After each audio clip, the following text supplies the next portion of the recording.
Hello everyone and welcome to the Community Spotlight. We've got a special edition for you all this week. We are promoting Fleet Fatales, which is coming up in just a few weeks now. And as part of that promotion, we've got some games that didn't quite make it into Fleet Fatales' game list, but should be good shows anyway. So we brought them here on the show for you all to enjoy. Going to be starting off with Phantasy Star 2. It's going to be a bunch of fun here with Lisa Rux. But before we get too much into that particular aspect of the show, just want to talk really quick about some upcoming things on Hotfix.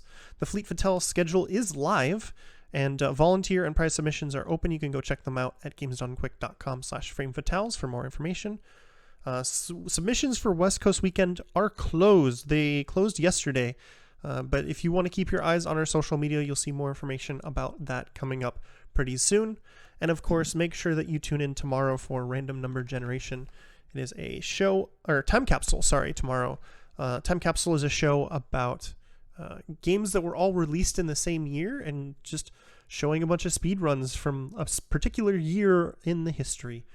I don't remember what year it is going to be this week, but that'll be starting at 8 p.m. Eastern tomorrow. It's a lot of fun with Smooth Operative hosting, and it's always just a fun time to watch if you haven't seen that show before. But for Phantasy Star 2, we've got Lisa Rux and Big Fong Balls here. So why don't you both say hello?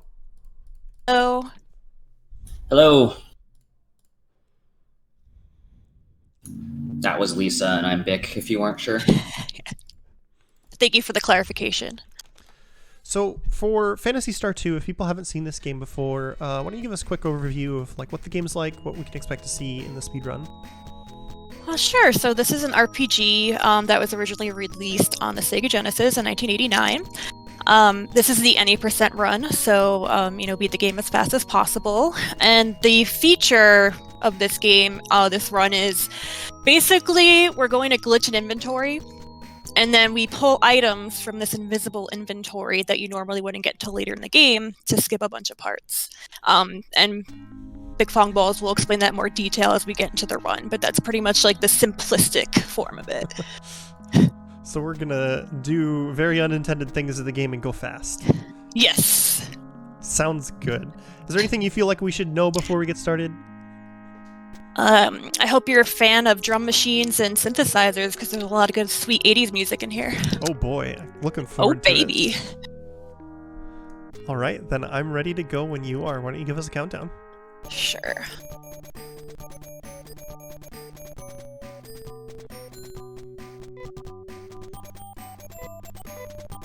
Ooh, I'm hearing that nice music already.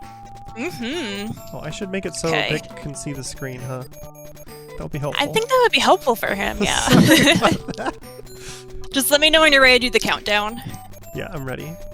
Okay. 5, 4, 3, 2, 1.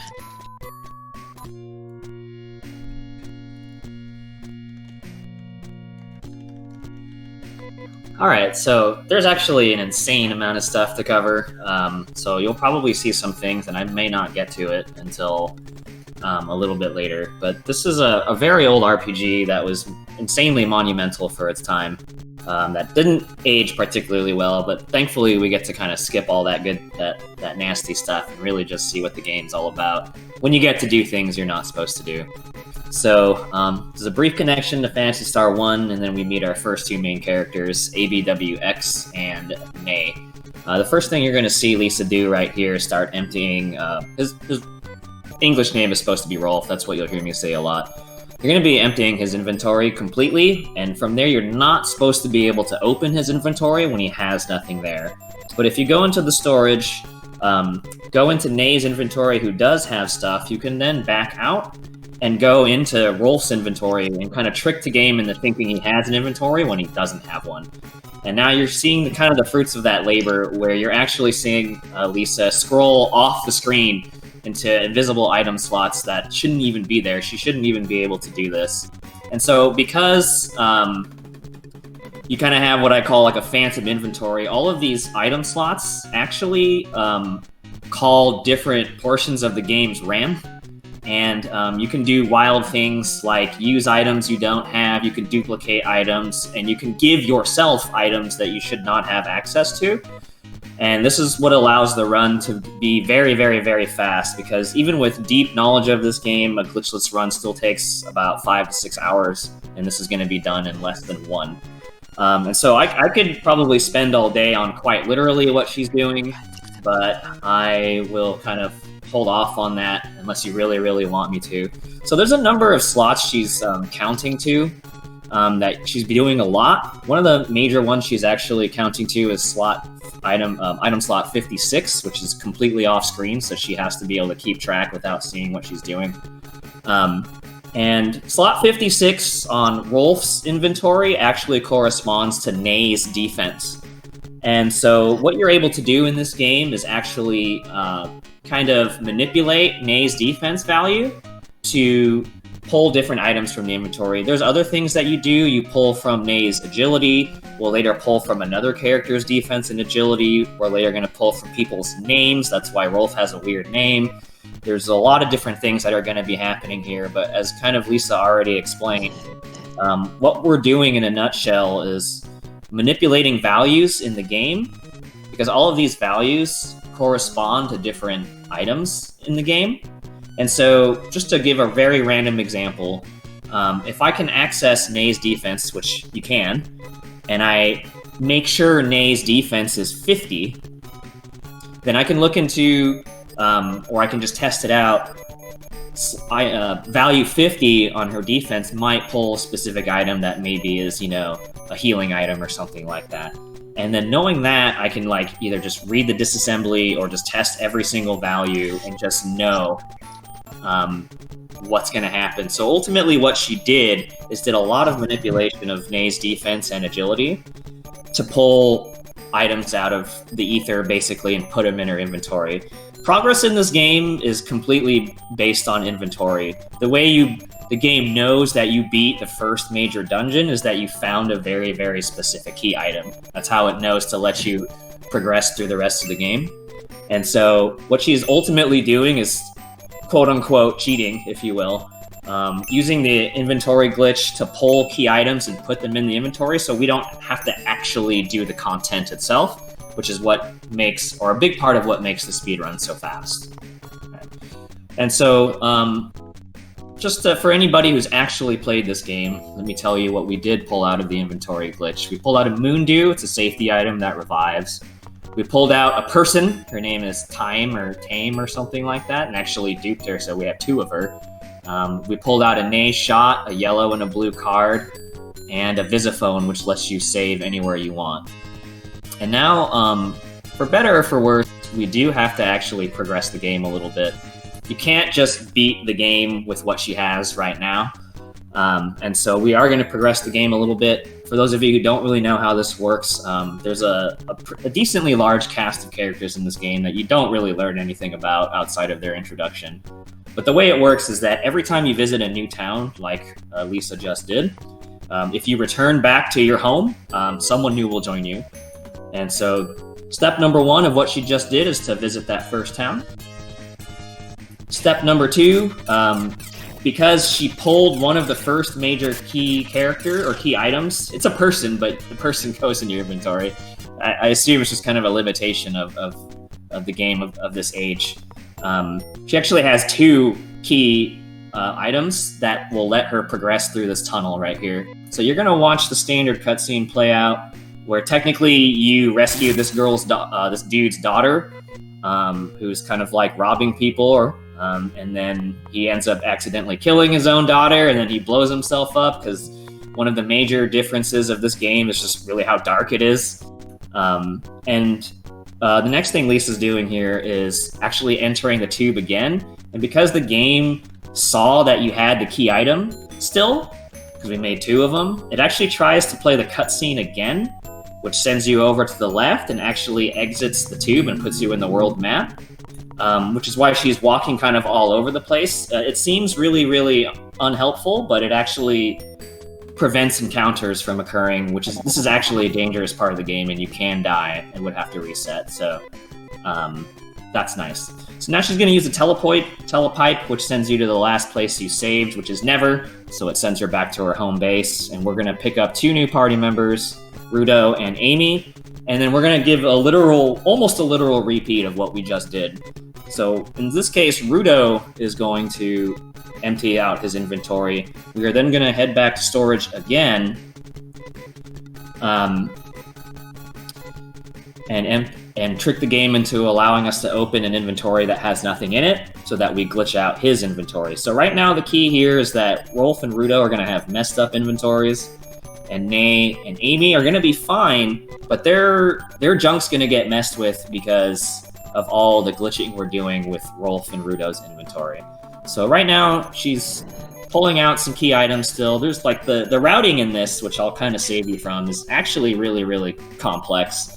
It took a lot of testing and route ideas and things like that none of us have had to suffer through. And it works out to be pretty streamlined. This is kind of like, that I know of, the second version of this speed run, and it's just a lot more streamlined. So one question I have is that I noticed when Lisa was doing that, a couple times she'd take a few steps and then do it again. Does like exposition come into account, or is that just for something else? No, it has nothing to do with it. It's more of eventually you have to walk somewhere anyway, and you don't have to interrupt your walking.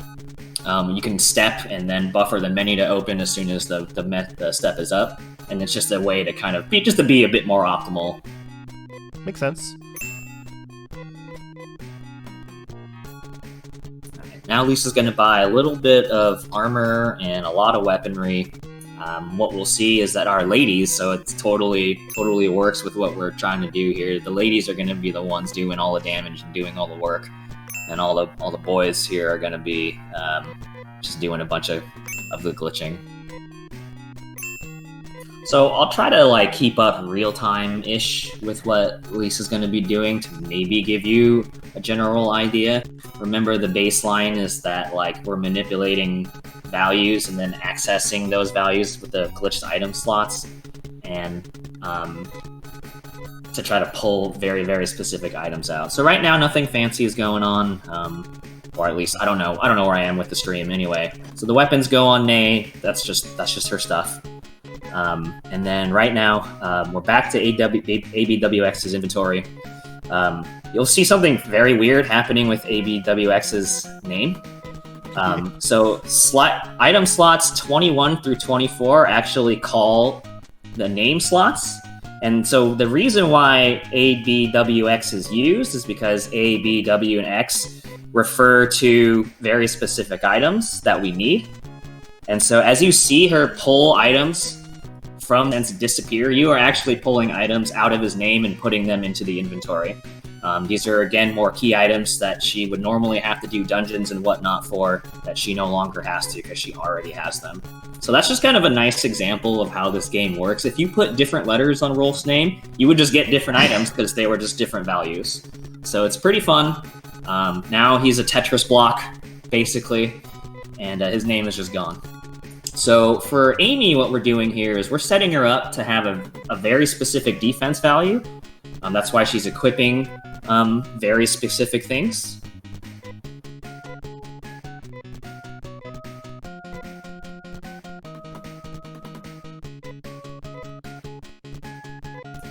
I feel like I'm missing an item. Yeah, let's see what happened. Okay.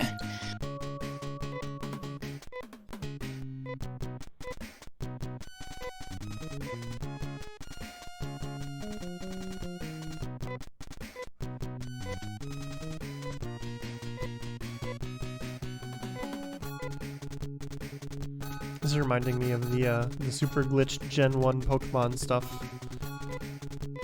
Maybe I gave it to Nate by mistake. Which part are you trying to do right now? So I just equipped, I just did get the Nay equipment from Rolf, and then now I'm equipping AB with fiber gear, two ceramic knives, and Nay cape. But... And then you want to pull from Rudo's gear, right. Inventory. Okay, so... I practiced this so hard yesterday, too. Oh well. We're all learning together now. And... Rudo's not glitched now. I've never seen this before.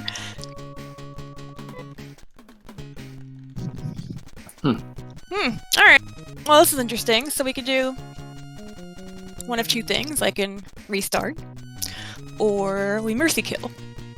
So I'm willing to restart if you're okay with that. Yeah, restart would be good.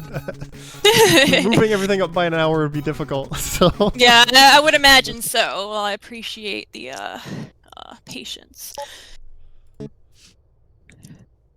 Let's reset. This is just like real life. I like the reset animation. That's cute.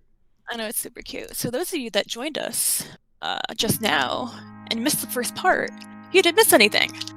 That was totally my whole plan the whole time. That was just, the top level commentary, so you can get to understand how it works, and then we can just go again. So I guess that gives me a shot at giving like way more detail than anybody ever wanted. I did it just for you. Appreciate it. Okay, so we have a brief connection to Phantasy Star 1. Dreams about Alice fighting Dark Force, and then we kind of set up the game. I won't really delve into the lore very much. I'll bring it up when it actually comes up in handy. So, just to kind of reset us back to where we were, the way this game works as far as progression is concerned is practically everything is based on what's in your inventory. That's pretty much all the game could really handle at this point in time. There aren't a lot of flags that trigger in this game. A lot of it is based on, well, do you have these 3 items? Then you're able to progress. Do you have this 1 item? Then you're able to progress. Do you have these 12 items? Which is not even an exaggeration very much. Then you're allowed to progress. That's how this game works. So the key concept behind an any percent that uses glitches is to be able to put a bunch of stuff in your inventory, because that is progression in this game, not doing content.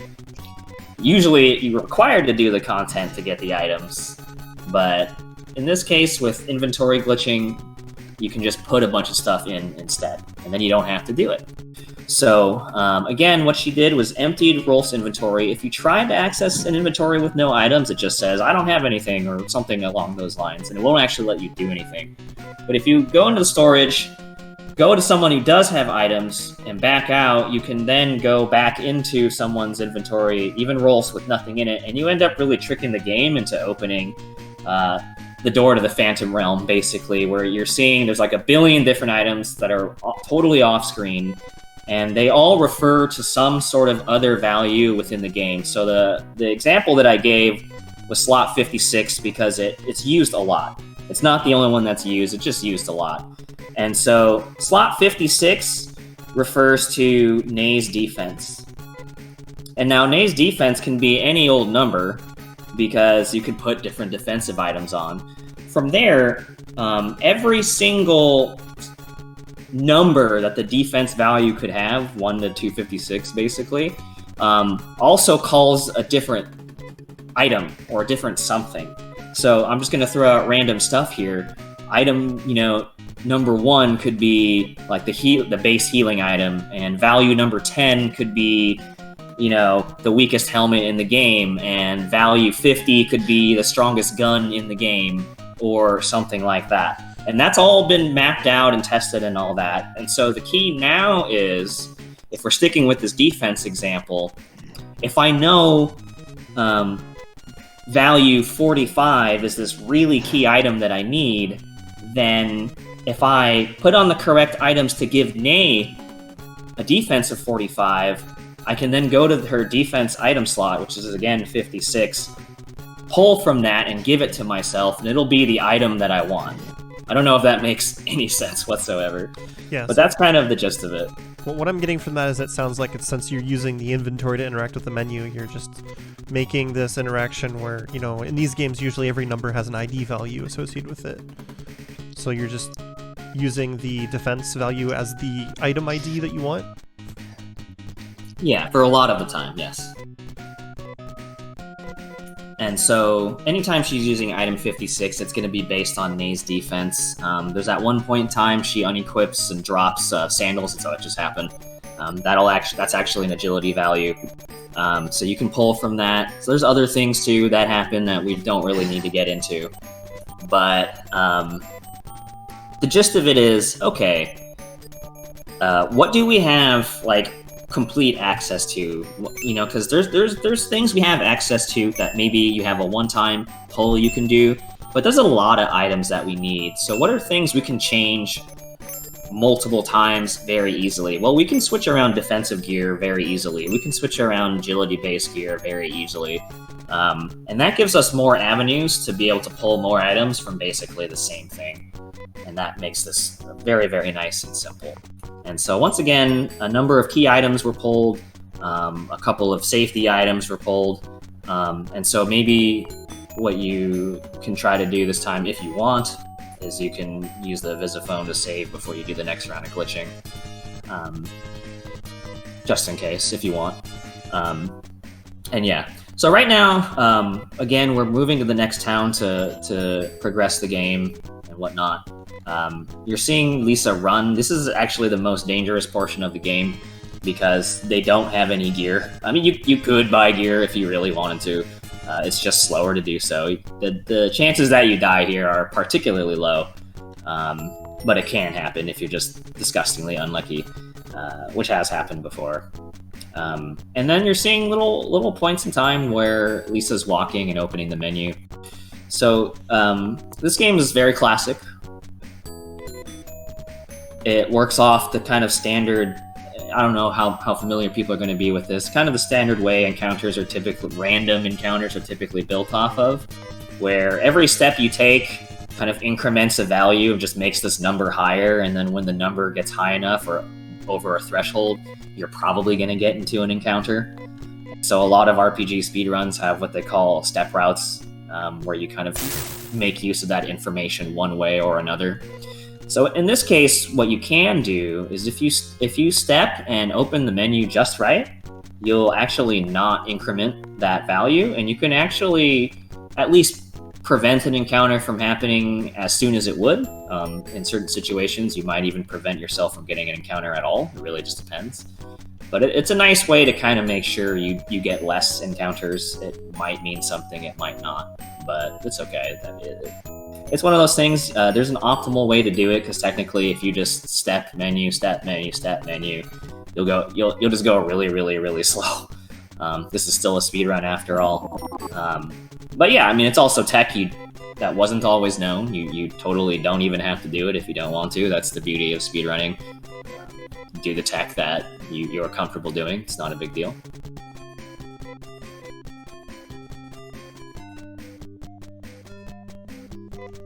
And yeah, so the idea this time... Sorry, go ahead. I said new friends, everybody. We didn't see this at all before.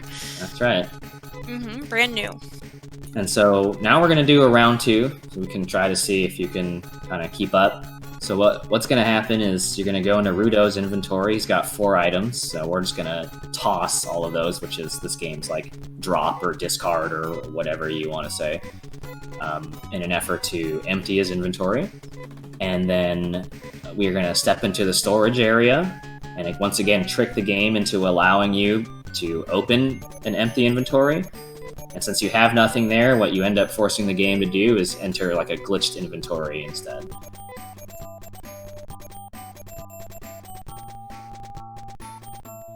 And so again, what you're seeing now is Lisa scrolling off the screen to find item slots that should not be there. So how much routing did it take to find like the right items to manipulate stat values that lets you get the items that you wanted to get in the end? Like, how many steps deep did it take routing to get the items you need to get the key items that you want? I'm sure that's something Starbird in chat has a better window into. I'm definitely was one of those runners who just stepped in and was like, oh, this is how you do the game? All right, let me just try to get a good time. That being said, I know a number of people, there's been disassemblies of the game, probably that I'm aware of. Jaseed and Starbird are the 2 people who just sat there and was like, okay, well, this value is this, and this value is this, and this value is this, and this value is this, and okay, that means if I use these things, then I can get this item, and if I do this, I can get this item. And you can imagine for every key item that they have to pull from this inventory, they had to find the value for, and then had to start thinking about, all right, how do you do that? And then had to start thinking about, okay, well, how do I do that optimally? The route has undergone a few heavy revisions, so there's that too. I can only assume, though, that it was incredibly painstaking and terrible, and I'm very glad I did not have to deal with it. But I'm sure there's more than just those two gentlemen, but I know, or sorry, both those two people, but those are the ones that I'm aware of that like put in a lot of work to that. We thank you for your hard work. We appreciate it. It's fun because this show today definitely has a bit of an RPG theme. I grabbed a couple of the RPGs from the submission list for this show because I have a pretty significant interest in RPGs myself, and I've put a lot of time into routing some on my own. So as you see this, and it just makes me really curious about how the routing on this went through because it's stuff that I enjoy doing, you know. So I definitely appreciate the amount of work that gets put into making a run like this possible. I imagine there were quite a few iterations over time of improving it as it progressed. Definitely. Yeah, so kudos to y'all. So this is kind of where we were last time before, anyway. So, again, we're pulling from item slots 21 to 24. That's different from 56, right? So 21 and 24 are pulling explicitly from Rolf's name. That's why you're seeing his name change from letters to empty boxes. And again, if you had different letters there, you would pull a different item because every value has a different item attached to it. So that was just another way to be like, okay, well, how can we get some items that we're having an otherwise hard time dealing with? And yeah, so that's cool. So now we're setting up Nay's defense very explicitly with very specific items to get a very specific value, and then once again, if you pull from her defense stat, you'll get a very specific item, which in this case should be a Nay something or other. I forget what it is, Nay Slasher. So that's why she's once again going to go back to her, and now suddenly Amy is going to have a different set of items, because that's going to set the defense value to something else, and then you can just go to the same literal item slot, which is going to pull from the same stat, but since the stat value is now different because there's different defensive items on, we're going to pull a different item, and we're going to get another Nay item. And we're just going to keep doing this kind of stuff until we got everything we need, and we're dang close here. You're seeing some pretty whacked out numbers as well. This is also glitching Nay's and Amy's defenses and agilities as well, to be extra strong and or extra fast. There will be a bit more of that going on in the very near future as well. But right now, for the first however minutes we've been doing this, it's literally, okay, we need to get 2 more party members, we need to buy certain items, and then we need to kind of flip-flop a bunch of stuff and pull a bunch of items I'm not supposed to have access to put in the inventory, because again, remember, almost the entirety of this game's progression is based on what items do you have.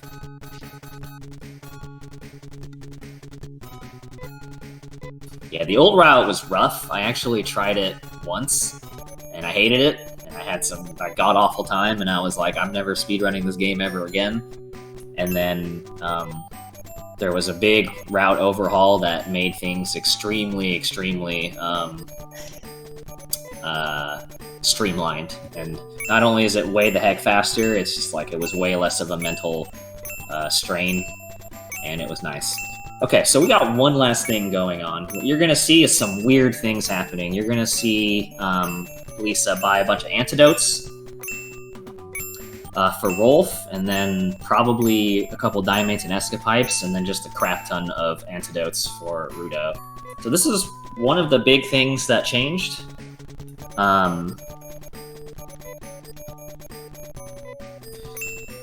It might seem kind of bizarre to do something like this. It's kind of weird, right? And so the big discovery here was that, yes, they have junk inventories, but the key thing to remember is that these inventory slots do correspond to components of the game. And so just to keep things easy, when you fill their inventories with the antidote, what you're actually doing is putting a specific value onto all of these item slots, which means you're putting a specific value on all these games components. Most importantly, what we're doing is we're putting a specific value on things like HP, defense, agility, like strength or damage, however you want to call it, experience, and we're putting basically outrageously high numerical values on these things to make our two ladies extremely, extremely, extremely powerful. And so before, the old route was you kind of sort of glitched experience and just gained a bunch of levels, like more than you're supposed to ever be able to gain. And that's kind of how you got powerful. But this time it's way more about, okay, let me just put a bunch of the same item in the inventory because it's going to put this awesomely high value on things like I said, HP, agility, speed, strength, whatever. And then suddenly we're just freaking buff. And this is how we're going to progress through the rest of the game, is there's some things you have to do the old-fashioned way. You unfortunately do not get to just skip literally everything, unfortunately. So we have to put ourselves in a situation where we're set up for success and are just really strong and strong enough to fight the game's bosses that we do actually fight. Sorry, go ahead. I was gonna say, I'm assuming the character in front of their HP value means that their HP value has been set very, very high, it looks like. Yeah, you're not supposed to have more than 3 digits of HP, but they do have 4 digits of HP, so there's just really no way to kind of show that, so the character are just kind of tripped out. Seizure warning. Yes. A little late for that, but yeah. Every time that they attack and they land a hit, it's gonna blink red. Okay, so you're kind of getting an opportunity to see what made this game really, really cool, at least for its time. It still had a simplistic plot and simplistic characters. That was just kind of the nature of its time, but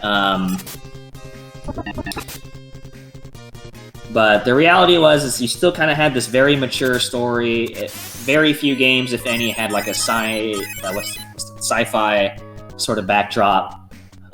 And you see these really cool like attack animations. Like every weapon has a different like animation. Every character has an attack animation. You could, if we saw more characters, you would see that a lot of characters are also kind of like reskins, so they can reuse the animations. But yeah, so. It's really cool. And so the components that like maybe set my time different from Jaceed's time, different from Starbird's time, different from Lisa's time is kind of twofold. Number one, your menuing speed, right? Like we're all if I'm running or if Lisa's running, we're both doing the exact same inventory glitching. Obviously you can do it really fast, you can do it really slow, you can do it everything in between. That's kind of irrelevant. You have control over that, so that's kind of like the skill portion, if you will. The rest kind of falls down to what you may have heard plenty of times referred to as RNG, the random number generator. It's just different games work in different ways. It's kind of the way of saying like the luck. So what you're seeing is like, okay, well, every encounter you get, that's a waste of time. Every encounter you get where you fail to run away, that's a waste of time. Every encounter you get where you don't really have much of a choice but to fight, like Lisa is right now, and you're going to see, anyway, like Lisa is right now, that's a loss of time. Every enemy in this game kind of has a base runaway success rate. It has nothing to do with your level or your agility. If it did, it would actually make this game way the heck faster. But it doesn't. It's just a flat rate. So again, it's just one of those things where you kind of look in the RAM one way or the other, and you just see, okay, well, frogs have like a 30 or 40% success rate of running away, so that's really not in your favor. Same with these blobs, the slug mess. This is it's a coin flip, literally, but it takes so long, you're better off running away. That was the right choice. But the point is, like, you have to be able to make on-the-fly decisions, because some things some things have like a 70% chance for you to run. So it's like, you know what? That's in my favor. I should try to run from that. Some things have like a 50, and so it's kind of like, okay, if you're comfortable with it, cool. Some things have a 30, a 20, a 40, and you're like, well, that's not really great, and so you're probably better off fighting it. But maybe not. Maybe you always want to roll the dice, and hey, I have a 30% chance of succeeding. Let me just try to run anyway. It's like, whatever. It's whatever you want to do. So there's a little bit of decision making involved, but ultimately your hope is that you don't get into any encounters at all, which is not realistic. So that if you are, hopefully it's something you're going to be able to run away from. And that's everything Lisa's done up to this point is the reset zone. Because if you're trying to play at an extremely high level, you're hoping for vastly minimal encounters, or else you might already be multiple minutes behind at this point in time. For a marathon, obviously irrelevant. You take what's given to you, but it's just one of those things.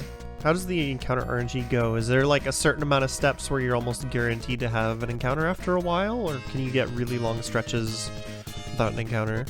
You can get really, really long stretches without an encounter, and on the flip side, you can walk 3 steps and get an encounter as well. And so, as kind of mentioned before, every step you take in a place that gives encounters, like dungeons or the overworld, increments of value. So you take a step, and I believe the value goes up by... I can't remember. I think I remember... Anyway, let's just say it incremented by 4. And once you surpass the value threshold, let's say it's 50. So if it's 50, then by the 13th step, I should be getting an encounter. However, after you finish the encounter, what that threshold value is going to be quote-unquote random. You have no idea what it's going to be.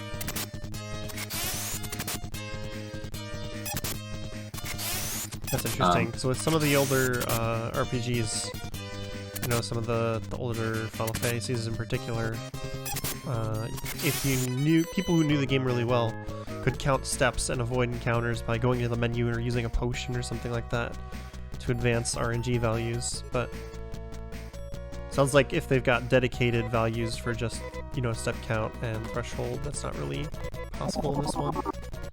Yeah, at least for now, unfortunately not. And so, the important thing that's happening right now is that, like I mentioned before, there are very few flag triggers in this game where it's like you did X, you trigger a flag, and then the game allows progression or something like that. But one of the very few flags in this game are actually the opening of the 4 dams. You have to do them the old-fashioned way, and in order to actually reach the dams, Lisa had to do the dungeon she just did to get the scooter. The scooter itself is not mandatory. She did not have to do that content in theory, but because you have to open these dams, you have to have the scooter to get to the dams. You have to get the scooter. And so one of the things now that you're going to see happen, and it's related to this whole flag idea here, is that it might have taken you some time to notice. Lisa's not getting lucky right now. There's a very particular reason why the encounters have stopped coming. And so it kind of requires background knowledge of the game's plot, but I'll try to do the best I can. The progression of this game's plot is like, you wake up like you did in the beginning, and you're tasked with figuring out why there's like way more monsters in the world. And that ultimately sends you to like 2 dungeons to get to that tube where the dude blew himself up. And then you have to do another dungeon called the Biosystems Lab to figure stuff out. Then you do that, then you do a bunch of other stuff, and eventually you figure out you have to go to the world's climate center to set things right, because like things are kind of out of whack. And you run into the game's first boss in there, and it's like a big plot moment, like huge plot moment. However,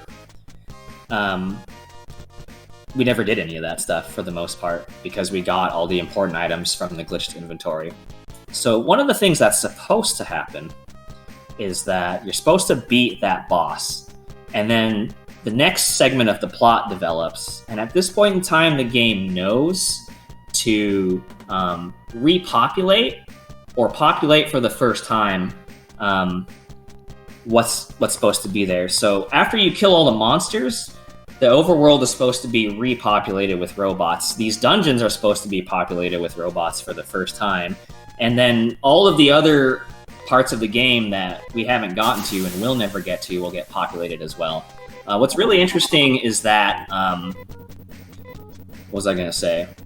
You can actually access these dungeons early as soon as you get the jet scooter, even though plot-wise you're not supposed to go there.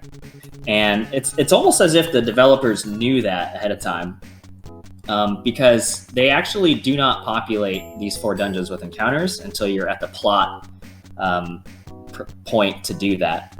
And once again, just to circle us back to where I was, the plot point to do that is the killing of that first boss.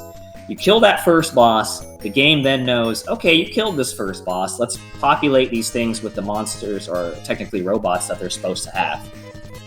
However, like I said before, we didn't do any of that stuff.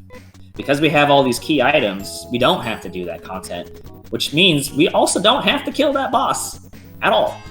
So the game never knows to be like, oh, you did this? We better put these encounters in these dungeons and whatnot. It never did that. And so what you'll come to see now is that for every future dungeon Lisa goes to, there are 0 encounters. Because the game did not know that it had to do that, because you skipped it. Yeah, it's really interesting, because in a lot of games that would program like that, if they'd let you go into a dungeon early and, it wouldn't be a dungeon, but you can't interact with the story thing that you need to do until the monsters have been turned on, so it just sounds like they forgot to do that part. And we benefit from it. Yes, let's say God bless them. Thank you very much. God bless that. And so, like I said, there's 4 dams. These 4 dungeons, Lisa's done 1 already. None of them will have encounters. None of the future dungeons will have encounters. However, because technically the overworlds have always been populated with encounters since you started the new game, there will be encounters there. But as far as dungeons are concerned, we will not see an encounter ever again. So that's really nice. It's kind of interesting. This game, at least within community, we have a lot of jokes about it. It's called very often like the power walking speedrun or the walking simulator or things like that. Because as soon as you get to this portion of the game, literally all you're doing is walking from plot point to plot point to plot point to progress the parts where you need to do it. Hope you brought your walking shoes, everybody. Get ready. Well, it's a good There's thing we've more. got some nice workout music to be power walking to. Yeah, that was exactly the next thing I was going to get to. So it's really nice that this game has a very wonderful soundtrack.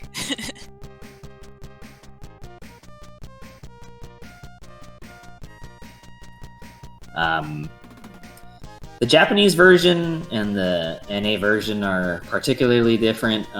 One of the kind of whatever ways that they're different is actually the music. The Japanese version actually has an extremely different and extremely loud snare drum. Everything else is the same, that they super tone that down for the NA version. Some people like it, some people perhaps don't. But either way, it's all cool. And then inventory glitching does exist in the Japanese version as well. And actually, you can, the way that it worked out, I won't bother with the details, but the way that it worked out is you can actually get items the same way, but you can get some cool stuff that you can get in the NA version that actually lets you beat the game way the heck faster. And there's actually a credits warp in the Japanese version too. So that run is, I don't know, like 2 minutes long or something like that. Is that messing around with the RAM values in the inventory and just going straight to the end of the game? Or Pretty much, yeah. So that one sounds very similar to the Pokemon glitched run then. So as you can see, like I mentioned before, dungeons won't have encounters, but unfortunately overworlds start with encounters. So if we did this the normal way, you actually wouldn't be running into any of these monsters. But unfortunately, since these monsters were populated into the overworld since the beginning, they're still here. You can still run away. I think pugs are 60 or 70% success rate, so that's some unfortunate luck. I blame the mosquito type one. Oh, that's right. Mosquitoes are 60. Yeah. It's a nice example there of Lisa took one quote-unquote step and got her next encounter. an ambush at that too. So that's other ways to lose a bunch of time. Completely meaningless that Rolf and Rudo are dead. We actually don't care about them at all. It's whatever. They're gonna die. They would die somewhere down the line, so they may as well die now. It's not a big deal. And that's the biggest difference, I think, between the Sega Genesis and the Super Nintendo. Like, you would never see the word dead in a Super Nintendo, but here they straight up say, Rudo's dead, and they have a little gravestone for him. Like, it's not swooned, not fainted, but he died. Not KO'd, not unconscious. Yeah. What was I gonna say? That's actually a good point. There's actually a baseline for this game, and again, it's just like this really weird thing you definitely never saw back then, and you still kind of not very commonly see now. The way revival in this game works is, again, as they said, like, you're not, unconscious and we brought you back or anything like that, or you weren't near dead but we saved you. Literally, you're dead, and the way to get your party members back is you actually visit a clone lab. And, like, you basically hand them, like, what I assume, I guess it's more implied, that, like, you kind of give them, like, some scrap from your friends, and they just clone them, and then you can have them again. Like, but they are, like, straight up dead. That's some, like, sci-fi horror stuff. Getting into, like, what does it mean to be you and stuff. Like, would they even have their memories still? Like... Yeah, they definitely don't go into anything like that, but, like, yeah, it's definitely very different for its time. Like, oh yeah, I have this, like, scrap of their skin or something, and let me just reform the entire person from that. Very bizarre. Yeah, I'm actually surprised that I didn't have to do that this run. Like, with the way encounters are going, I thought for sure at least one time I would have to go to visit the clone lab, but alas, we were lucky. In that sense, anyway. See, Not in the other ways. It's strange to hear you say, but alas, alas. we were lucky. Alas, he stayed alive.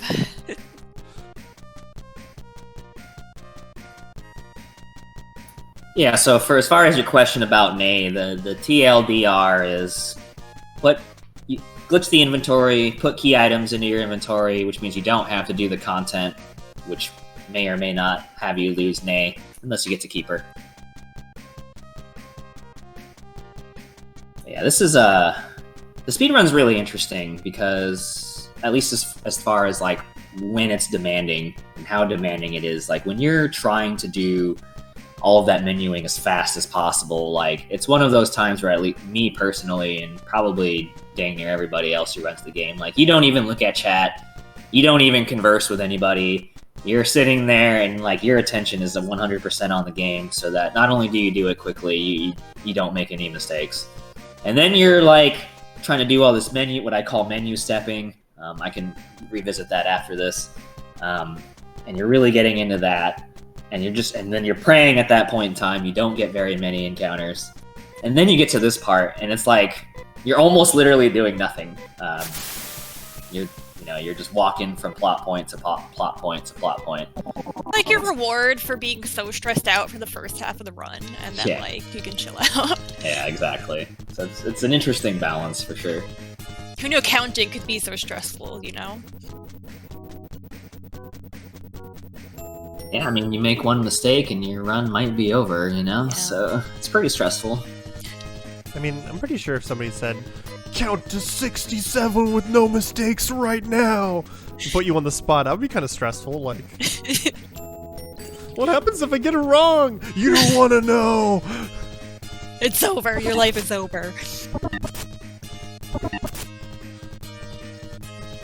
You're kind of like putting a lot of pressure on yourself to do it without making any mistakes, you know? Yeah, exactly. For me, like, I've actually stopped counting. Like, I don't know. I have this really weird strategy where I've memorized sort of the sound of making 10 down inputs. Like, when I, like, just mash on my controller or whatever, and then I'll be like, and then I'll count how many times I did that. And so when I need to move down 40 times, I'll do 4 sets of 10, and I know what the sound of 10 sounds like. It's just really weird. I don't know. It's just what works for me. People's brains, and some people probably just count, you know. Yeah, people's brains process that stuff differently. So if that's what works for you, that's great. But it's a big thing, especially in like input precise speedruns, is like find how you can make it work. Don't always try to copy other people, because sometimes their method won't work as well for you. Right, like I listened to the clicking of this certain controller that I have right now, and I tried doing it with different controllers, and I would make more mistakes. So like I have my little ritual. I got my M30 controller. I count to 10, and then I use a finger on the back of the controller so I know how many times I counted to 10, and then kind of go from there. If that makes sense. Yeah, that's funny. That's cool. Yeah. Everyone has their own system, so yeah, whatever works for you. And I'm sure if Starbird's still in the chat, they probably have their own version of, you know, how they count. So whatever it takes. This game also has some wonderful sound effects, like dropping down a pit. But okay, so maybe this is a half decent time to talk about how to get into this if you so desired.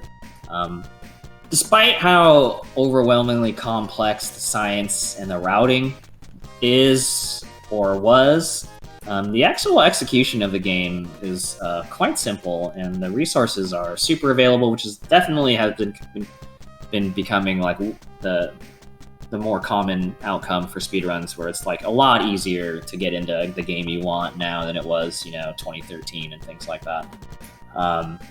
And so, obviously, like I said before, I didn't do any of the science. Justine and Starbird did mostly that. I thank them for that. What I did was I put together a guide that tells you what to do, when to do it. It tells you exactly what directions to take and how to navigate every dungeon. I've also recorded a video tutorial that has me walking through the game saying, okay, this is me equipping this and counting to slot 56, and you should get this item. Things like that, as well as kind of my thinking behind things. And so for this game, like I said, it's particularly not complex to play, even though the route itself is complex, and the resources are out there if you're interested in it. So obviously everything takes some getting used to. Probably the very first time you start some of this menu glitching, it'll be like, I'm really hard to keep track of. But obviously with anything else, practice makes perfect. And if you're interested in something like this because you like the game, and it might be also very appealing that this run is very short. My PB in it is 35 minutes and 28 seconds, something like that. And that's, of course, if you bang your head against the wall for RNG. I would say it's very easy to get in the 40-minute range, like 40-something minutes. And you can say you've run this game, and it's pretty cool. Sounds like the type of game where when you're first getting started, safety saves in the early section would be a helpful thing to do. Oh Definitely. My gosh, hit reset so many times when learning the menuing and the glitches, and the part that takes like, say, Bick or just 2 minutes, it was taking me like 20, when I first was learning it, but you're there, you're learning, no one expects you to have a world record, so it's just, practice. I never aim to have the world record either. It's with speedrunning. It's always one of those things where it's like you get a PB and it's like, well, I think I can do a little bit better than that. And, I think I can do a little bit better than that. And like, oh, you know what? I think it's feasible for me to get a 35. Let's try it. And then somewhere down the line you get it. So anyway, getting back into the game, when you're on your 4th dam, it literally doesn't matter which dam you do. In any order, but when you're on your 4th one, you finally get attacked by the Army Eye. They are a completely unbeatable boss, at least in theory. You're supposed to not be able to do anything, and on the end of the 3rd turn, they capture you, and so now you're in a prison satellite, basically. That's right, satellite. They have these rings, so you can't fight anything. There's supposed to be encounters that you would just run from, but again, like I mentioned before, we won't be having any of those because the game didn't know to populate the rest of the dungeons with encounters because we skipped content. Now, you can technically beat those enemies. Unfortunately, you'll soft lock the game. You'll just sit there in that room, and you can't actually progress. Enjoy this sound. I'm actually going to shut up so you can enjoy this as long as possible. Yeah, I'm turning that down a little bit. That's awful. Oh yeah. It's pretty bad. Maybe we should have warned you, but you're just not thinking about that. No, it's fine. I think that was better that way. Okay, so from here, basically, you find that this satellite is on a collision course with one of the 3 planets in this current solar system. It actually crashes into the planet and destroys it entirely. I don't really know how that works, but it did. And then you get saved by a space pirate named Tyler. And so this Tyler is another driver. Exactly. Shout outs to my boy. Pretty much looks exactly like Tyler, except wrong hair color too. That's kind of interesting.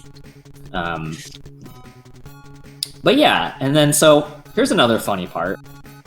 After this, you're scripted to walk into this tower and then get the next progression of the plot and the plot's task. But again, because we didn't do that boss, the game has no idea that's what it was supposed to play. And so it actually plays the very beginning of the game cutscene instead, which is hilarious to me.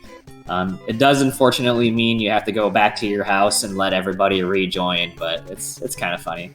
One of the other things that happens too is, again, they don't really say it in the English version, but in Japan, again, it's at least implied, if not said straight out, that you straight died in that explosion, and then they just scraped your cells from somewhere and then cloned you back.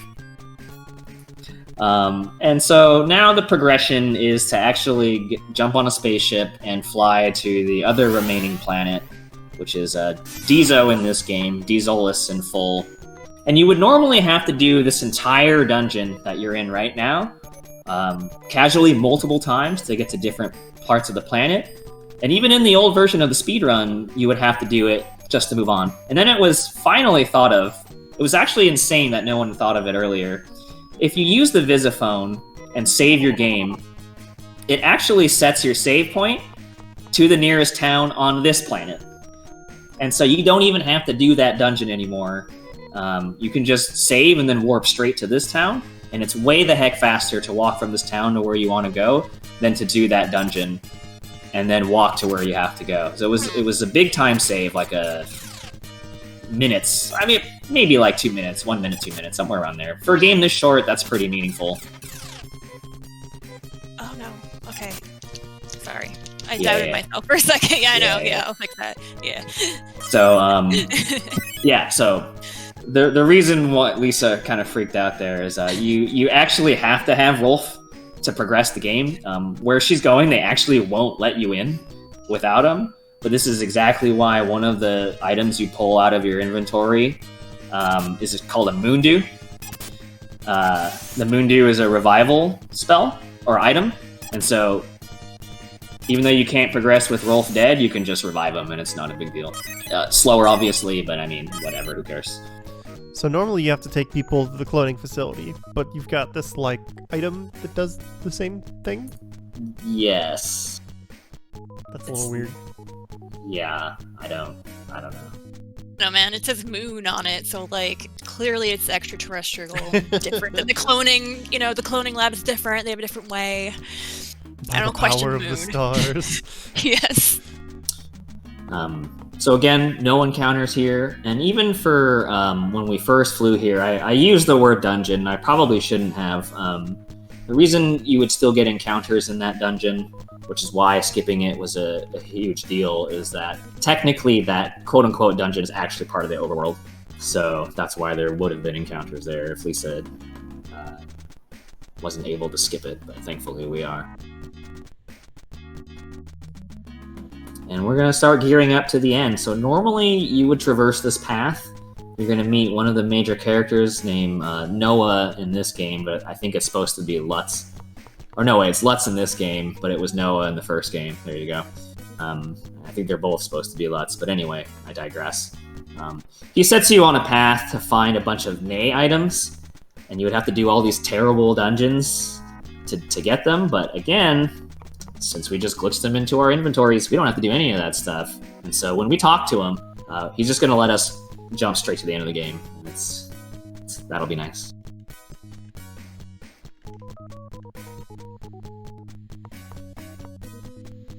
So this part of the game is kind of just like one last reprieve, because the bosses, there's 2 more bosses, the first of which is awful, or at least can be, and the second one's pretty free. It doesn't swing your time too much, but you're kind of gearing up for the end here, and at this point, you mostly know what your time is going to be. So that's rarely seen encounter before the mansion. Well, I mean, it's my luck today. I'm not surprised anymore by anything this game is going to throw at me.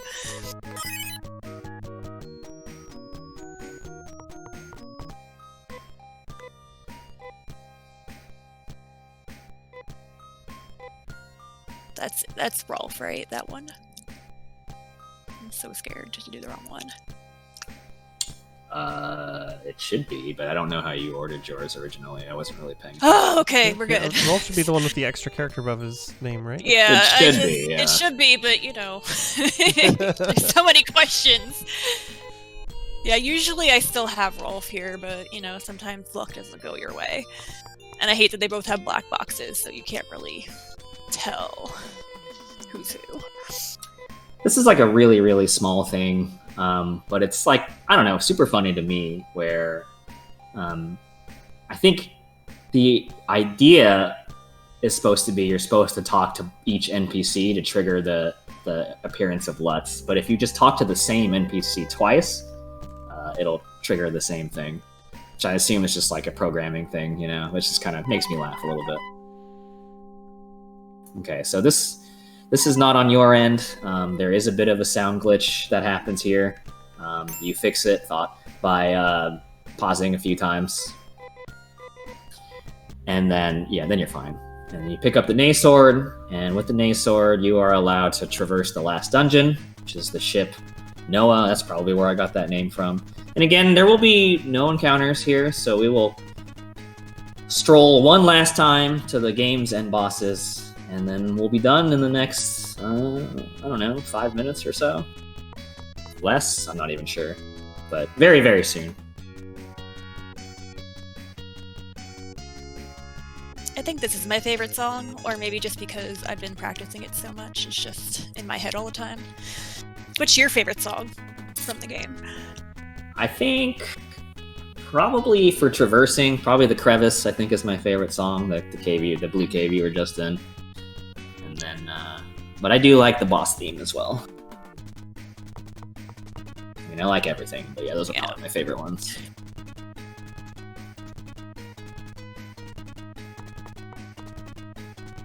Yeah, this game, like I said, it has all of the old tropes that you would expect of, this came out in the 80s, but the early 90s RPGs are just, it moves slow. It's incredibly grindy unless you have deep knowledge of what's going on. Like I said, the speedrun for no glitches is 5-ish hours, so, there's things you can get by with skipping and whatnot if you know what you're doing. But if you don't, then you're going to put in a lot of hours in this game. And the dungeons are terrible, super maze-like. You could spend a lot of time in those getting lost. The American version even came with what essentially is a strategy guide for this game, because that's how hard it is. But you don't have to worry about all that if you just use glitches, as it turns out.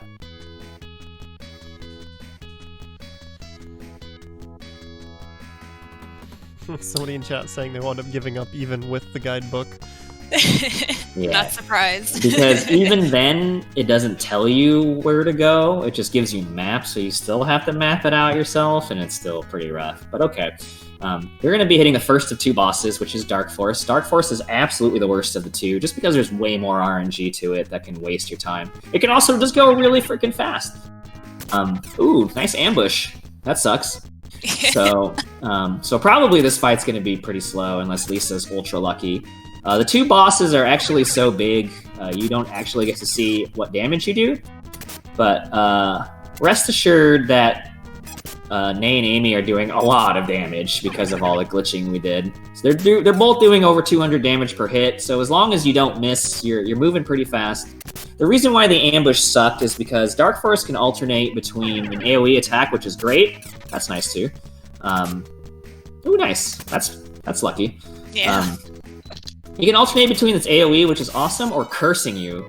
And cursing you, there's major and minor curses to save you some time. Major curses basically debilitate your character and stop you from doing anything. And so what you don't want are your damage dealers to get cursed at all because they might get debilitated. That's why you kind of want your other party members to be alive because they're the ones who are going to be cursed first. But thankfully, it didn't really matter.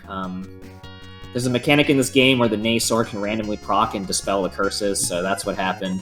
Lisa only had one miss, so that's a pretty fast fight. And then That was not bad. yeah, it was for starting with an ambush. That's really good.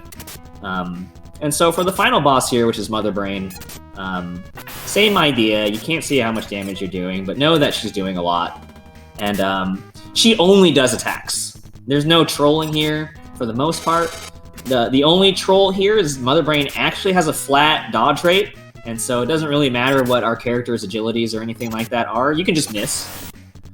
And so obviously the more you miss, the slower your fight is. But other than that, like, it's whatever. You're here. They have a gajillion HP, so it doesn't even matter what Mother Brain does. She gonna die. And it's Okay, fine. get ready for time. And that's it. So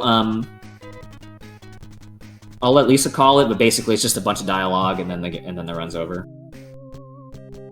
Okay, and time.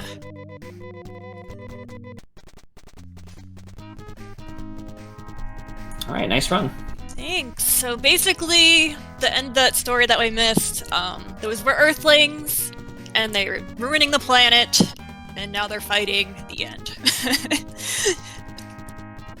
Yeah, so the gist of it is like monsters are out of control, and then the weather's out of control, then you fix all that, then you get branded as criminals, so then you have to fight a bunch of robots coming after you.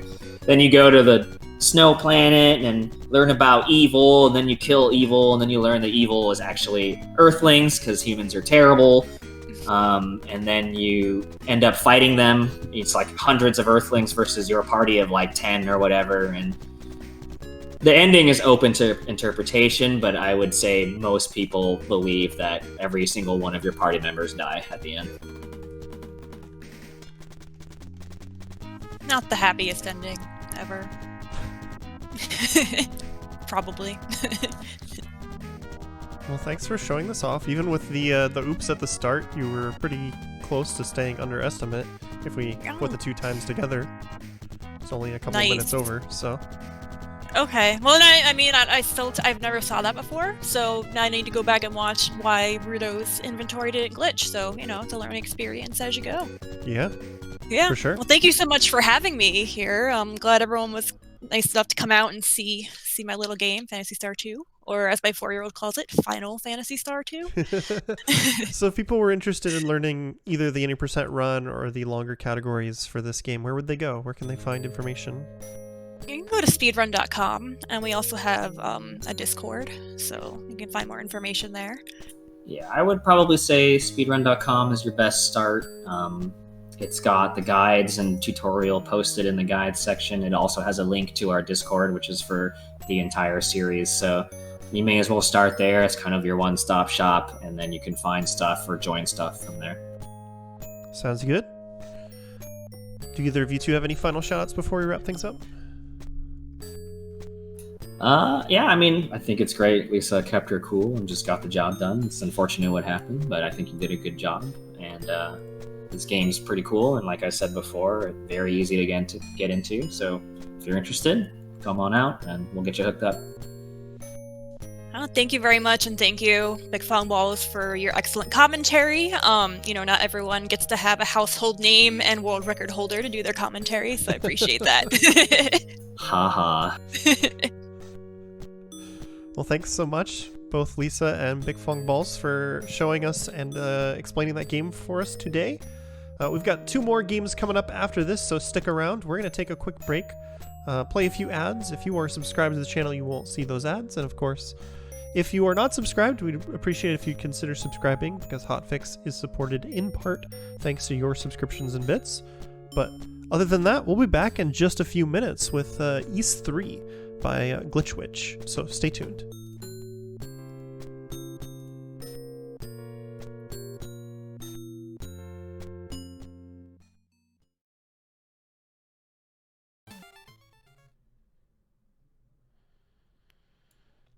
Hello everyone, and welcome back to the Community Spotlight.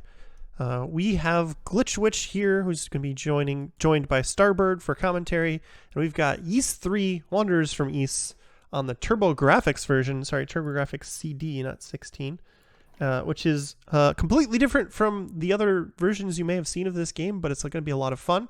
Looking forward to it. But just as a quick reminder, before we jump right into that, this is the Community Spotlight, and if you're not sure what that means, it's a show where we feature games that are suggested by the community. We're doing a special edition today where we cover some games that didn't quite make it into Fleet Fatales, as we encourage you all to tune in later in this November, 3 weeks from now, to see Frame Fatales, which will be a lot of fun. But if you have a game that you'd like to see on the normal versions of these shows, or normal features, I should say, you can go to gamesdonecquick.com/hotfix/spotlight-form, or you can type !spotlight in chat, and there's a form you can fill out there and suggest games. But we're promoting Frame Fatales, or Fleet Fatales, which is a Frame Fatales event, which is going to be starting November 15th. So make sure you tune in for that. It's going to be a ton of fun. But let's wander back around towards Ys 3. How are you both doing today? I'm doing fantastic. How are you today, Railkin? I'm doing well. It seems like I've been so long since I've seen you.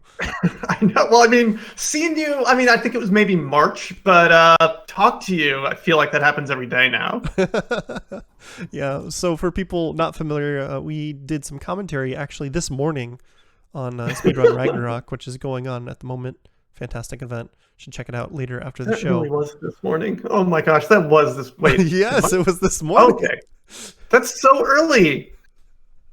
And of course, we've got Starbird joining us. How are you today, Starbird?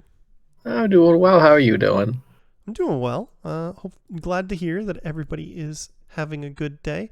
And so for people who are not familiar, what is this game and why is it different from the other versions of Ys 3? Okay, so Ys is an action RPG franchise that has spawned from I think the late 80s, and then has continued to go and has a new game coming out next year, I think. Maybe later this year. I believe it pioneered the bump system, but also possibly didn't. And bump combat is something where you run into the enemies, and that's how you fight them, and there's no attack input. And this was the first time that they decided to make an actual attack button, and also change it from a top-down perspective to a side-scroller, much in the vein of like Z1 to Zelda 2.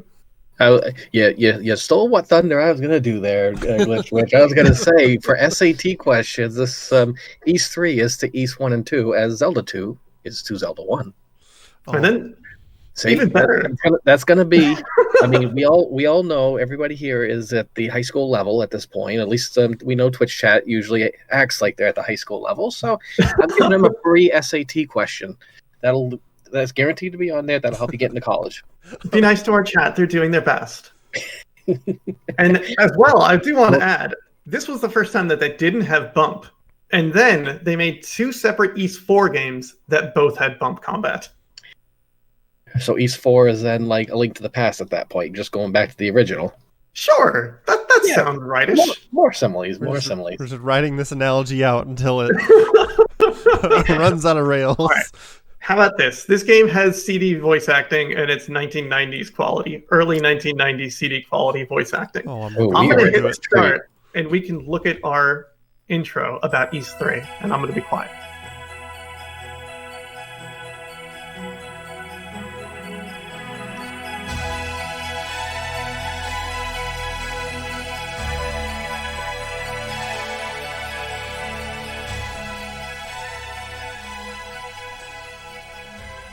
Think back to your worst nightmare. The feeling of dark isolation and helplessness. The feeling that an evil force controlled your destiny. perhaps we can compare these emotions with the terror that enclosed the people of Kenai. Their peace had been shattered by the domination of an evil demon named Demonicus. His long arms of decimation swept over the lands and burned all life in an inferno of slaughter and destruction. Yet even the worst nightmares offer some hope for survival. Kenai's fortunes lay in this stunning warrior of indomitable strength. His bravery was renowned throughout the land, as he had once saved an entire world from similar destruction. But now his challenge was greater than ever before. The insurmountable ferocity of Demonicus was frightening even to our courageous hero. But a real man never shows his fear. And Adol was, in fact, a most gallant soul. He battled Demonicus with equal intensity in this horrific struggle to the death. The skies had darkened, and the earth shook as Demonicus applied his brutal force and displayed his savage rage. There were to be no prisoners in this holy war of good over evil.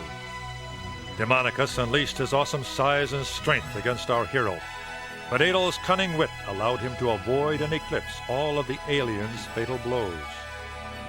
There was more than just a miracle behind this savior of tormented lands. Who could fight such courageous battles and manage to pull victory from such impossible odds?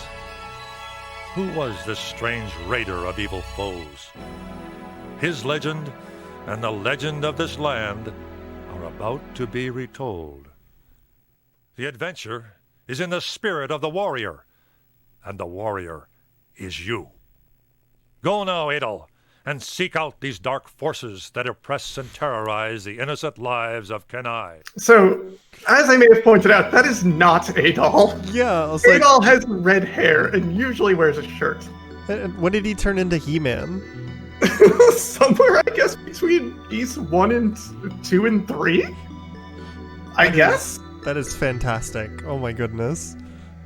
Okay, I forgot to open my split, so I just need 2 seconds because my splits also double as my notes. Oh, I do that all the time with RPGs. Alright, so are we ready? I can Yes. count us in. Or otherwise, I'm you always can ready. play again. Ooh, red Okay. tea sounds good. I'm gonna get going. 5, 4, 3, 2, 1, go. By the power of Grayskull, we have started this run. Okay, this intro we're skipping. I'm sorry, Doggy fans. Aw, we don't get to see Doggy. I mean Doggy. I mean, he's right there. Okay, So- okay. A quick note about the lines of dialogue in this game. All white text is said by other characters. Our protagonist is a silent protagonist, except he's got lines in yellow. So He's silent when he's not. he's selectively silent. Yes, because we all know about that silent protagonist. Oh, these 3 frames of animation. Whew. So as Chad is pointing out, this takes place between 2 and 4. For some reason. Or no. Go ahead. I was gonna say shoutouts to the running water animation. It's very good. And I meant It to is say this good. takes place after 4. I Okay. was gonna say, that isn't that the normal place that 3 would take place? Well, think of it this way: Zelda 3 took place before Zelda 1. Allegedly.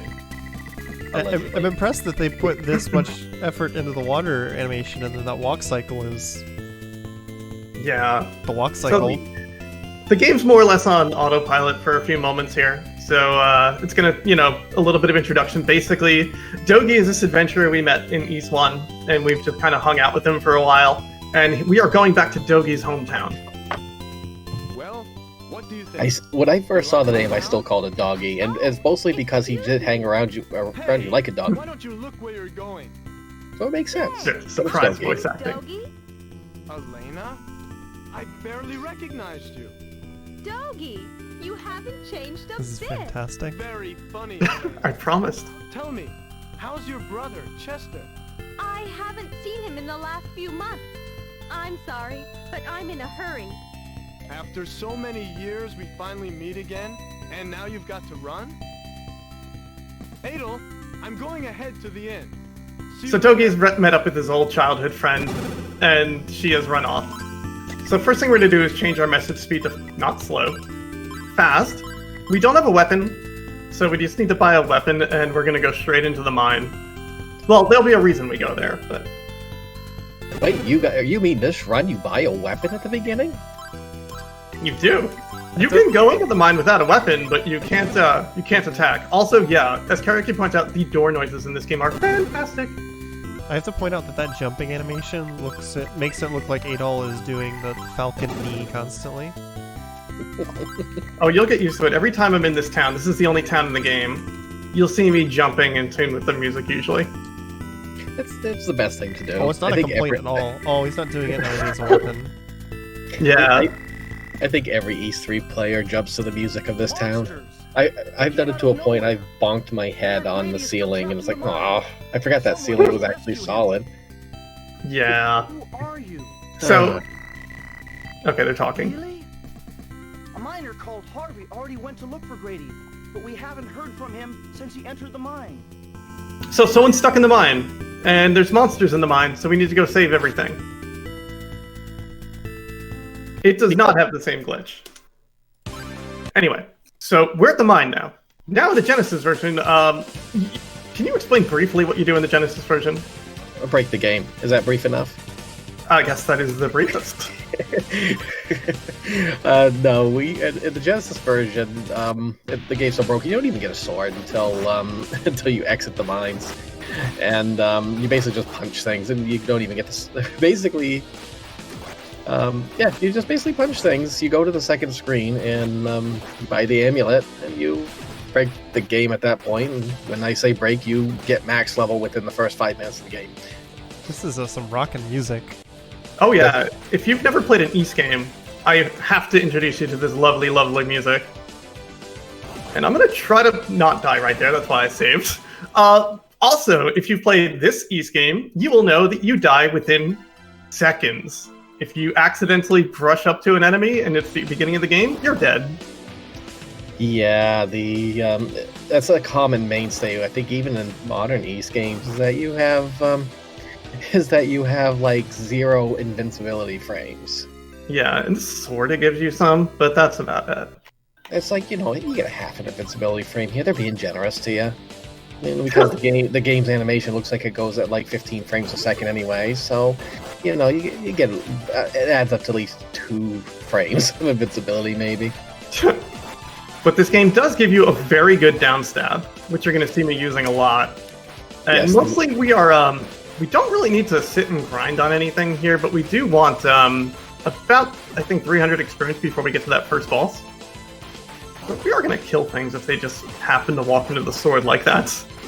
I noticed the sword range, and so a little disclaimer to everybody here. I've played the Genesis East and the SNES East 3 plenty. I have not actually fully seen the turbo graphics, so this is all new to me too, but I am noticing that definitely it looks like you have a little more range on your sword than the other 2 versions, and the downstab looks a heck of a lot stronger. Yeah, you can, I think in the... Okay, voice acting. Yes, voice acting. Who are you? Get out of here! Chester's the Immediately! Now check out this punch. What's going on here? Where's Grady? Move! Pow! Just 6 feet off the ground. That thump sound too. Where was that Stop. guy? And he's saying like, hey, the mayor's still down in the mine. So Chester for Smash win? Oh my god, Chester and Adol, let's go. Yep. No, they'll give us Doggy before they give us 8 all. I'll take it. Okay, yeah, I probably would go.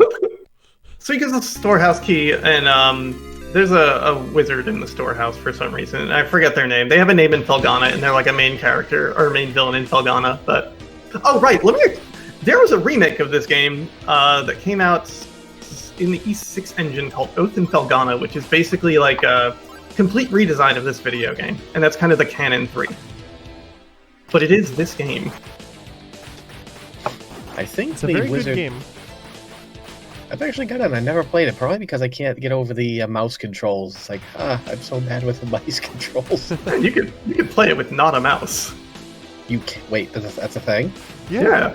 Why do no one tell me these things? I didn't know it was something that I had to inform you of. But here we are. Glitch Witch, I'm blaming you. Yes, you should have informed me of this years before I even met you. I don't know how I can go on now. I really don't. Persevere. Firm belief, have if to. you will. I'm gonna have to. I'm in tears right now. I believe in you, Starbird. Yeah, You can make it through this trying time. People believe in me. I'm so happy. So there are people in named Durin in this, or Doran, or something like that. It was something weird. So there are people in chat commenting on my sword fighting style, which is lay on the ground and stab them in the knees, and you're going to see that a lot. Yeah, it's like, you get poked in the shins. You get poked in the shins. It seems to be either poke them in the knees, chop their head, or jump down onto them and shove the sword through their eye socket. That went extraordinarily poorly, but, this fight's kind of just chaotic, so... Let's try it again! You mean you don't walk up to him and just punch him? He will hurt you a lot. Oh yeah, I forget this is the TurboGrafx CD version. Yeah, we don't have unlimited anything in this. Yeah, we don't have a glitch at the very beginning of the game that just wrecks everything. So we actually need... So people who play this game actually have to have skill, which is what Glitch Witch has here. Which is why I play the Genesis version, because I lack that. So we run up and stab that guy in the knees a lot, and this is how we get here. And you get a new sword. Yep. This we one's need that longer. sword. I guess we need the sword to fight the thing. So we were using an item before called the power ring. That doubles our attack power, basically. While you've got a ring on, you've got a ring power, which kind of is your MP, and it drains automatically while you've got the ring attached. Attached. That's what you say to wear rings, right? Right. It's attached. They're It's very, it's like very the, attaching. the red tear stone ring in Dark Souls. It's attached because it breaks to take it off, right? Exactly. Thank you. You know what's going on. So a thing to know is, anytime you kill an enemy in East 3, you actually do gain 1 ring power. You can recharge it at the shop for a price, but most likely you're not going to be doing that probably until later in the game when you probably need like a full amount of ring. So, not to ruin anything, but we are going to be doing it every chance we get. Well, what do I know? We need that ring power! Extra damage! This is very true. Okay, so now we're just gonna moving down to the next boss to go find the mayor of the town who's at the bottom of this mine that has absolutely no way back up. Yeah, I was gonna say you're just difficult. you're just dropping here. I was gonna say the mine drop looks just as difficult in this one as it does in the other one to go left or right, make it perfect. I've never hit a perfect mine drop. Yeah, it's not too bad. Those little bugs that are falling from the sky are like, at this point, one of the most damaging enemies in the game. They will just completely demolish you if you're not careful. Anyway, we just have to go fight this weird gargoyle thing. I call him Goliath. Because of Gargoyles, the animated series? No, It actually might be like... Because he's like 10 feet tall. Oh. No! Ooh, okay, Oh, that's good. right, he was a Yeah, we got it. We in there. Yeah, the main character was Goliath. Oh, yeah, that's right. I remember that. I thought you were doing think the what- thing. I thought it was a bit. The things I don't know. More voice acting awaits. Ooh, Oh, boy. More voice acting. Get my Grady, popcorn. from now on, you'd better mind your own business. You don't understand the power you're dealing with. It will destroy everybody, not just us, but you too, Pink Man. Are you still here? I thought I told you to leave. How many times do I have to repeat myself? You are brave to oppose me, boy. This time, I'll let you go. But if you ever get in my way again, I will have no choice but to kill you. Good job, young'un. Who are you? I'm sorry that you're in danger. Who are you? I because of came me. to rescue you. Let's leave this pit, my boy. My leg. Could you help me walk? So we've rescued Mayor Grady. We're going to help him walk and fly, apparently. I really appreciate that you're glowing bright pink in that entire cutscene because of the mine has ring. been destroyed. Oh yeah. Oh, It will not be the only time I'm glowing bright pink at a weird time. So I'm guessing in this version, the ring doesn't automatically unequip after a boss. Oh no, that's a thing that happens? In the Genesis version, yeah, I noticed it doesn't do that in the SNES version either. But after you fight a boss in the Genesis version, the ring unequips automatically. Probably because so silly people like me don't forget to unequip it and lose a lot of ring power. Yeah, we most of the time we just kind of let it drain and refill it. Well, it's not like the Genesis version has unlimited money because of a glitch. Oh wait, never mind. Alright, so now we're just going to take a quick armor upgrade because there's not many of those in the game. And as well, we're going to charge up our ring so we can actually use it in the lava pit. Spoilers. See, you're spoiling this game for me. I've never played this before. There is lava in this game, everybody, so if lava upsets you, I'm really sorry. Alright, so we have one more thing. We found this dude's pendant, and it's this is his grandmother, and she's so happy that we found her pendant, so she's giving us a ring. So now we have 2 rings. And this one halves the damage we take. Oh, that's why it's called Shield Ring. Gotcha. That's all. It's all coming together for me now. You know what game I'm being reminded of by these rings and the ring power? Hold on. Okay, holding. Adel, you came just in time. There's something I'd like you to do.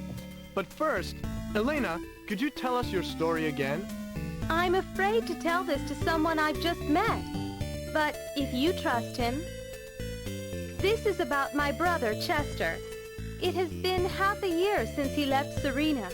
It looks like he's working for King Maguire. I've heard bad rumors about Chester. They say he's been around Volcano Ruins. I found my brother's pendant near the entrance, so I know he's been there. This might not have anything to do with Elena's story, but a priest named Pierre went to Volcano Ruins yesterday and hasn't returned. Adel, I'd like you to go to the ruins and look for Pierre. I'm concerned about the safety of the village. If you see Chester, tell him that his sister Elena is very worried. Oh, I've forgotten to introduce myself. I'm Elena Studart. It's nice to meet you, Adol, but I'm sorry to burden you with my problems. And that's the introduction to Elena, I guess. Okay, you can get on with your sentence. Someone was already predicted where I was going with it in chat, but I was just going to say the power ring and the shield ring and draining your numerical value as you wear them is reminding me strongly of the way rings work in Lagoon. And oh yes. For a second, I thought, oh, no, I'm not going there. Okay. What other rings drain you? What? Okay, so now we're going to actually put on a... No, we're not putting on a ring yet. We don't have an herb. This is very bad. This might be fine. Let's go a little spicy, eh? Oh, nope. I meant to buy an herb, and I absolutely did not, so... Let's hope we don't die! Let's get spicy. Immediately lose half your health. Oh no. I'm scared. Yeah. We're just going to shout out to this music one more time, though. This is probably one of my favorite tracks in the entire game. It is a real good track.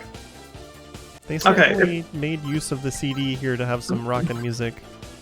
Oh yeah, if this was the SNES game, this is where you'd be grinding. This is not the SNES game, though, so we're just going to casually walk by these things and stab them in the legs. But there are a lot of birds. So apparently the SNES game has a bug where it doesn't have the experience that you get from killing enemies. So you just stab birds for a long time. It's so mean. As a bird, I kind of should be insulted by that, but I also know birds are jerks.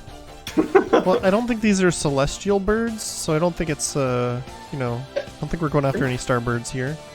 They might be. Well, I mean, by the looks, they go off screen, so I imagine they go to the stars. Okay, yeah, maybe. That's gonna be how it is.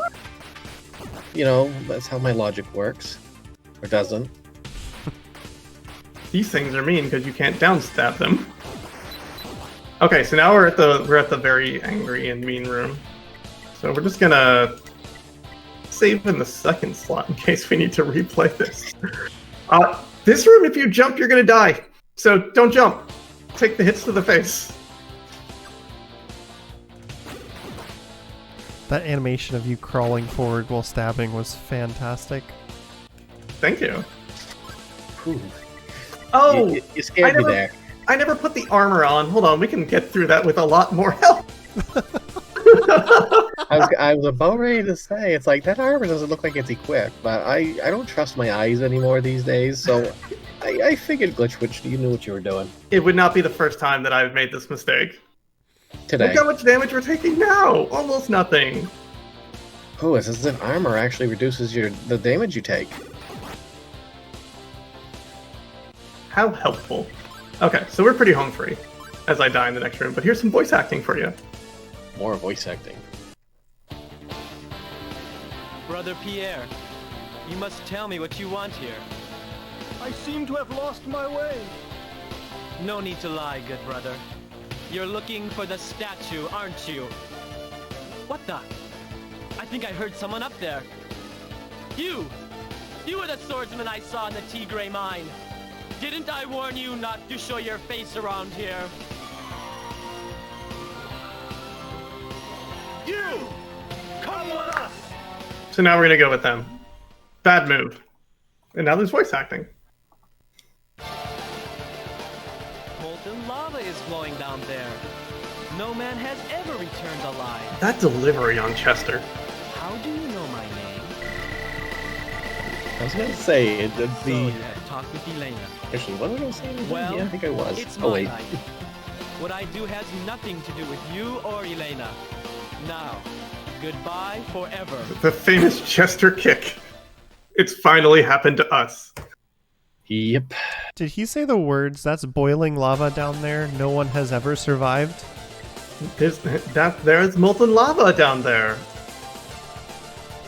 Can't be that dangerous. It's only boiling lava. It's not at the point of molting yet. Technically, it would be magma. Liquid hot magma. First ever person removed from hotfix in the middle of the run. Glitch W Witch. I literally don't remember what I was gonna say now. Oh yeah, I think I was actually talking about the voice acting, where I think it was or when they first started doing voice acting for game, they actually literally just used whoever they could find in the studio to do voice acting. Unfortunately, not everybody actually had like a John Truitt that was actually an amazing voice actor in his own right. Yeah. That's pretty common for the early days of voice acting from what I've heard of game dev, is that a lot of times it was just, hey, you want to record some lines for the game? And they're just like approaching some random programmer about it, you know? Yeah, that's probably all they had the budget to, but... And then, because what I was looking at, or especially early voice actings, I always loved the way Galleon was in the original Lunar games, and it's like, oh, he's got to be an amazing voice actor. And I look at his credits, just Lunar, because he was actually part of working designs. It's like, oh, he wasn't actually a voice actor. Like, such a shame. That's such a great voice. So we are going to try to conserve our ring power. That room is very spooky. Like, this whole cave is very spooky sometimes. Except the boss, which you'll find out. Well, no Which man we're has approaching ever very soon. returned, so of course it's spooky. Yeah, no one has ever come back from here. Okay, so we're going to equip our faithful power ring. We're going to save the game. And let's fight this boss. What do you think? Let's sit right, maybe like here. Oh, wait, so this one actually shows up right at the... Oh, wow. Seems like a good shot. That, as like, I was gonna say, Fire Dirk in here just shows up right at the beginning of the fight. That's a completely different fight than I'm used to. What happens in your version? Well, basically, he's underground for a little bit. You go to the middle of the room, and you can see fire spouting from the ground. And the strategy is that you wait for basically a count. You see the fire spout out like 10 times. He comes out from the ground at that point, and as you count it, you jump and do a down stab, and you can kill him. So there's a quick kill for him too, but you have to wait a little bit for him to show up. I like your boss fight a lot better though, because it's hey, I'm just gonna stand in this corner and just flash away. I don't need to do too much. Just kind of stop here and let the boss fight itself. Pretty much. Going backwards in that room looked awful. Oh my goodness. Oh, it's terrible. Yeah, that is ridiculously hard. Or even in the Genesis version, it's not so much that it's annoying to get hit in the Genesis version for it, because it doesn't do any damage, because again you're maxed out at that point, but every time you get hit you get pushed back a little bit, so for speed purposes it's not ideal. It seems like the Genesis version is like every room is extremely safe. This game is terrifying in other ways. Yeah, I was going to say yours is more terrifying to the point that it's the more you get hit, the harder it's gonna be to get through and the more dangerous it is. Mine is basically like, oh, this rock stopped me from my advancement. I've lost now a second of time because of it. Yeah, no, this is a little more I call it being rock blocked. Sure. At least now we've got unlimited herbs in this room. In every version of this game, I think I've seen unlimited herbs in this room. Yes, but in the Genesis version, it's translated to harb. So we have unlimited harbs. That's... Huh. Harb. I do not know how to feel about the harbs. I'm neutral about it. I really don't need to put the shield ring on for this room, but... the second I say that, it's going to just turn into a disaster, because you just... As we've seen, we take a ton of damage. Yeah, that shield ring definitely looks like it plays a very important role in this run. Yeah, we're going to see it a little bit more through the game, too. That's not seen its last use just in this cave. Okay, I'm going to take the ring off, because conserving our ring power is definitely helpful, and the dragon will be very slow if we do not conserve ring power. Adol started walking on that magma before it had fully stopped moving, and that didn't look very safe. It's fine. It wasn't boiling anymore. As long as it was below the boiling point. I mean, he's wearing metal. I'm sure there's some heat resistance to it, or Yeah, it's got to burn through your shoes first, right? And I was going to say metal heat resistance, and I have my partner here looking at me like I don't know what I'm talking about because she's a welder. So. No! Birds are bad. These birds are awful. So they always just charge at you, teleport, and then they don't teleport after that. So you can kind of time... Oh, great. That was awesome. You can kind of time when you're going to hit them, but it's not great. All right, let's... Don't die. Something, birds are jerks. Something like that. Let's use our herb, eh? That is a totally all-encompassing statement when they say birds are jerks. And voice acting. I agree, too. I'm glad to see you're safe. Someone's coming. Quick, hide. Somehow hiding from Chester like that. Look at him strut. I could have sworn I heard someone. Chester, what's going on? It's nothing. But I thought I heard someone. It must have been my imagination. Well, be more careful. Tell me, Chester, what will you do about Brother Pierre? He seems to be on to us. So I'm going to lock him up in the dungeon of Valestein Castle. Mr. Merlin! Yes? The fire dragon Girin has been slain! What? I'll be there immediately! Chester, I don't see how that little boy can give you such a hard time! I'm very sorry. That's little boy! I'm very sorry. It seems like they've gone. Oh, the voice acting. There's just more. But it gives me the creeps. Hey, what's that in the dark?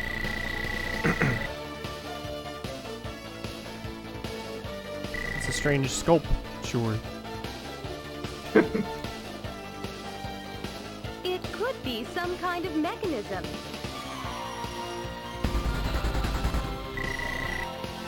I think this is the way to find the statue. I remember a story my brother used to tell me. He would talk of a flying monster that lived in Volcano ruins.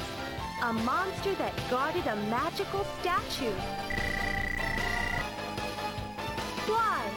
I am the one who brought you here. I can't let you face this danger alone. Elena just trying to come along with no weapon or experience. Thank you. Hey, she got pretty far in all fairness without a weapon or experience. This is true. She lived where, without armor, by the way, where we took a ton of damage with armor. Actually, no, we didn't have armor at first either. We didn't have armor for a lot of that. I like how her counter-argument is just, there's no reason for you to put yourself in danger. You're such a sweet girl. She says, okay, bye. Alright, I'll leave. It's cool. Anyway, here's a dragon. And now we just need to kind of manipulate this dragon into place by standing right here-ish. And then we furiously stab up... Ah! That was bad. That was extremely bad, so let's not do that again. Whew. Let's just furiously stab upwards at the dragon. While in its hitbox. Actually, you're out of its hitbox, technically.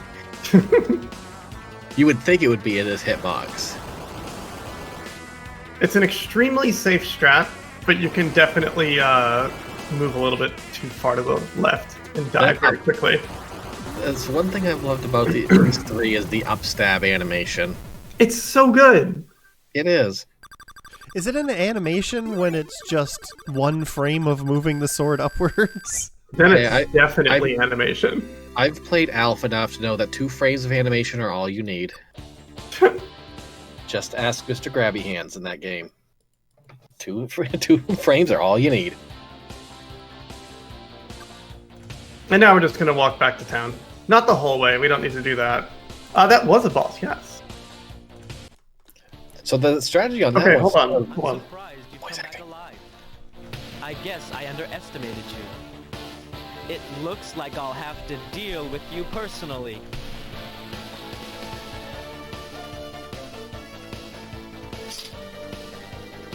Chester, no! Elena, what are you doing here? I asked Adel to stop you from doing any more harm. Please, stop. Why are those statues so important to you? It's my duty. I must get revenge. Surely you remember what happened that day? Adel, just leave me alone. I don't want to fight. Chester, in one line, goes from, I'll have to deal with you myself, to, I don't want to fight. What does he need a sword for when he can punch a guy 6 feet into the air? Right? That's like... Let's go back And to he the must village, have his Adel. revenge. Anyway, we're back in town. And she has to go off to the right somewhere. I have no idea where she goes off to. I'll have to deal with you myself. Why won't you just leave me alone? Adol, I'm glad to see you. I'm leaving. Dogi's going off on a spirit journey to find his, No, hold on, no, wait, let's rewind that statement. Dogi's going off to find his old master. It's a spiritual journey to find his old master in the physical realm. He must Fair enough. see you. It's urgent. In the very, His very house cold is beside mountains. the inn. He must be somewhere in Maine, then. Oh wait, we don't need to be in here. Just want to say hi to the shopkeeper, make sure he's still there. Yeah, he's doing well, I guess. So let's charge our ring. And let's buy. He is charging you a lot of money for weapons, so, and armor.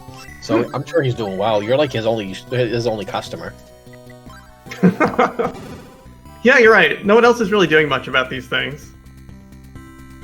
So we're gonna go see the mayor, because the mayor has some jobs for us.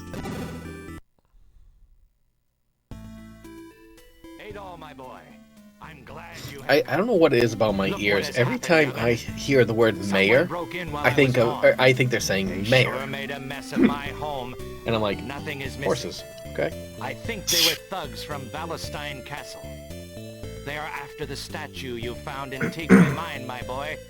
And for some reason they thought I had it. If the statue has something to do with all the creatures that have been roaming around lately, then you will be in danger. But we still need your help. You are a great swordsman, and I will put the trust of the entire town in you. What do you say, young'un? And we get a yes/no prompt. I don't know what happens if you hit no. That's the spirit, Adel, my boy.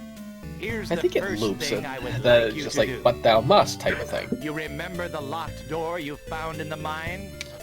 Well, Oh, Are you everyone- sure you will not stays reconsider? locked, because beyond it are pits with many fierce monsters. I've heard old stories about that place, and they say another statue rests somewhere inside. I've already sent a party of miners there, my boy, and I would like you to join them in a search for the magic statue. Here, take this with you, young'un. I hope you will find it useful. So yeah, as chat is catching on, this guy and a lot of other people like to call Adol my boy for whatever reason. Well, according to Chad, that's his last name. Adol Christensen. The way he's it talking, just, translates. the way he was talking was just unintentionally sinister that entire time. Did you hear that? He knows a dark truth or something. So we go back into the mine, and we're gonna go to the door that we found the power ring at, which was locked before. Okay, Chad is speculating that it's Adol my boy Christensen, which is fair. I guess that's Is that like a hyphenated last name, or is my boy his middle name then? Could be his middle name. Oh no, it could be a hyphenated last name. This is very true. They all call him Christensen. Alright, well, things in this thing don't really hurt. Things in this thing, really wonderful words me. Things in this mine don't really hurt us now until we get in this door. And then they deal... thing really don't mind me. I got it. That's all good. I mean, everyone knew what I was talking about. Probably. Yeah. It's kind of a theme in East games, is that you revisit an area you've been to before, and everything is really easy. Yeah, until we go further into it. Yeah. There we go. New music. And now these things, let me tell you how bad they are. They okay, I'll just show you. Do you want, let me just run into the next one that we see, and you can see how much damage it deals to me. And I'm wearing reasonable gear. TM. What? What in the world? I swear the damage calculation in the TurboGrafx version seems way off. It barely scratches me. Yeah, those things hit like crazy. So we just kind of take our time around them.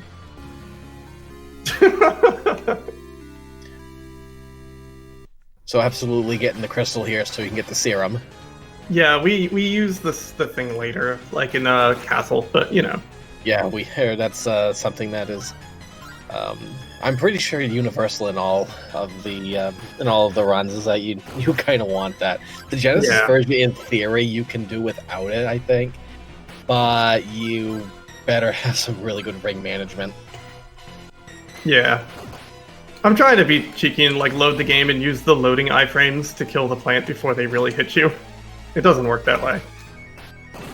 This is fine. Yeah, so we're gonna just take our fine, time. though. It happens. Just taking our time at this point. You know, I think I had mentioned earlier, because you had mentioned, I'm going to die in the mines, and I said, oh, that happened, or I said something along the lines of, probably. And I wasn't trying to mean it like that, it just kind of came out poorly, and... We had this exact discussion, and you just wished death upon me. I didn't wish it, I just... I wasn't even really thinking when I said it, but I was like, hey, I really wasn't that far off. So those NPCs we saw over there, if you go over to them, you'll learn a lot of backstory. So we're not going anywhere near there. We do not need anything from them. We do not need the long cutscene where they tell us about the, was it East 6 guy? Or something. Wait, there's armor there? Yeah, there's a plate mail. I never go there. Huh. Who knew? I would like to live. The more you know. And this is the only piece of armor that we're going to have, aside from our shield that we'll buy later, until we beat the game. Or until we get the, No, don't go all the way down here. This is the wrong spot. Until we get the battle stuff. And I noticed that you don't have a shield, but you actually still have all your gear showing up. In the Genesis version, you actually have to have all 3 pieces equipped in order for anything to show up. Yeah, I think you just need to equip a sword. Wait, is this the door to the boss? Okay, let's go. Okay. Safety saves are your friend. Yeah, especially here. Oh, this fight's annoying. In This every fight is terrible. aspect, it's annoying. So, you can explain why it's terrible. I'm going to be concentrating on counting. Yeah, just don't get hit by the yellow ball, because as you can see there, you get hit by the yellow orb, you get teleported back. And it's not that it really does any damage to get hit by that. Well, it may in this version, I have no clue. But basically, by the looks of it, what Witch is doing here is getting into kind of a rhythm, watching out for the crystals that are kind of plummeting towards her, and making sure to stay in the rhythm of the orange orb that's floating around, because being teleported back again doesn't do damage, but it's a waste of time. It is one of the more, concentrating things, and all you have to do is really count to 5 twice. You can theoretically get 6 swings with the jump and just take a hit, but missing a cycle is not wonderful. Yeah, and unfortunately, you can't save in the middle of the boss fight and kind of cheese the fight. I also noticed, every boss that you have, I think this is a common thing in all these games, where they have a full HP bar. You get this little rinky-dink of HP bar, especially at the beginning, and it's just that's intimidating when you're first playing. Yeah, you get almost nothing. Yeah. Hey, that was a gold split, y'all. Glod. That's Glod hype. No, wait, that couldn't have been a gold split. I died 3 times. Okay, well, whatever. Live split never lies.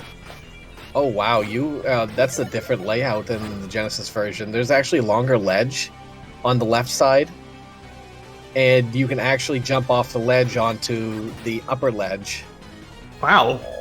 But you have to be pixel perfect to do it, and I end up missing it a lot, but I call it the chasm jump.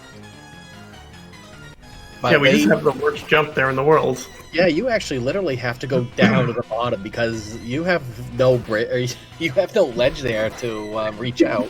Nope. The first time I got there and I learned you have to go all the way to the top and kind of find the right ledge to stand on and jump to the left, I was shocked. So how are the jumps here? Because they're annoying in the Genesis version. They're not wonderful, but they don't feel that bad. They could be way worse. Oh, and I see you don't have the frame perfect floor clip either. Ooh, I want that. The in the Genesis version, if you actually, where you crawl under the kind of the platform or when you were at the top of the cliffs, and you had to make yourself around. Mm-hmm. In the Genesis version, while you're crawling, you can actually hit the jump button and go through the floor. Huh. I call it frame perfect, but it's 60 frames out of 60 to hit it, so. Okay, we made it back to town. We're out of the mines. We're never going back there again. Yeah, we are legitimately out of those mines unless I hit a wrong button at some point. So, it might still work. I might still hit a wrong button. Hit the reset button, or you might play the game again. Yeah, maybe we'll just start the whole game over. So now we're going to buy a shield. This is the last piece of armor we're buying in the game. And we're going to go make sure we've got an herb, charged up our ring. We're going to make sure we buy a mirror. Now, what does a mirror do in this game? It freezes all the enemies on the screen for a certain amount of seconds. Ooh, that sounds handy.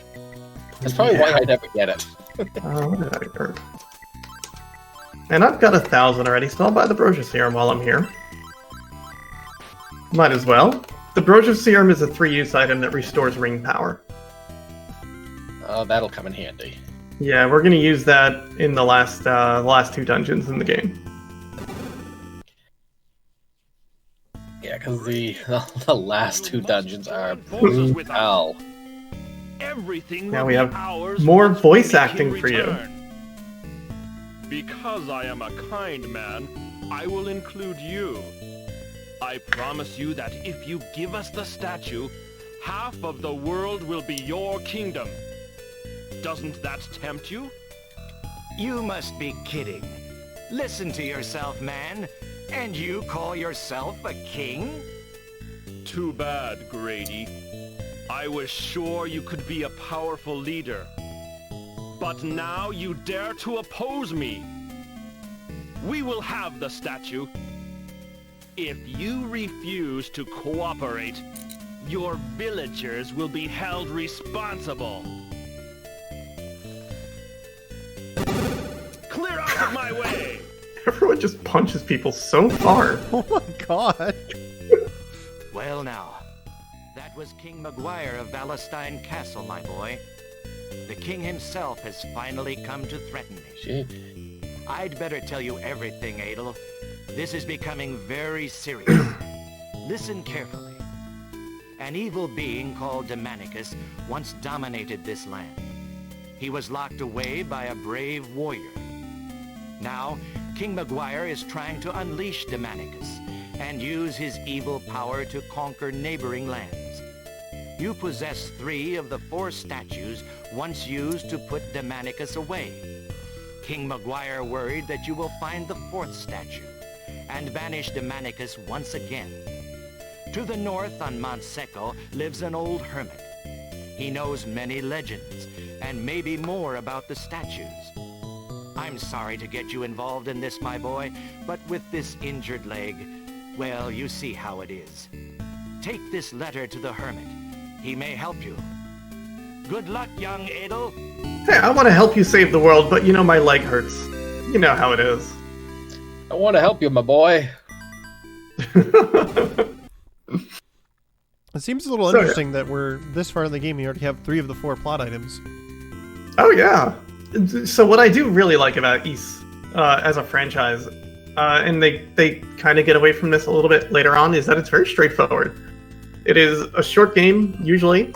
There are only a few areas, and it pushes you through the game pretty fast.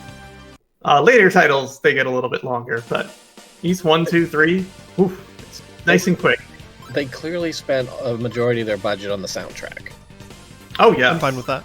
The first Ys game had Yuzo Koshiro as its composer, so they had big shoes to fill at that point.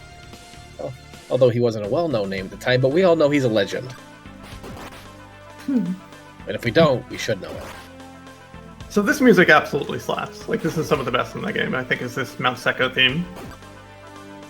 This is the one theme in the game that I actually think was done better on the Super Nintendo than on the Genesis, but because it seems a little more upbeat on the Super Nintendo version, but this is still a really great track. Okay, so wish me luck here. We've got our mirror. We're going to turn off our rings, save the game. Let's go. So there's going to be 3 flashes on the screen as I get through this thing. They're not intense, but still, if flashing is something you do not wish to look at, I will let you know when it will be done. Well, there's no more flashing now, because I've used all of the item. But mostly we're just trying to get through this cave! Okay, we're good. Ooh, that was scary. I mean, even to be honest, though, even in the Genesis version, at that point, you cannot one-shot those enemies, and they can still be a bother to you anyway. They don't hurt a lot still, but I may have to try and utilize the mirror. That's a good strat. Yeah, it's really good to get through without having to deal with them for most of the point, because they will just completely demolish you in this version. I see. I can only imagine how much if you end up using that in the final dungeons. So you'll never see me use it again. One of the statues is hidden here. Sorry. Well, my dreams are dashed. Not using it in Valestein. It is protected by a powerful force. God, It is said that the beast which dwells atop these mountains holds powerful magic, a talisman to help enter the caverns. Adel, my child, you are unprepared. Carry this sword with you into battle. And now you've got one of the better swords in the game.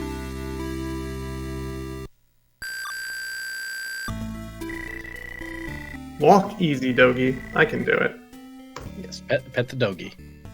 At least it seemed like his master, the voice actor for him, was at least trying to voice act. At least I think he's been dungeon master quite a bit, so he's probably had experience in storytelling.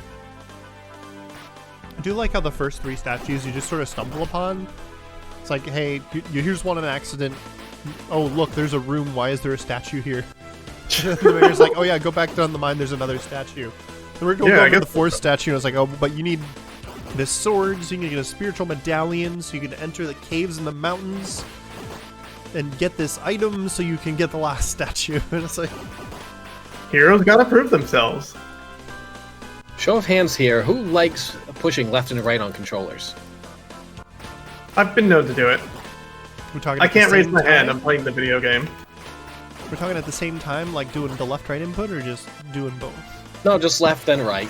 Okay, yeah, I'm pretty good at pressing left and right. I mean, you might be able to push a button or two in between, like what Glitch Witch is doing here right now, in this grinding session. Yeah, we're grinding up to 19, a little bit over 19,000 XP. Oh god! A little bit over 19,000. Can I translate that to experience points, please? Yes, you may. Okay. Don't mind my freneticness sometimes. I really. No, that was fantastic. What? Sorry. Ooh. Okay, hold on. Let's go get a free heal, eh? This wouldn't be an East game without at least one grinding section. It seems like there's just always one at the very least. Yeah. Yes. I have been. Okay, so bonus. I've been playing East on the East 3 on the NES, and that game is like all grinding. And so if you want to experience a really upsetting version of East 3, I mean, I recommend the Famicom version. So wait, the Famicom version, that doesn't have the glitch either? It might. I don't know. I don't know if it does, because if that was the case, I might have tried playing that version too. I've never heard of anyone trying to play that one fast. I was gonna say though, if that actually had the glitch, there would probably actually be a time up on speedrun.com for it. We would think. Someone find it out and put a timeout. There we go. I've been playing through it. You need to grind in the first room for about maybe 10 minutes just to get into the second one and not die. Like, you will deal 0 damage. Oh, that sounds like the SNES version too. I remember when I first played the SNES version, that's what I ended up doing. I just like grinding the first room forever, and then I think in the second room I just got to a point. It's like, I'm tired of grinding. It's getting late. I'm just gonna put a clamp on my button, on my down button and my stab button. Sit in this spot, and I'll be at max level when I wake up. And that is what I did. It's certainly a strat. Yeah, and Valestein Castle was still a pain. Even at max level. Yeah. Go ahead. I was going to say, I've been meaning to play the other versions of this video game. Like, I need to play the Genesis one, and the SNES one, and the PS2 one. Especially that PS2 one, because it looks awesome. Oh yeah, there was a PS2 version, wasn't there? That was actually not Oath and Felghana. Yeah, it's still a side-scroller, too, at that point. Which is fascinating. Also, one of these days I gotta get you all controller cam, because I've been holding the controller down this entire game. Or controller upside down this entire game. Wait, what? You have? Yeah, it's just how I learned how to play games, so... Every single video game I play has an upside down controller, basically. Huh. That I can physically hold. So like SNES, NES, TurboGrafx. Genesis I can't do because it's a weird controller. I imagine that becomes difficult with analog controllers as well. Extremely. Okay, yeah, you need hand cam there, Glitch Witch. This I gotta say. Okay, please come down here, Harpy. There is no really great strat for the Harpy other than jump at her and swing the sword. So this is the fight I've been missing out on. Do you not do this fight? Oh, we do the fight. It's just I jump and stab, and that's it. Oh, I'm so sorry. Yeah, I'm at least enjoying this, that I get to see a lot of what I miss in the game because of that cursed glitch. I mean, blessed glitch, because I love using that glitch. Maybe you could play the TurboGrafx CD version. I'll tell you what. If I ever find a way to play the TurboGrafx CD version, I'll play that. You play the Genesis version, because I figured you'd like it because it has a big glitch, and glitch is in your name. Yeah, I would say so. I have played the Genesis version briefly. it's better than the SNES version is all I can really take away from it. Would you say that the glitch is big enough that you would put 2 eyes in the word glitch? Absolutely. All right, It's then a pretty intense glitch. Then I think you can match that with Glitch's name then. It's got to be a big enough glitch that it needs 2 eyes. Yes, absolutely. Very specific glitches use 2 eyes. I mean, Thank you. it's such a big glitch. Your 2 eyes will not believe what it's seeing. Oh. Okay, this is going to be a shield ring room. This room is bad and should feel bad. Alright, let's go. So it's the same thing as the room that we mirrored through, except we're a little bit stronger, and we've got the shield thing on. And we you got the Bandit Slayer, so you should be able to kill him. Did I equip that? Yes. Okay, we're good. We're good. Well, hold on, let me step outside and not fight this dragon yet. So we're going to switch over to the power ring, equip the healing herb, save the game because I'm scared, and we'll go in the room. It's a shame your route didn't allow enough money for the amulet, because that would have been a perfect place to use the amulet. Yeah, probably. I don't know. I can't remember how much it cost in this version though, or in any version. 1,000 gold. 1,000 gold. Oh, yep. I was gonna say that can't be that bad then, because I get it at the beginning of the game. I must have enough. Think, Starboard, think. There we go. What is this, like the 3rd dragon we fought? Just something. It's an RPG. Second, I think. Well, the first one's kind of more like a statue. It kind of looks like a dragon also, but it also looks like a lady. Yeah, I'm pretty confident it's a lady because that's what the Felghana version is. The one NPC walked in and said that the fire dragon was defeated. Voice acting. Hold it! Don't move! Oh no! You're right, 3. It's you again! Give me those statues. Now Chester comes and takes our statues for his own purposes, and we get locked in a room with Chester. We just gave them to him? Yeah.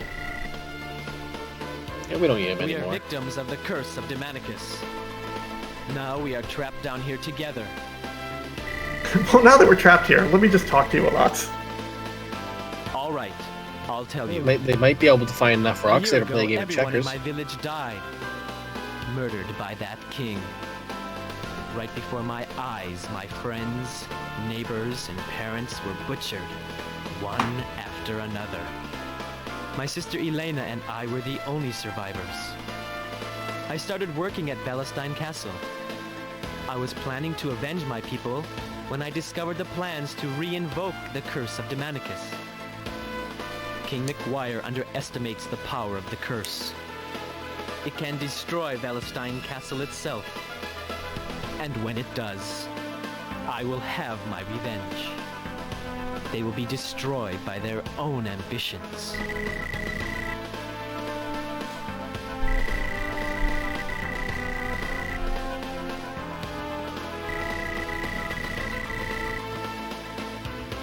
Hey, did you hear something?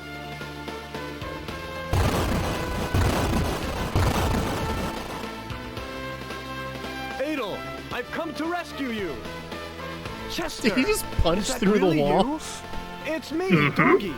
No, this goes to the theory Chester, you've changed. 10 years that ago, he literally you were is a man doggy. with many dreams. You used to tell me how you were going to make the land of Kenai the greatest in the world. And now look at you. I want you to stop working for King McGuire and Palestine Castle, Chester.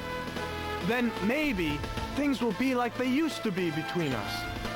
Doggy, forgive me. So Dogi does not get stabbed in this version, like in the Oath and Felghana version. Master, thank you for everything. Be at peace, Dogi. Remember me. So evidently it's true that they just didn't have enough money to pay for an Adol voice Well, actor. Adel, we must leave these cursed mountains. They like their silent protagonist who talks a lot. All the money went to Chester's voice actor, obviously. Sure was the voice actor, or did it go to developing that amazing kick sound effect he has? Jedi, what happened?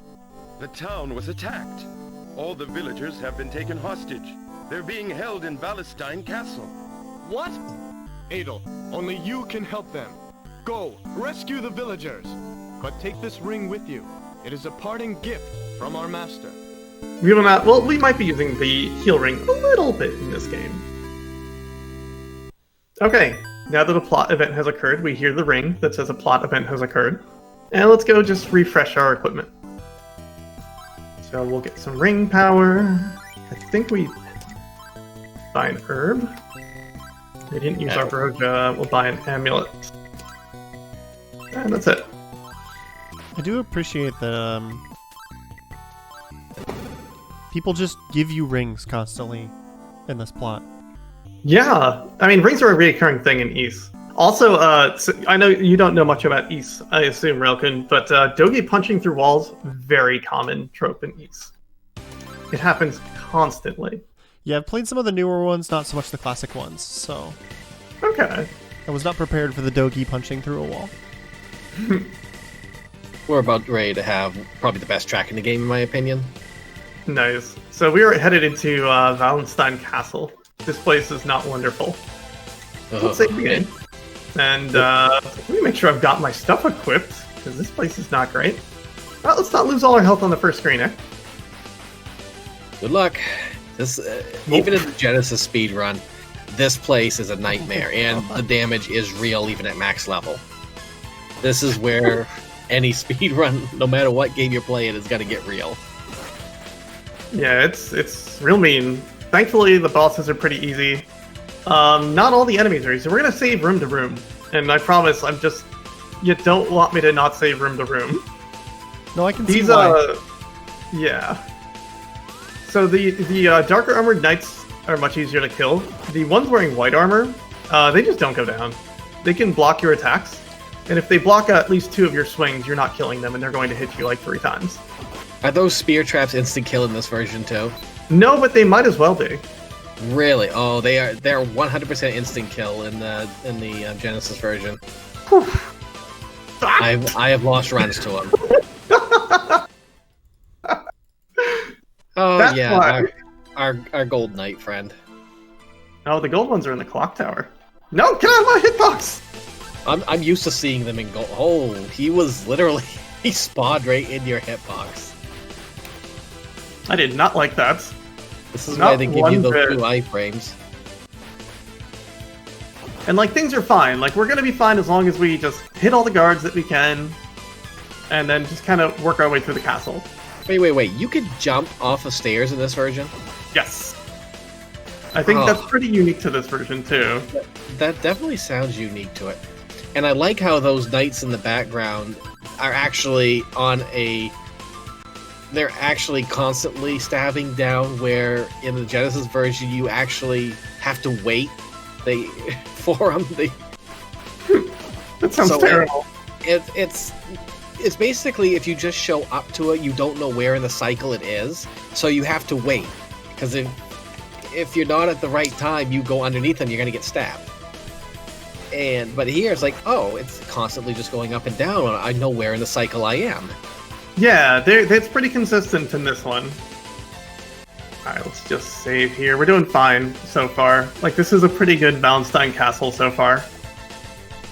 Yeah, you got 50% health, so this is fine for Wallenstein. Yeah, and the next boss, like, we're going to try to not get hit by him. Which is, you can say, well, obviously, Glitch, we're going to try to not get hit by the boss, but just work with me here.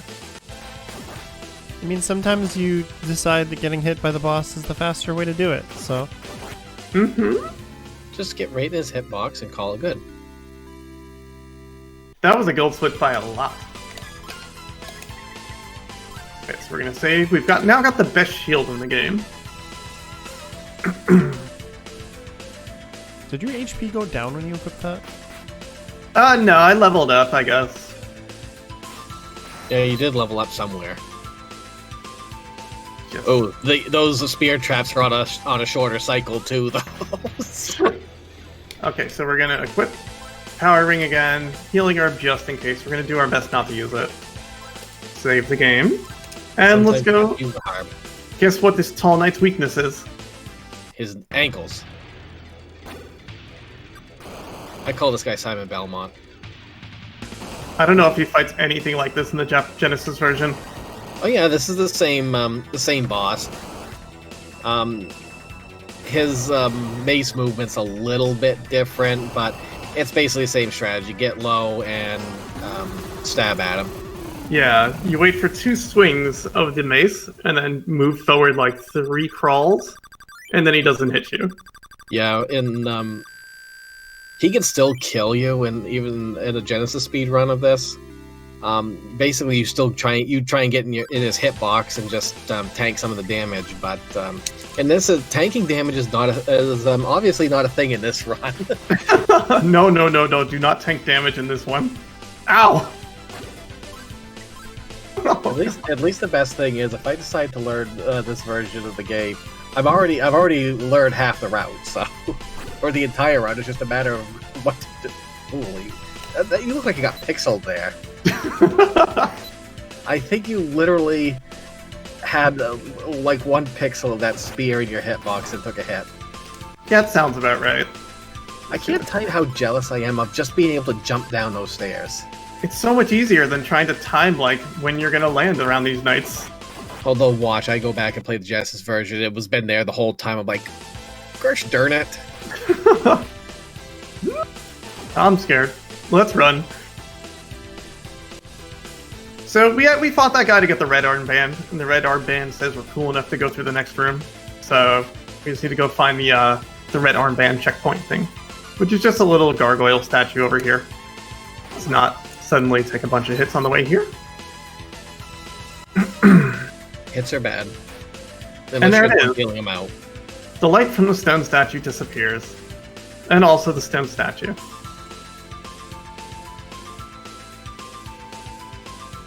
We haven't seen Gold Knights yet, y'all. They're coming. But first, we need the best armor in the game. It's called the battle armor. You know it's for battle armor. Oh, that's the reason it's called that. I thought the battle armor was purely ceremonial. One would think. Surprise! At least it looks good. Alright, so we're almost at the fire doggo. Let's just not die on the way there. Yeah, but okay, let's not die on the way there. But if you get close to that point and, you know, you let out a yelp like that, I don't think anyone's going to complain. That's all I do. Scary games get scary yelps. Alright, let's see how you deal with Fire Doge. Alright.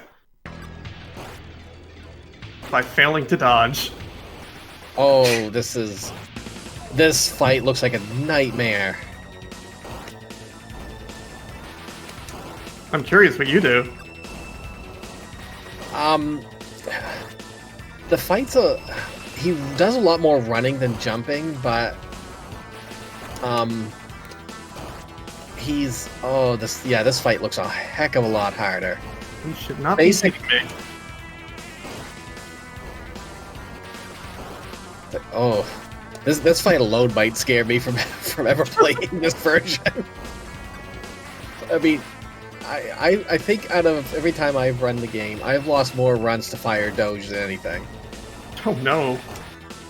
And it's not even so much, it's just that if you miss time where you are, because he will run left and right over and over. Although, looking at you doing this now, it looks like he's got a clear pattern.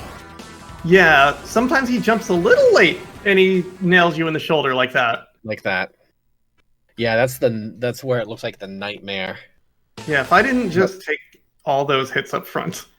Okay, so here, we'll just get positioned really early. So you don't, I'm guessing you don't get an extra herb in the dungeon then.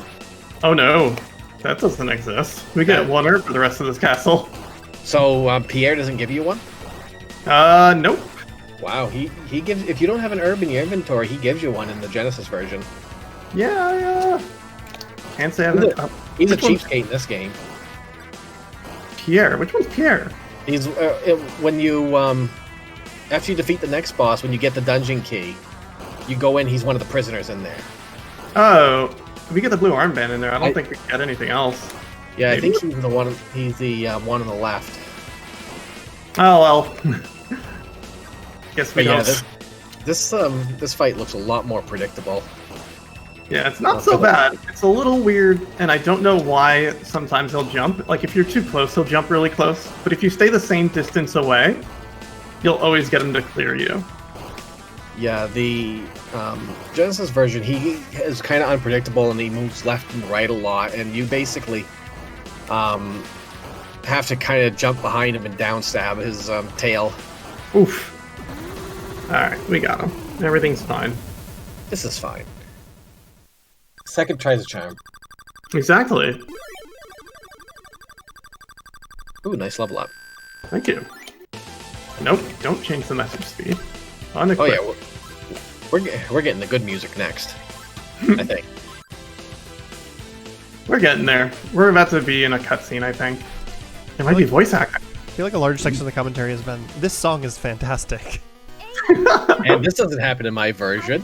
Oh, this looks so much better in this version. I know you told me to wait, but I had to come for you. This man was going to attack you. So you are Adel.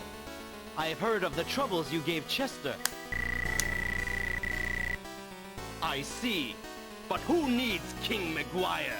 Step back. Step back as Adol doesn't move. Anyway, I guess I'll open this door. I'm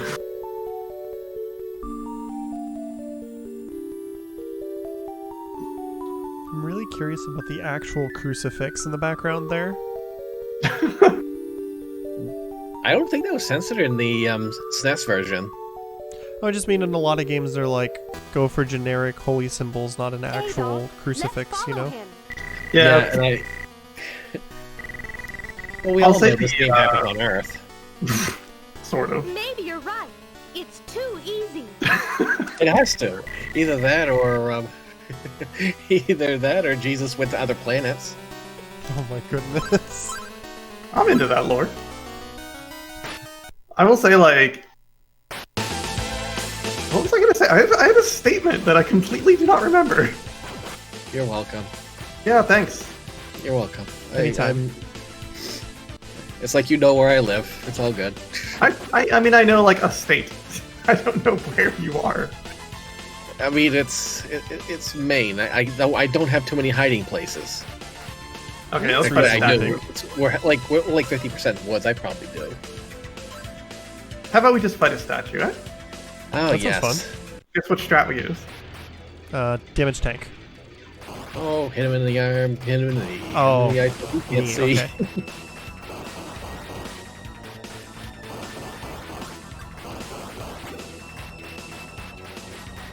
Yeah, that statue chalks you.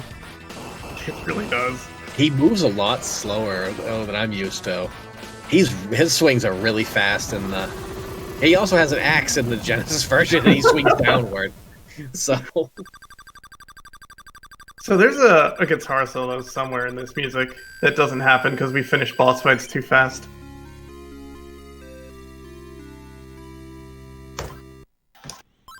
Okay, let's go.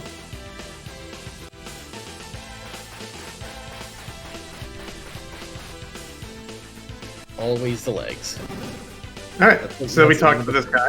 I don't know why King Maguire put me in here. Okay, here's an armband. Why do you have it? Who cares?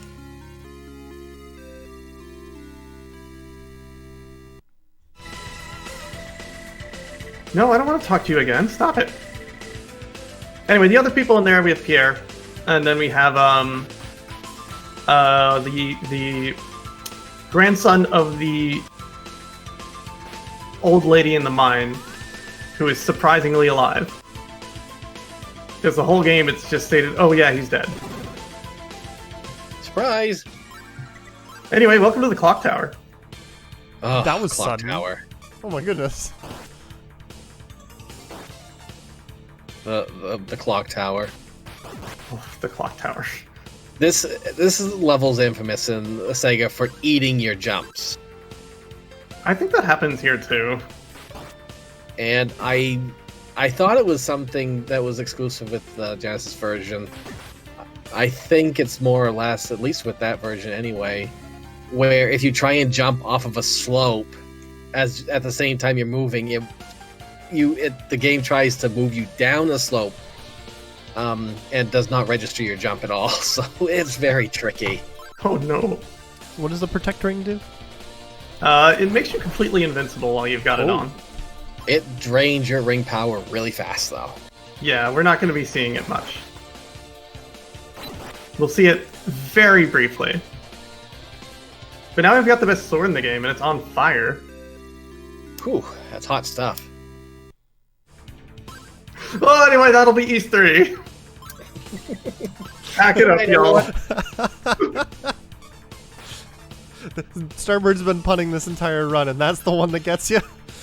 The only one that gets you? The only one. Okay, so I need to make the world's worst jump here. Oh, this jumps...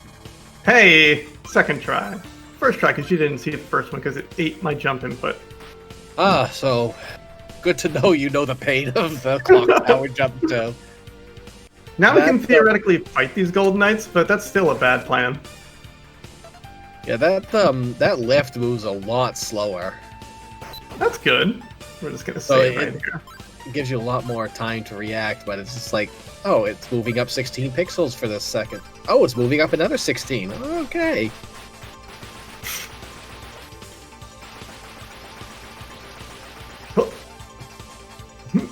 That's not where to... Yes, that is where to jump. I changed my mind.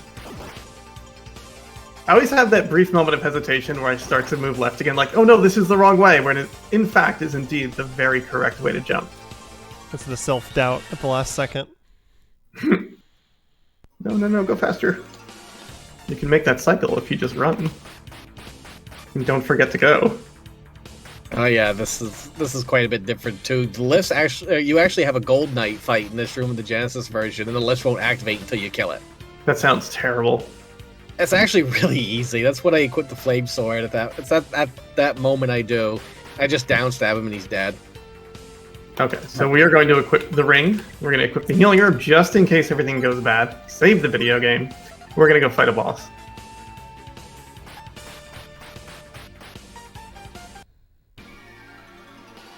Germanicus lives again. This human form is no longer necessary. If I get the statues, I'll have absolutely nothing to fear. Well, now he's going to turn into whatever this is. Except they forgot to have the front of his hitbox actually work. Or the back of his hitbox actually work. Looks like a lightning Anubis. Feels like it. Oh, he's dead. Yeah, this fight looks a lot easier. The hitbox is definitely similar. I've noticed on that, but he's got a larger hitbox behind him. So in the Genesis, basically, you kind of get within his cloak, outside of his lightning range, and just down there and go after his. Why cape, I guess. Of Maryland? No, this is the king. He's realized he's been tricked. His purpose was to return his master Demonicus to this world. So listen to him. Soon after Demonicus was revived, hideous monsters overran my beautiful castle. I am lost. My kingdom is falling into chaos and ruin. You must save me. The only hope left is in the power of the 4 statues. You must act quickly. Take them to the realm of Demonicus and seal him away with their power. Here, take this idol. Its power will aid you and help you to enter into the land of Demonicus. Now we've got the Goblin Idol, and all it is a overwrought key. I am responsible for many evil acts. Now it's time to make up for my past and try to correct my errors. Yeah, can my legit. people forgive me? Hey, it's Elena. Obviously, nothing bad's gonna happen. Glad you are safe. The ultimate evil's been awakened. This is fine. Whosoever tries to interfere with my return will suffer dearly. Adol, how do you like this?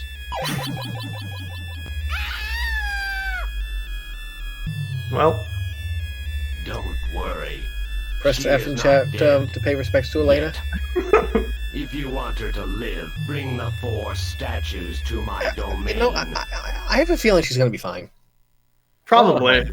But why would he want you to bring the 4 statues to his domain if that's the only thing that can seal him? Wouldn't he want you to take the 4 statues and like toss them into a volcano or something? Yeah, something like that, I think. So now Adol has a complete, like, crisis of confidence. Hey, chat, listen to me. I feel powerful right now. I wonder if I'm a warrior after all. Am I a warrior? Or am I a Muppet? He goes back to town and says, I'm not good at any of this. If I'm a Muppet, then I'm a very warrior Muppet. Or am I a Muppet of a warrior? What's wrong, Adel? Am I a warrior of a Muppet? Or am I a Muppet of a warrior? Ooh, Adel, touche. where is Elena? Where is she? Where is she? I've never felt this helpless in all my life. Is that not Lena standing in the background? It's not. Hey, what do you know? There's 2 of them. Am I strong enough? What are you worried about that one that just fell off the bridge for? You got 2 you're more a right fine there. warrior. Only the truly strongest of men know their own weaknesses.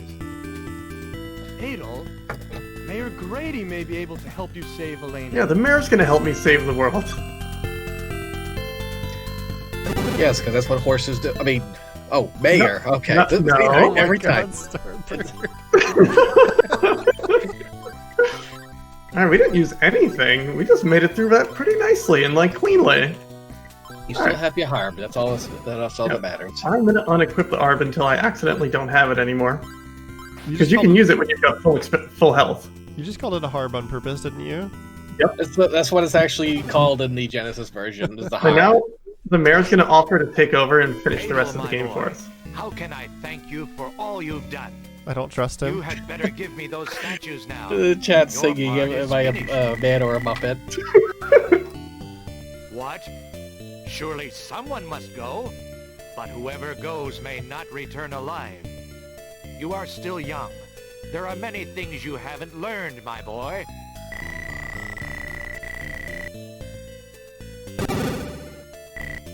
Grady, let Adel go. He is not just a drifter. My Adel boy. is an adventurer. I'm sure he knows his life may be in danger, but there are some things that a man just can't back away from. You should have faith in Adel. Adel. Then take this with you. It will be helpful in your fight.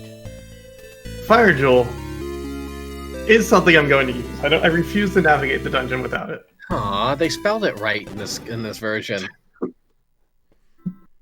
I still love how everyone in this voice, like the whole voice acting cast, calls him Adel, A-D-L-E, when it's definitely A-D-O-L.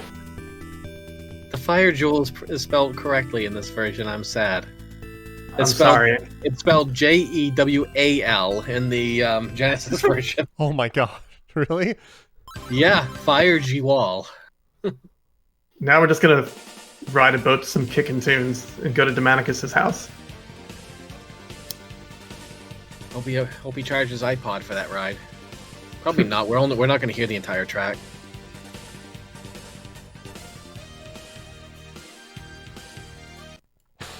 Alright, the eyes of the Goblin Idol start shining and the gates open with a heavy thud. Well, that is a good point. Adel does actually have a voice actor. Yeah. It's actually Morse code. Really in high later, speed. In later games, he's still silent, but also has a voice for some reason.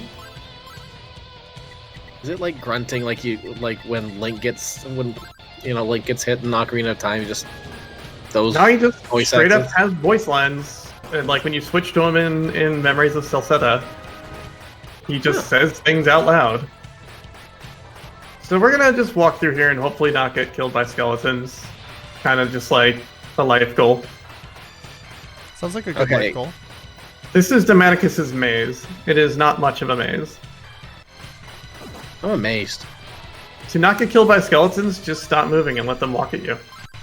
And I'm also jealous of how good the fire jewel is in this version. We actually don't use it in the Genesis version because if you actually use it in the maze, you can't see where the skeletons are unless they're in your light. Oh no. So, Yeah, so we play that dungeon completely dark. That's bad. Most Yeah. people, like, you can get through this without using a fire jewel. I want to use it. Yeah, I mean, I don't blame you for it, but it's like, oh, I would probably use it myself if it didn't have that nasty side effect of, I can't see where my enemies are now. It kind of makes it look like you've got like strobe lights to go with the rock and club music while you're walking through the dungeon. All right, let's fight this little mini boss. Now we're gonna see the Protect Ring in action. And watch how quickly it drains my ring power. Oh wow.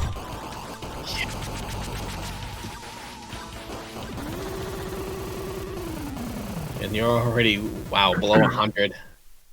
Yeah. See, I would be so scared to go to the final boss with that little bit of ring power. Well, we have the item that refills it, don't we? Yeah, we have the Broja serum for a reason. How much is it? Does the serum heal? Okay. A lot. It's a random amount, but it's usually pretty good. Okay, so it's a fixed 30 in the Genesis version. So yeah, you definitely got a lot more than I would have. So we're gonna put the heal ring on for a little bit just to get some health out of this, and then put back on the power ring and equip the herb, and just don't equip the herb yet. Equip the amulet, and go. Like, don't equip the power ring here. What am I thinking? Video games. This is fine. All right, cutscene. Long cutscene time. Adolf, wait!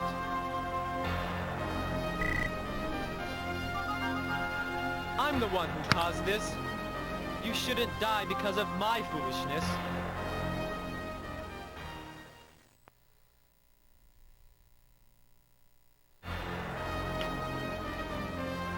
Welcome, Adolf.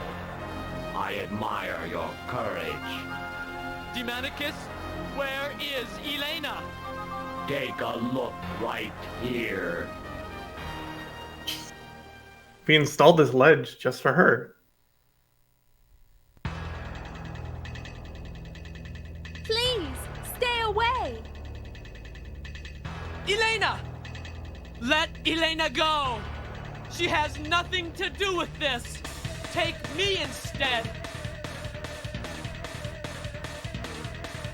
What I need are those statues that Adolf has. I don't need you. Brother and sister dying together. What a nice image. All right, Adolf, see what happens to those who oppose me. This is what I'm seeing with the Muppets here lately, evidently. Chester in space. Prepare to die! I will avenge all those who died Do not by know your what hand. Chester is thinking. Chester, don't! He's probably thinking, don't look down. Why must there always be killing? It's probably on a Both continuous you loop on and his head. Demonicus are living In his head, I beings mean. with emotions and I don't feelings. know why it would be looping on his head. Elena, I know only too well. But this is the real world. If we don't kill him, he will kill us. This is the real world. If Demonicus is not killed, the human race may be destroyed. Why does it look like it's a I Roman hope Colosseum you are behind you? finished with your goodbyes. Yeah, kinda. Because Yeah, now I'm seeing it. time I can't to unsee it die. now. Elena is just so wrong with those statements. Stop defending Demonicus. Crafty boy, aren't you? Step up onto the platform with the statues. All right, let's hopefully beat the game. You got this. What a cutscene. Easy. That was You get this first try. that was a fantastic cutscene, Glitchwitch. Thank you so much. I'm glad you enjoy it, Railkin. I know you had so much to do with making that happen. I am very responsible. I'm the one who plays all the TurboGrafx video games, so yes.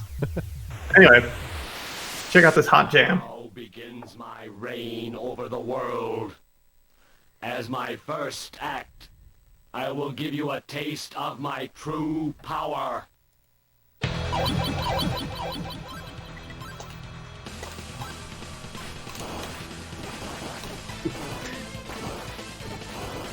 And this is another thing I am jealous of. You don't even have to kill the hands.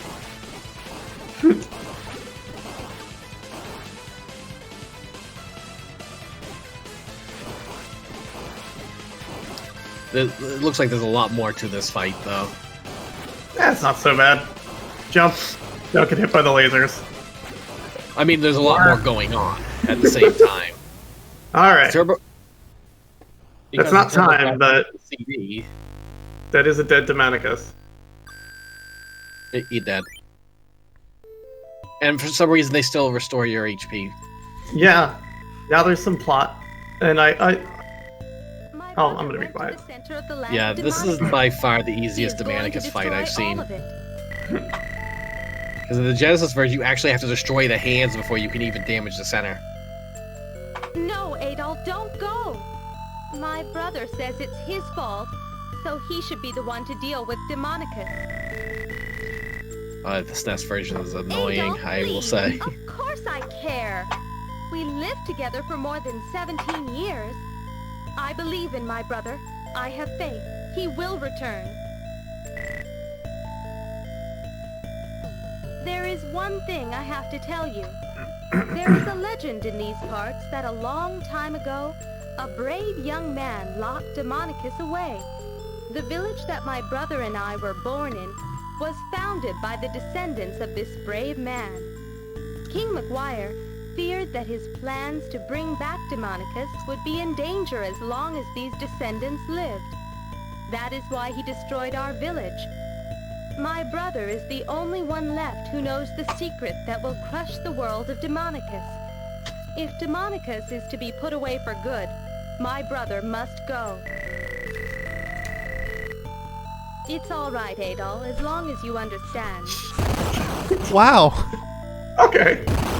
Main character in an RPG just apologized? Oh, Adol. I mean... Yeah. Chester's doing something.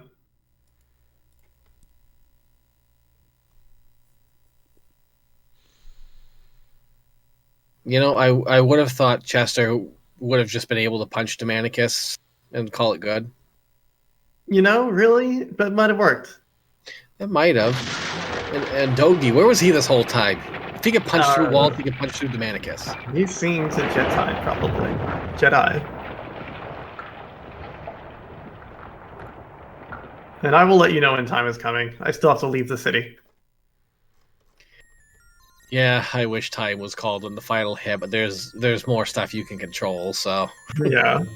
Should we really leave? And then in traditional Yes, it is best. Adol fashion. Adol, I have some final things to Walk do away from the before we explosion. leave. I mean, the city. Why don't you go on ahead? Yep. Adol leaves without saying anything to anybody. Yeah, the life of a traveler. I mean, he is a wanderer. From East. Hey, Milton, do you want an overwrought explanation about adventure? Yes. Just You are hang on really for a minute, Adol. then. I wish you could stay. Where is Dogi? Aren't you leaving together?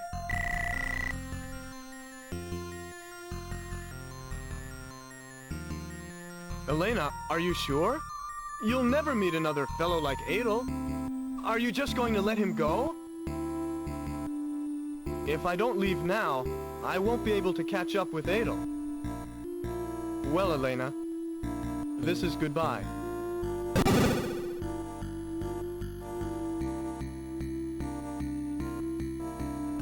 And she has a change of heart, kind of. So we're going to meet up on the bridge with Dogi, and when both characters walk off screen and it fades to black, it's time. Okay. What is there for you out there? You should stay here with us. I'm an adventurer at heart.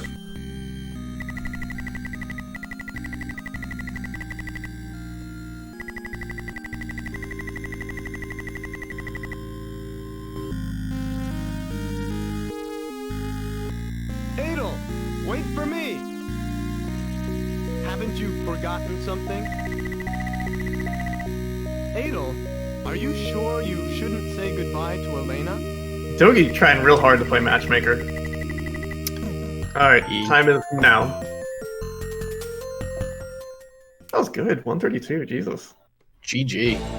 And enjoy your ending. Which there's cutscene. It's anime time is the name of my last split, so I've promised and brought you anime. Oh, you shouldn't have. But I didn't get you anything. I feel bad now. You lent me your voice for like an hour and a half. Again, I feel bad now. Chester, looking all Chester-like. This is the best shot of Chester in the game, otherwise you really don't understand what he looks like. Here I thought he was just 8 pixels by 8 pixels for the face. And then Elena runs to the edge of town to catch up with Adel. You know, if she had a hang glider, she could reach him. Adel acting like no one has ever said his name before.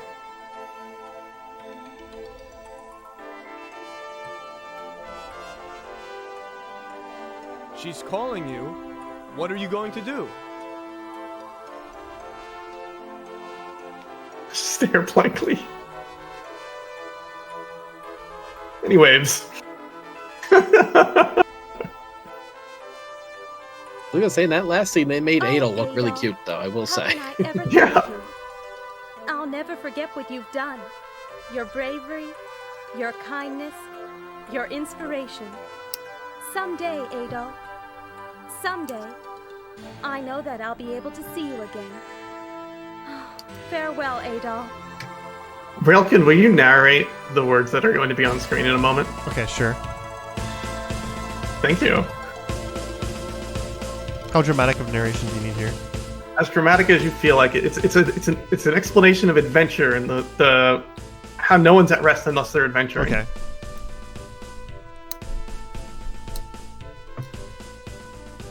And you can wait for it to scroll on screen a little bit before you start reading a line, otherwise you're going to catch up to the bottom of the screen real fast. The slow, dramatic scrolling. Oh, I see. To a mortal's eye, it would seem that Adel's journey has come to an end.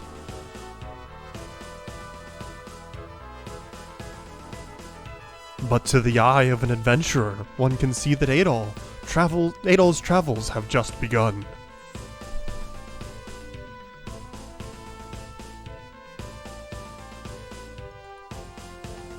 The world is too wide and its people too diverse to ever declare a complete victory.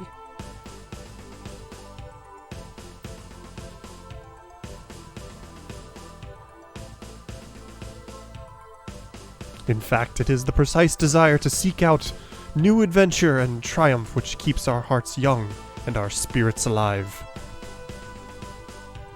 It just keeps going now. I thought it would be done there. We only age when we become satisfied and complacent with the life of mortals. True inspiration comes from the ambition to live life to its fullest. What? Hang on, I'm writing this down. Can we rewind this? I gotta catch up. So Adel continues on his march to experience and explore the ways of the world, to face all the challenges of good over evil, and to rid the common people of tyranny and exploitation. See, I read that as to rid the common people. It's still going.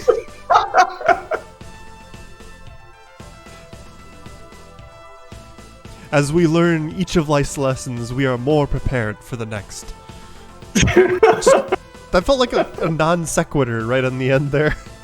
Yeah, right. It's just kind of out of nowhere. That wasn't related to the previous paragraph at all. Oh wait, it's not done. Wait, it's not? Wait, there's another one!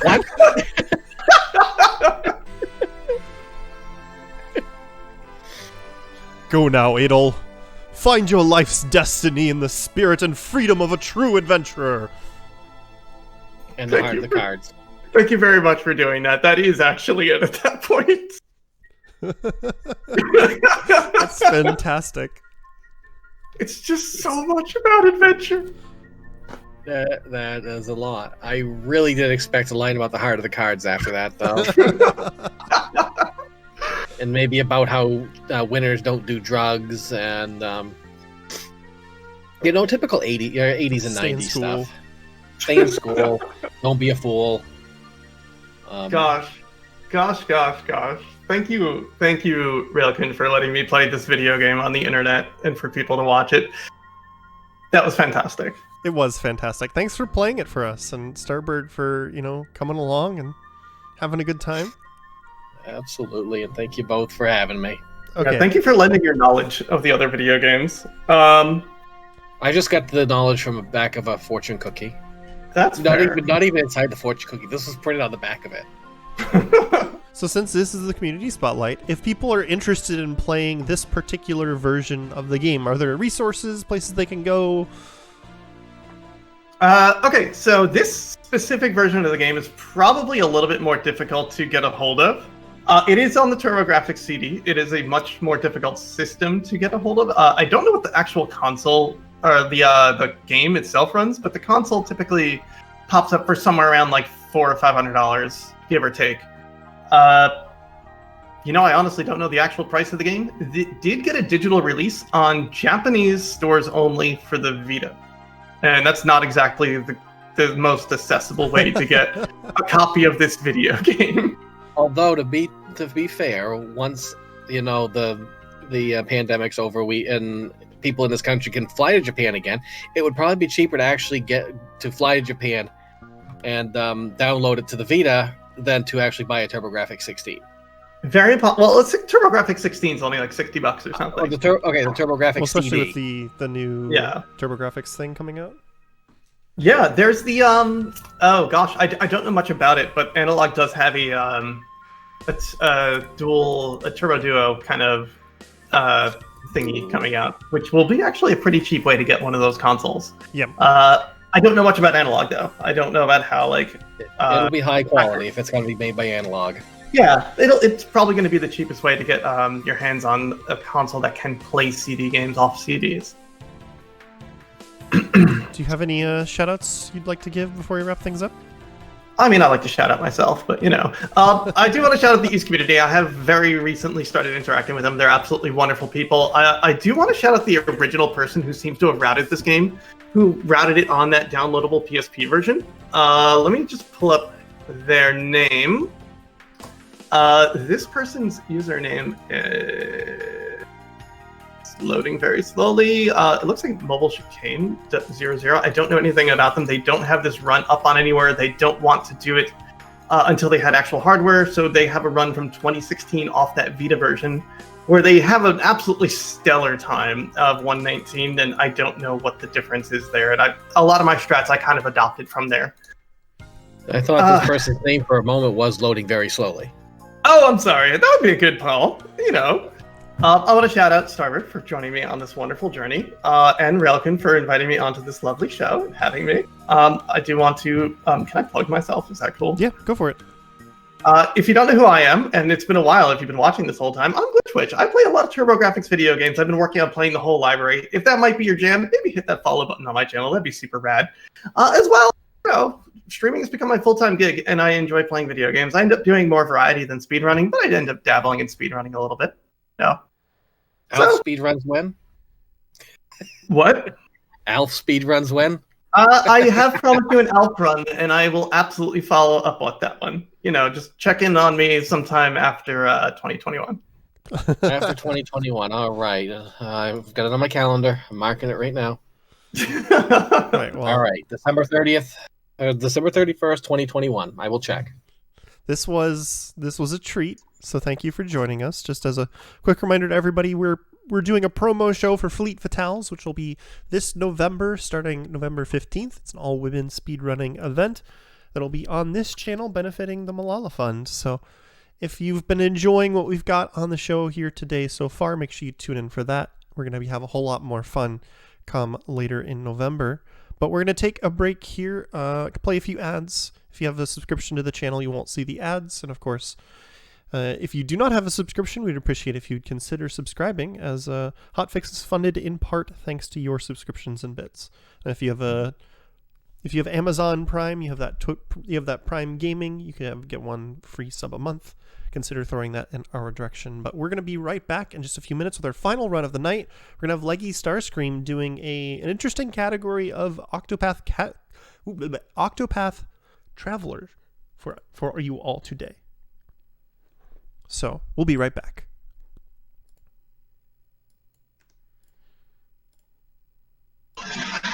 Hello everyone, and welcome back to the Community Spotlight. We've got Leggy Starscream here with us today, who's going to be running Octopath Traveler for us, all female travelers. It's going to be a lot of fun here.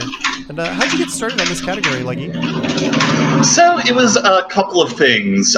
One, I'm a member of the Freight Fatales community, and one of the things that I know that Freight Fatales really likes to do is host runs that have a lot of female characters or routes that feature female characters, and this is just like a route that is literally all the girls. So I decided to pick that up, and right as I was starting to look into it, there was actually like a massive rerouting for this game.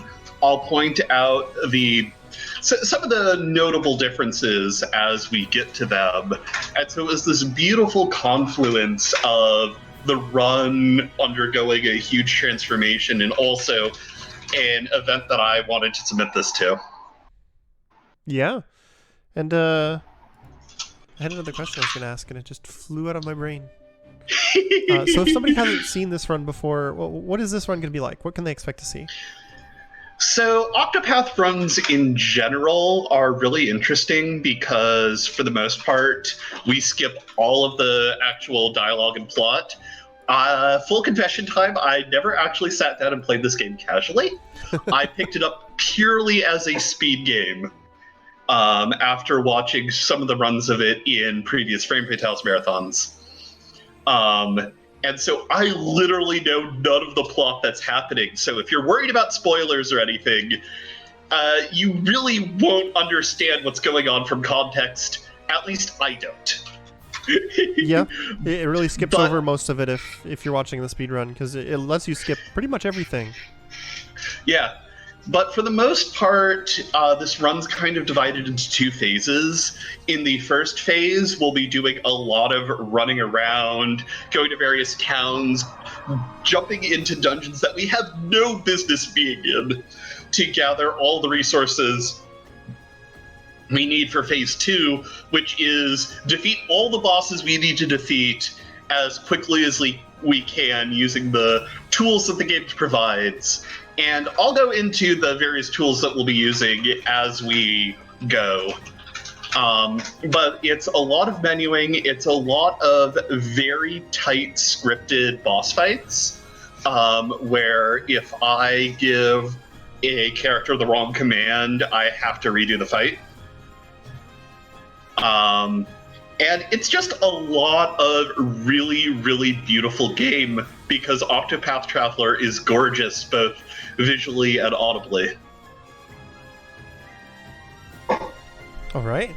Sounds good. Do you have anything you'd like to cover before we get started on the run, though? Not really. At least nothing that comes to mind. And I'm sure I'll think of things as we go. All right. So why don't you give me a countdown when you're ready? Yeah, so we're starting with Hanit here. And we're going to get ready in 3, 2, 1, go. Yeah, we're going to start with Hanit for a couple of reasons. Namely, because this is all female travelers. If you are familiar with the base game, you will know that getting a job is very important for the speedrun, because it comes with the support ability Evasive Maneuvers. And of the 4 female travelers we have, Hanit is best set up to get that as quickly and efficiently as possible. So we're just going to go through her initial story, which is, very straightforward. We fight a couple of people in town, we do her first boss, and then we're just going to blitz on over to that Scholar Shrine. So Hanit's battle mechanics are a little different than what you'd see in a normal RPG. Why don't you explain that for us real quick, like how she fights? Yeah, so all of the Octopath Travelers, there's your title drop, chat, have a special ability that they can use, some of which function in combat, some of which function out of combat. Hanit's special ability is to be a Pokemon trainer, which, as you see, we summoned a forest fox to do our fighting for us. When we're doing her special provoke command, we can only use items and her beasts. We can't use any of her other attacks. But when we're in regular combat, we have access to her regular attacks, her job abilities, etc. We'll be capturing a few things along the way. We need to capture another fox here for the first boss for Hanit, which we'll do on the next screen. And then on our way over to that Scholar Shrine, we'll be capturing one other enemy just for the job points we get from it. So here we are. Bad things are happening because there's people lying on the ground in darkness. So what's the end goal for this run? Because I know a lot of times you do one character's story. Is this still Hanit's story with gaining the other 3 female travelers as your companions, or? So we will have to do Hanit's story, yes. However, we are doing all 4 stories for all 4 of the female characters. Oh, okay. And since we start with Hanit, that means we will be finishing her story last. So the Red Eyes fight will be the final boss, quote unquote, of this run. And this boss can be a bit of a jerk. I have died to this boss before, so I am going to try and play a little safe here.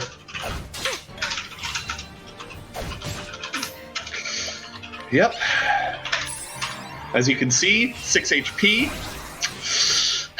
Definitely a little scary. So just to explain some combat mechanics while you're going through this boss, if you watch that shield to the left of the boss's nameplate down there, every time you hit them while they're weak, it'll reduce one from that shield, and you get a break like this that will stun the boss and also make them take more damage while they're broken. So yeah, Leggy saving up the boosts that are available to do a lot of damage during that break attack. Yep. So how it works is if you hit a boss or any enemy with an attack, it will do 1.0 damage. If it's weak to it, so if it is reducing the shield, it does 1.3 times. Anything you hit while a boss is broken does double. So we're going to spend a lot of time doing our big attacks while bosses are broken, and a lot of the routing in this game is based off of breaking the boss at opportune times to do lots of damage. Let's just go with lots of damage. I think lots of damage might be an understatement, depending on how things pan out, but yeah, well, we can go with lots. Yeah. Anyway, so we're done with our first chapter. 15 more to go. And one of the nice things is that you have to do the first chapter for the character you start with, but whenever you pick up another character, it gives you the option, hey, would you like to skip their first chapter? Which is fantastic for a speedrun. Yeah, you still have to do the dungeon and the boss fight for the character's first chapter. So if we were picking up Hanit later, we would have been able to skip all of the town stuff and go straight into the dungeon there. But for everyone else, we're skipping all of their stuff in town, which when you're playing casually, it serves as like the tutorial segment to the character and how their various abilities work. And some of the characters' town segments can actually be kind of long as well. Yes. And that's one of the other nice things about Honey, is that hers is just those 2 fights and it's basically over. Mm-hmm.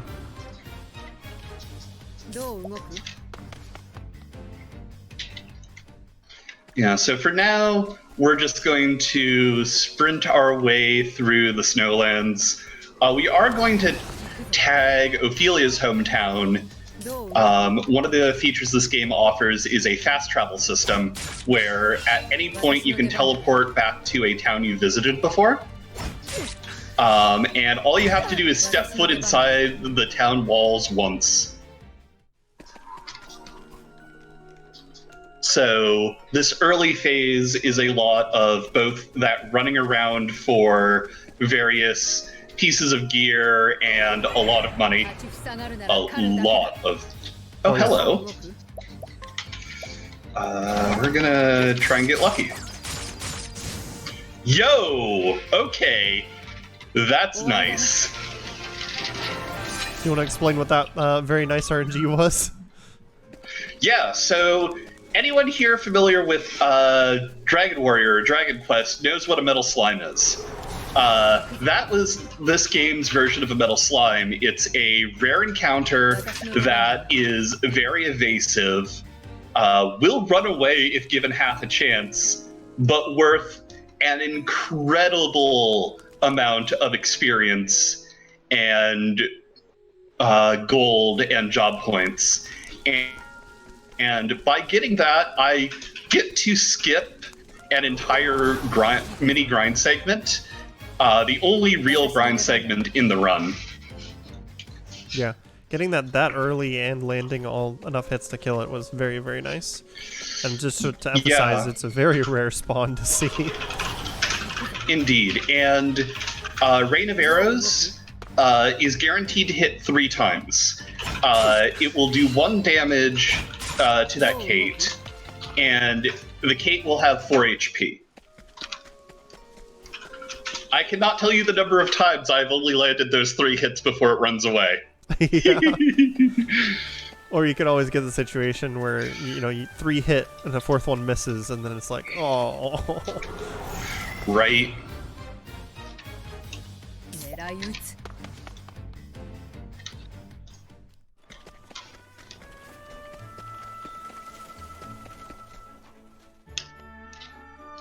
So now we're going to come on up to the Scholar Shrine.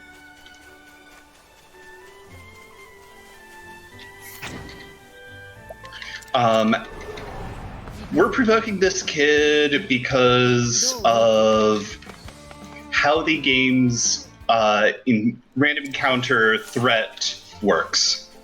So by provoking him, we kind of reset where we are on the threat meter. So it basically means that I can make it all the way over here to the shrine without worrying about running into the encounters here, which, even with all the experience we just got, are still very fatal. Yeah, you're running through a pretty high level area to get here. Yeah. Jobs. Scholar, and I am going to learn Firestorm and Lightning Blast, getting myself evasive maneuvers as a support skill. I'm going to equip that right away.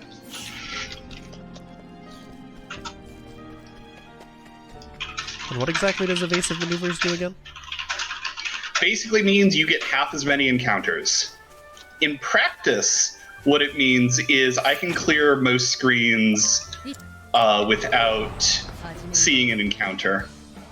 I forget whether or not I could actually make it all the way to the next town from the shrine, so I'm just going to take it safe and provoke that kid.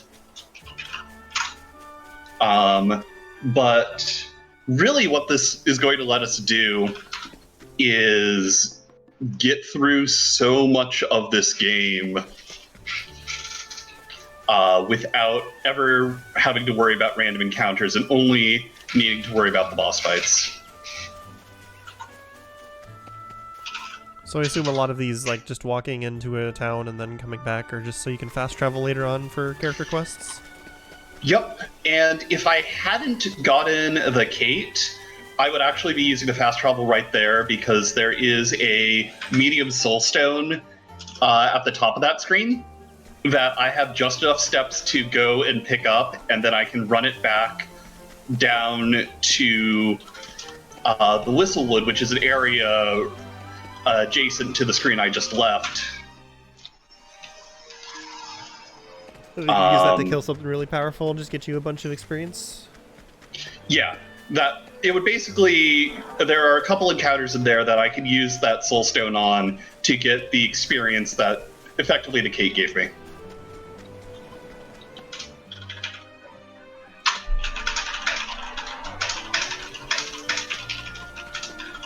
Of course, there are also a bunch of encounters in that area that don't give me the experience I need, so it's a lot of fishing for the right encounter and hoping not to get ambushed. It is very volatile, so I am incredibly, incredibly lucky that I don't have to deal with that tonight.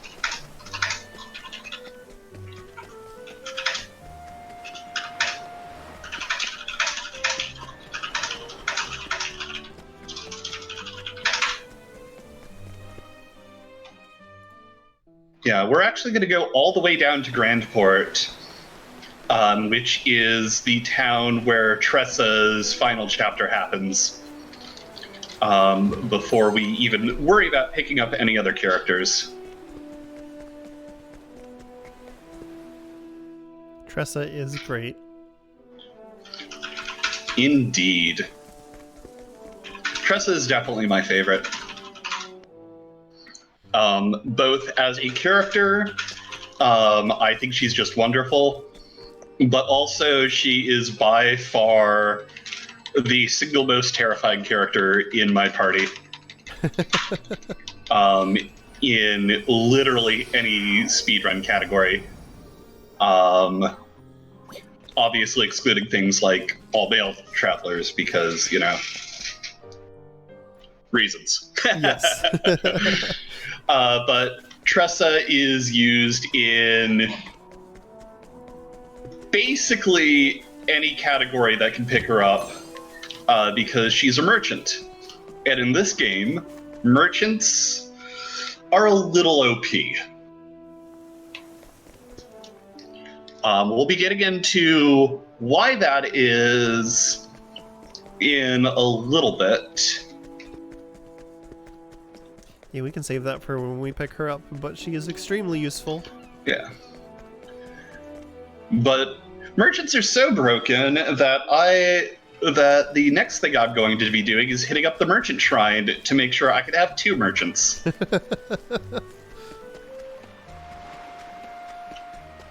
Yeah, so the way that this game's job system works is that each character has a base job.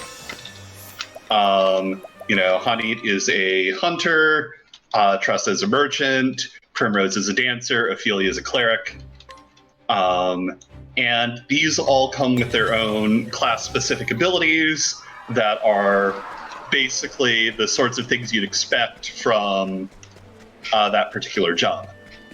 But all characters can also equip a secondary job, such as when I gave Hanit the scholar job, which gives that character access to all of that job's abilities, as well as the ability to learn the passives from that job. You can equip any of the passives you've learned on a character to them.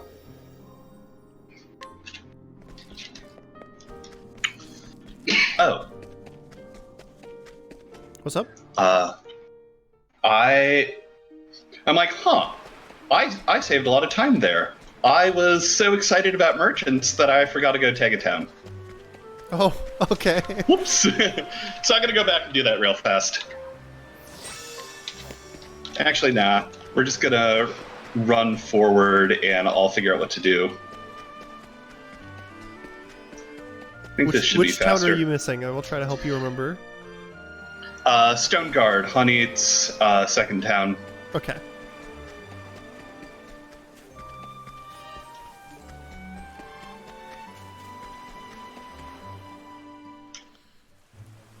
Okay, we're gonna tag Goldshore. So this whole first section of the run is really just setting yourself up to be able to do the rest of it faster by getting these job shrines and getting fast travel points. Yep, and getting mostly just a lot of soul stones and a lot of money.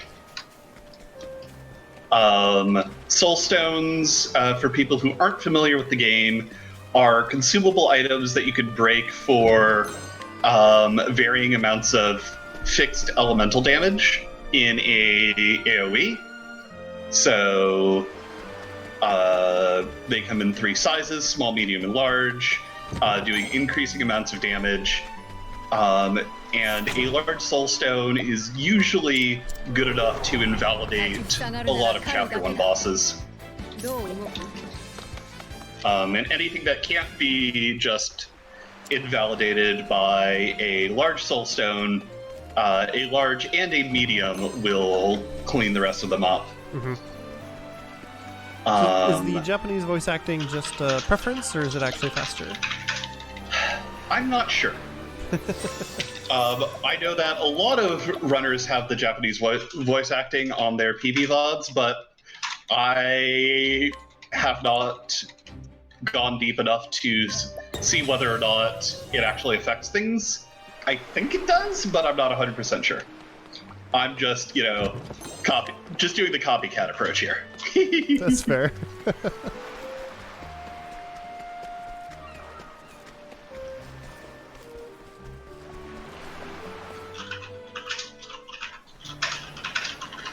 Yeah, and unfortunately, the way that my audio is set up right now, I can't actually hear my game audio.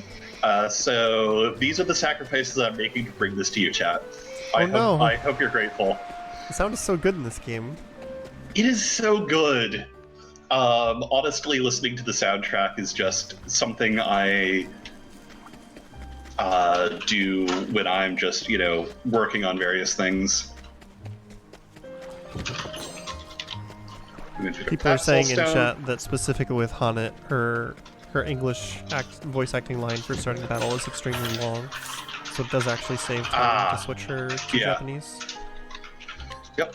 So I'm actually going to spend the time to get the town now, because I forgot to do that earlier, and just the little mistakes. If I had remembered to do it earlier, I wouldn't have to deal with this part of the run. However, running from the town up to the exit that I'd want to go is a pain in the... It's just a pain. So, luckily, by doing it this way, I get to skip it. And I've definitely thrown myself against that as a bit of a wall before. So, technically, you can view this as a time save.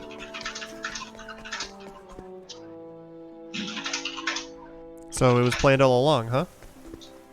Yes, you've fallen into my scheme, as it were. Mwahaha. And then like one more ha after a few seconds at the end. Ha. Yeah, there you go. Yeah. This is Stoneguard. We're going to start Panit's next chapter because we're going to have to do it eventually. But we're going to piece on right out and actually teleport up, and we're going to pick up 2 characters real fast.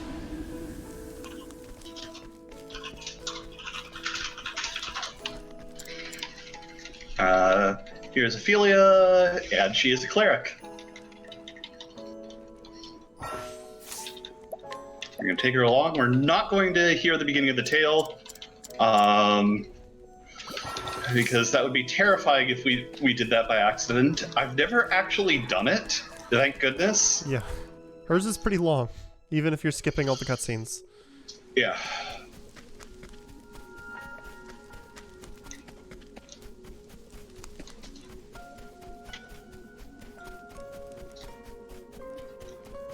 a lot of people in chat are appreciating the beauty of the PC version of full 60 FPS and also these fast load screens. Right? Yeah. So the real reason I bought this on PC was I don't own a Switch. And it just happens, that it makes life easier because load times as well, so I guess I lucked out.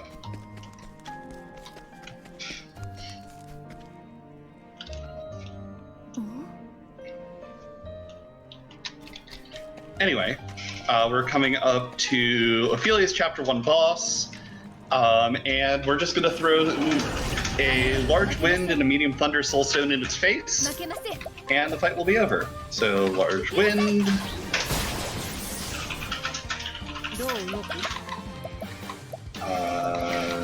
There it is. Medium thunder.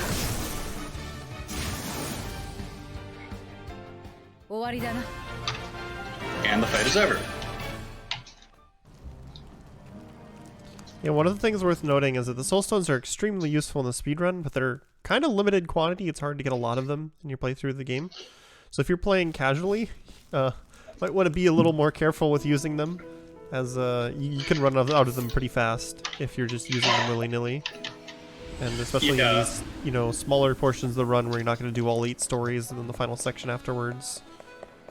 A lot of times you run through pretty much every soulstone you have easy access to in these speedrun categories. Mm-hmm. Yeah, and in fact, the big thing about speedruns is just, that sort of resource management. One of the things that's super tightly routed in this game is money. Oh, yeah. And if I forget to pick up some of the important bits of money, I'm just dead in the water. Because among everything else, money makes the world go round in this game, and by the world go round, I mean it allows us to use our merchants to their highest potential. Tressa really needs her money to be able to fight. And we want Tressa to be able to fight. To be fair, Tressa isn't the one fighting. It's true. Anyway, we're taking this just for a little bit of experience and a little bit of job points, just to smooth things out a little bit. It's another way that the speedrun can vary drastically from the casual routing, is that in your casual you'd be spending a lot of money on buying equipment and weapons, and here we're just giving it all to Tressa to throw at enemies. Oh yeah, we'll be selling so much of the equipment we get. There are a few pieces of equipment that we do hold on to in this speedrun. And they are very near and dear to my heart. But even then, when we get to the final stage of the game, we start taking some of that equipment off and turning it into cash just so we can throw it at the later bosses. Yeah. Anyway, these guys go down to a single soulstone.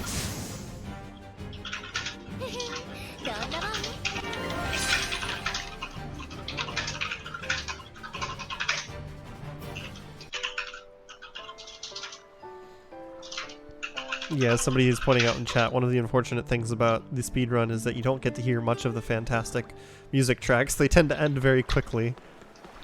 Right? Luckily, early on, you get to hear a lot of the, overworld running around music. Mm-hmm. For sure. Especially the ice area theme is very nice. Yeah. I'm always a fan of, I forget the name of the area. I think it's the Clifflands where Therion's from. Mm-hmm. That track is definitely up there in my favorites.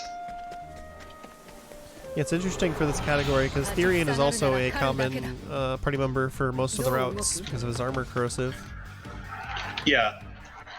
We will be picking up that Thief Shrine. The nice thing about this game is that all of the jobs that each of the 8 characters represent are represented by a job shrine. So any character you don't pick up, you can still gain access to their abilities by picking up their appropriate job. Yeah, this one would be a lot harder if you didn't have access to armor corrosive. Oh yeah.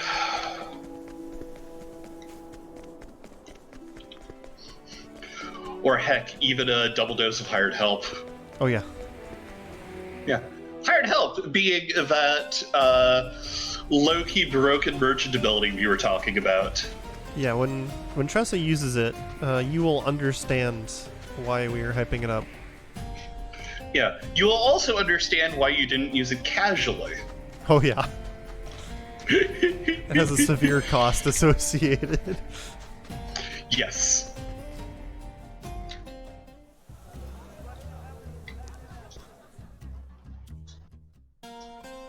So we're gonna pick up that coin because it's just a money item.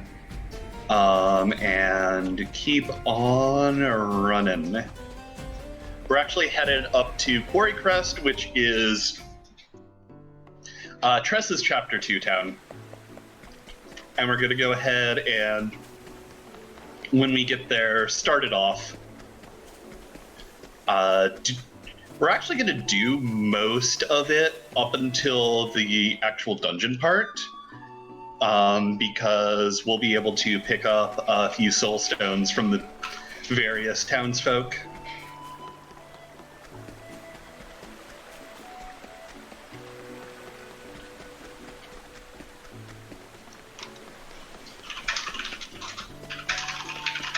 Yeah, chat's talking about the different ways you can speedrun this game, and it is one of the really nice things is that there's a category for every character, so you can do whichever story you want to do. There's alternate things like all-female travelers you can pick up, you know, just this game has a lot of freedom to it, so if you would like to speedrun it or just do it, you know, a casual speedrun under your own conditions, you can do whatever you want to do.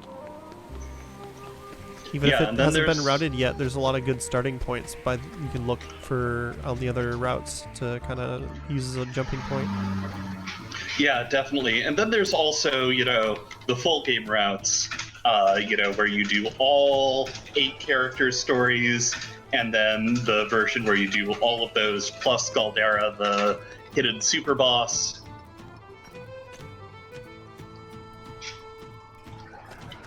Yeah, that runs a little bit longer. Yes.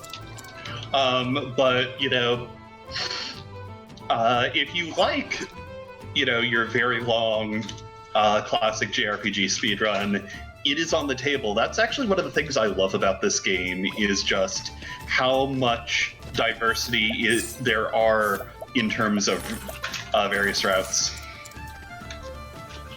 Yeah, so one of the things we skipped over, because we skipped the first part of Tressa's story, is her traveler ability is she just buys things from people. Sometimes things you wouldn't expect her to be able to buy from them. Yep. And for this town, we're actually using it as part of the plot. She's doing some form of capitalism that I'm sure is explained in the dialogue that we skipped.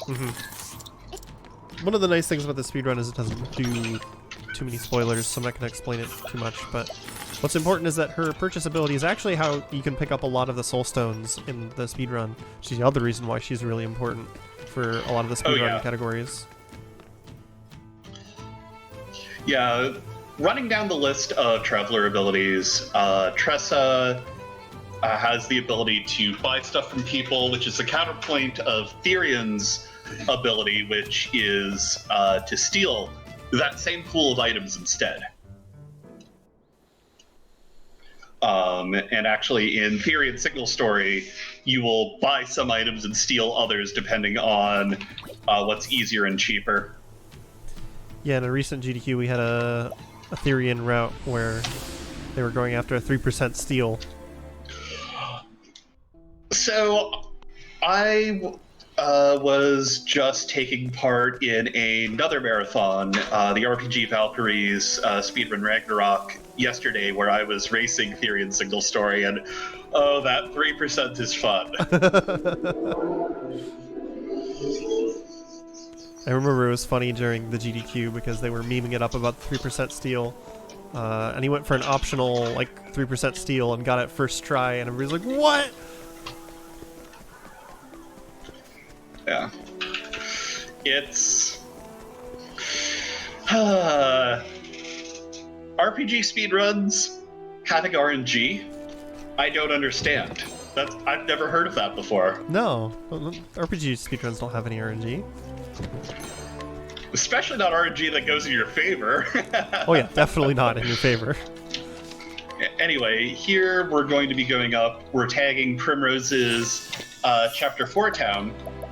And we're definitely in a part of the game that ends badly for us if we get into any encounters. So I'm going to be taking it very slow and safe around here. Yeah, if you look in the bottom of the screen when Leggy is switching areas, it'll show you what the danger level is for that area. That's, you know, about what level you should be before you can come to these areas safely.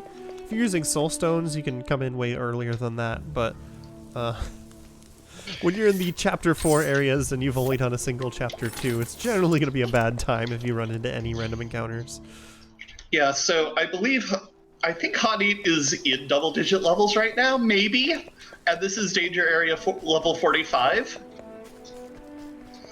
So yeah, any random encounter we get right now just straight up one-shots everyone. Yeah. It's only even really possible for you to make these long runs to the same point because of evasive maneuvers, which is why starting with Honey is so important, just because she can have a fast start and then get up to that Scholar Shrine immediately. Yeah. Like, every single Octopath route really just needs that evasive maneuvers to make all of these endgame areas doable without too much hassle.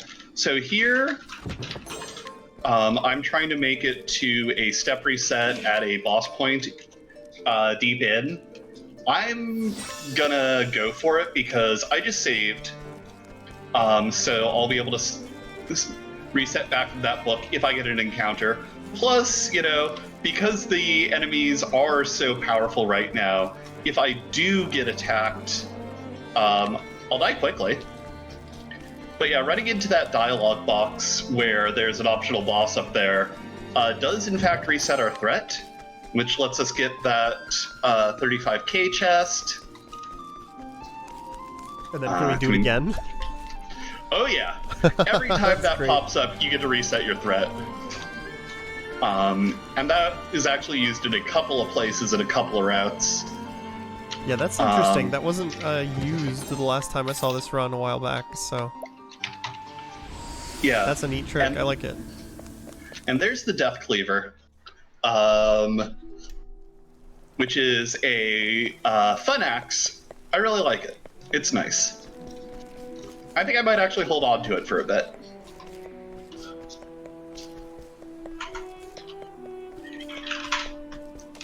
I'm gonna do another reset.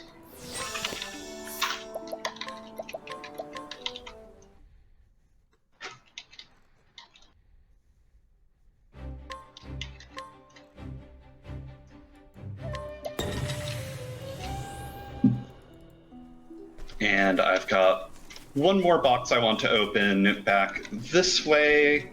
Navigating that corner is always fun.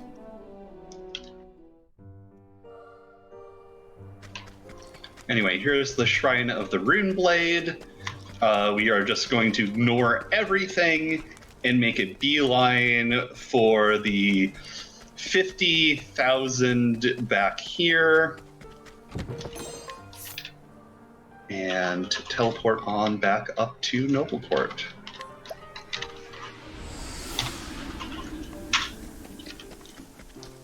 Yeah, and at this point, if this was another RPG speedrun, people would expect you to take all this money you've been gathering, like well over 140,000, and buy some really powerful equipment, but that's not what you use the money for in Octopath.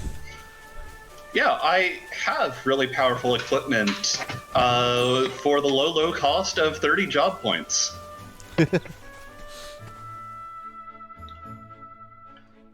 We're gonna pop back here real fast, hop into a side dungeon, and pick 2 more boxes.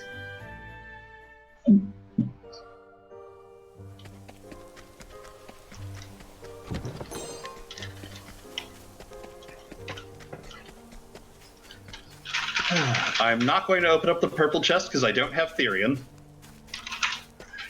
Sad That's day. his secret ability as a thief. Is to open up those boxes. You can get their job abilities and all of that, but you can't quite get their overworld abilities, sadly. Yeah.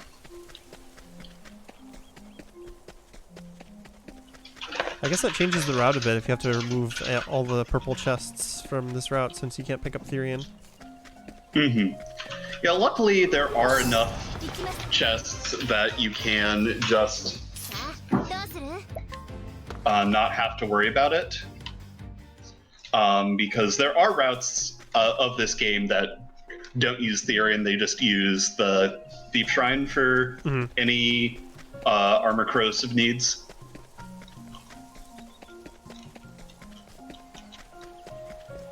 Anyway, we're going to pop back here real fast.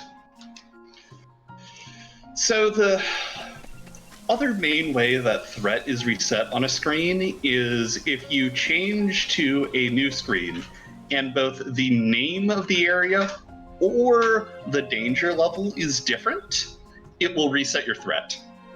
So by doing that little extra screen transition right there, I reset my threat and I'll be able to make it to Victor's Hollow in one shot.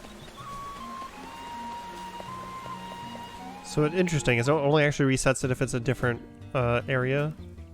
If it's like a different screen of the same area, then it doesn't get reset, basically. Yeah, and where that mostly comes up is in like the various mansions. Yeah.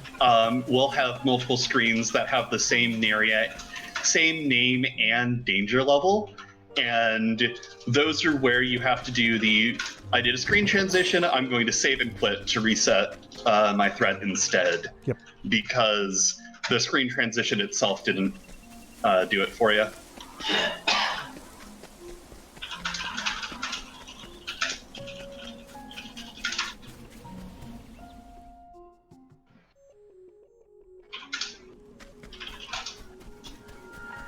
We're going to run over to Still Snow, which is actually going to be used a couple of times because we have both Primrose and Hanid in our party.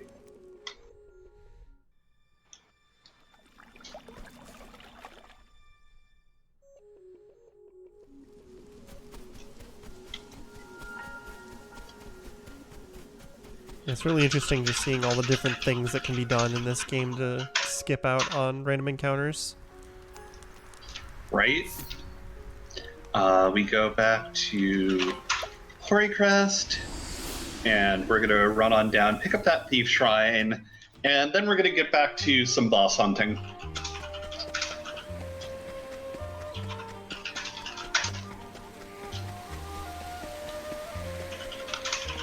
Yeah. In general, the major ones are saving and quitting, and... almost made it. Oh, you were so close to the screen transition. And it's an ambush. Oof. Oh no. Oh no, Tressa! No, not Tressa! We need her! Yeah, I'm just gonna use the olive here, and then Ophelia is just going to say, nah, we're not gonna worry about this fight for now. This particular route does have a couple of extra soul stones baked into it. Yeah. Plus, we will be picking up the Endless Items passive ability in a bit, which gives us a chance to hold on to any consumable item we use in combat. So having to use that soul stone there isn't is something that the route actually accounts for. Like, straight up, it's in my notes.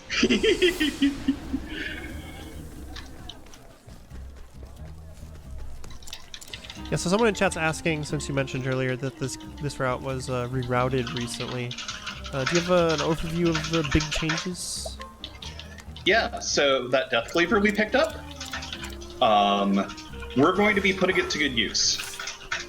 In particular, we're going to be giving it to Hanit. We're going to be making Hanit an apothecary, and we're going to use amputation on a couple of bosses to eke out a little bit of extra damage, which, because that's a repeatable source of damage that doesn't use any resources, allows us to skip a fair bit of the other running around and resource gathering that we might have to do.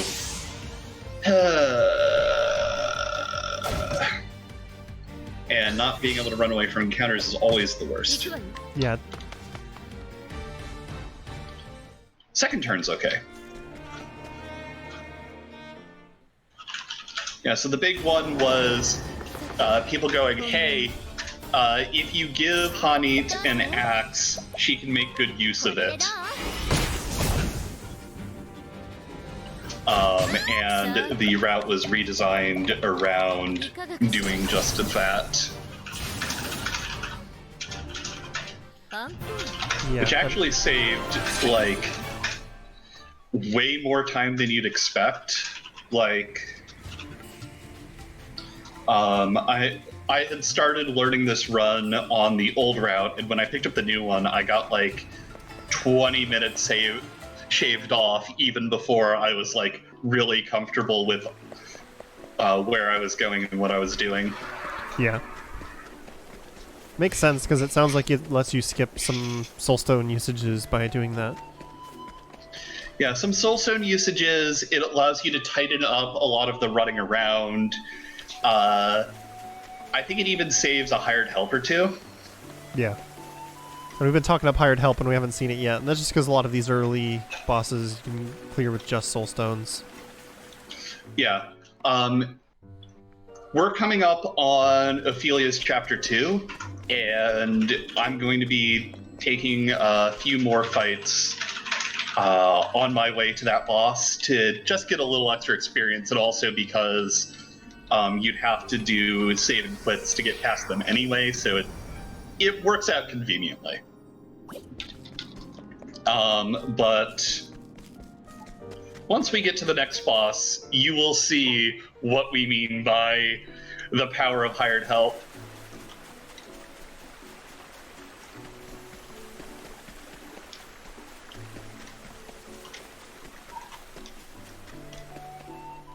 Someone in chat's asking about like how difficult is it to take world record in this game, and it really depends on the category.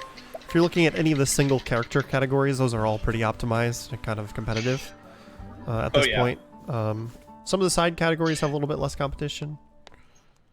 Yeah, like, I think there's 3 runners of this category on the leaderboard right now, but that's partially because all female and all male travelers were only recently added to the speedrun.com leaderboard. But also, the other big thing to keep in mind is that this game is super fun to play, but the grind can be atrocious because it is, you know, your standard JRPG RNG palooza. Oh yeah, if you're going for a record in one of the more competitive categories, be ready to reset a lot. Yeah.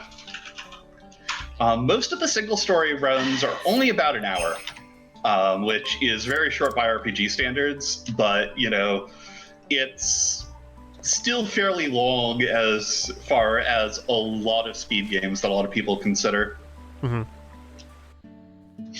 It's funny, I have a lot of friends in the speedrunning community who all play a lot of different games, and it's funny when I start recommending games for them to run and they're like, how do you sit there and play one game for 2 hours? I don't understand. That's funny, because like I did routing for really long RPGs a few years back, so I hear that and I'm like, oh, only 2 hours. Right.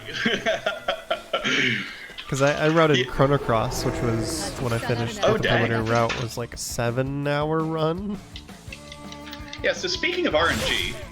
Oh no. We'll see if...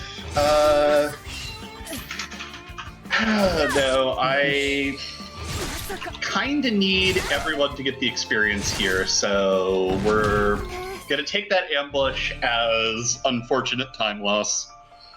Yeah, that's unfortunate. Yeah, literally nothing I could do about that. Yeah, getting the ambush there just really hurts. Yeah. If they had decided to do single target attacks and spread them out perfectly, which very low chance, mind you, Oh, yeah. then you could have recovered it, but... Yes. There was a window, but with Primrose down and just the way that that was set up, it was ending poorly. Well, one thing we should probably mention, because I don't think we've mentioned it yet, and some people watching are probably a little confused. This game autosaves constantly, so even though Leggy has been hitting these save points and using them to reload the game, running past a save point doesn't mean that you're now, like, have a save 15 minutes back. So if you do wipe in an encounter in this game, it's not really a huge time loss, depending on the like how big the screen is. I'm trying to figure out how to get through this nerd. Because, oof. I can't say I've seen this particular encounter before. Shoutouts to everyone's favorite speedrun saying.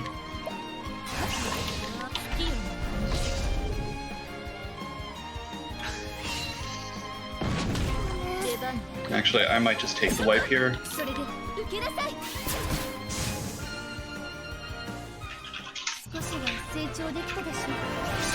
Yeah, because I need those experience points on Tressa.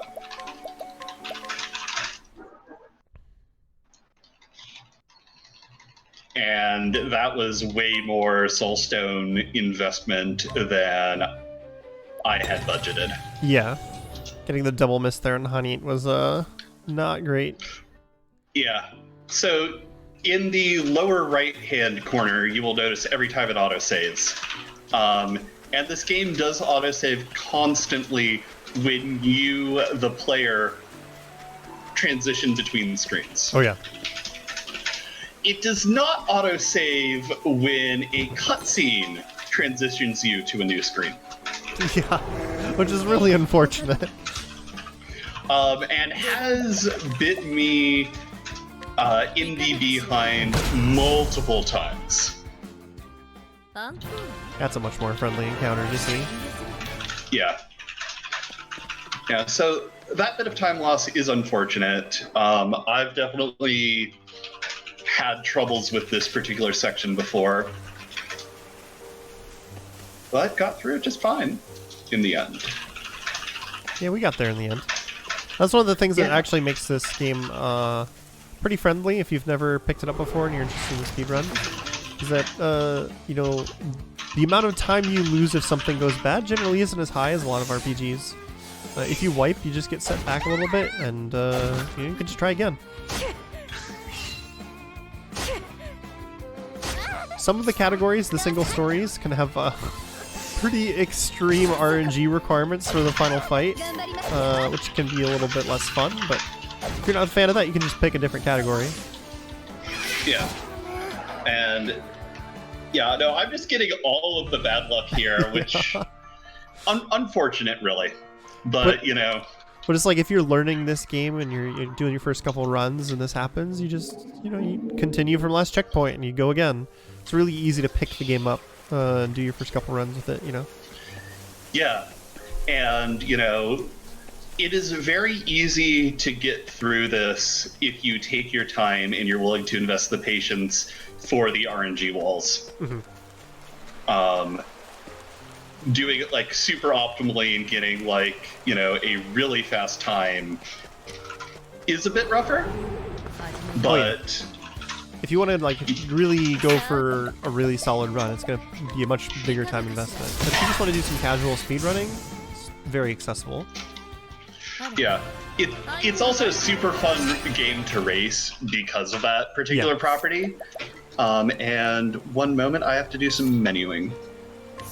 So Hanit learns Leg Hold, learns Aerostorm, equips Apothecary, gets Amputation.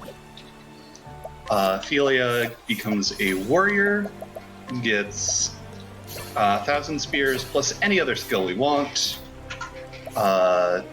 Tressa gets Donate, Hired Help, becomes a Scholar and gets Blizzard, and Prim gets Thief and Armor Corrosive, and above all else, we need a Death Claver. Okay. And here's our next boss.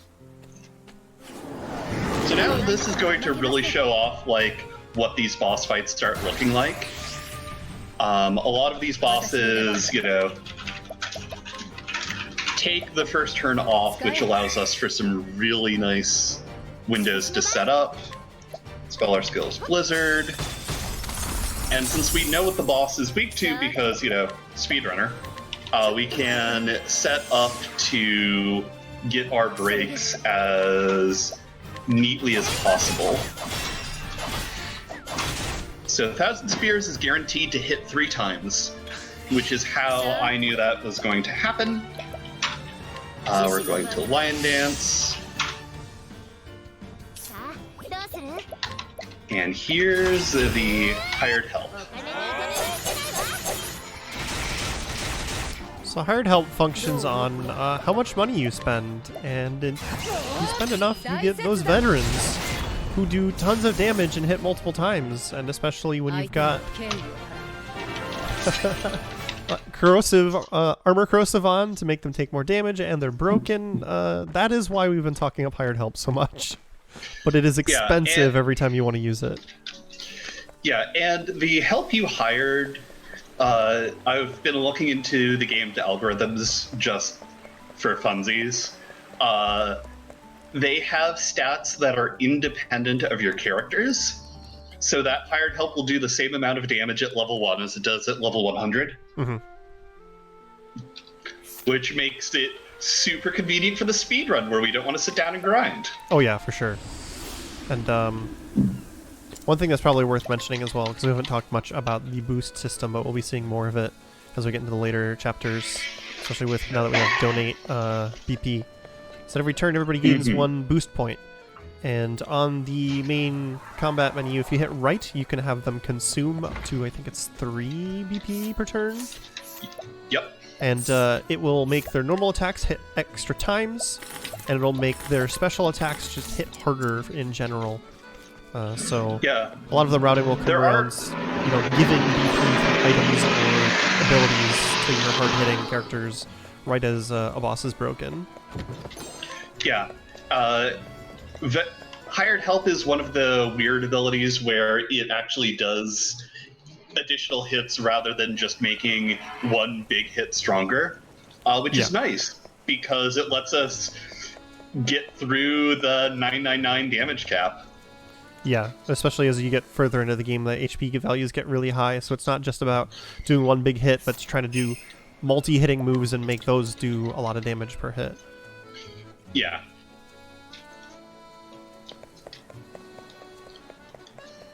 Hired Help really does kind of make a lot of the different speedrun categories function in the way that they currently do. Yep. Which means that money routing is one of the major factors of this video game.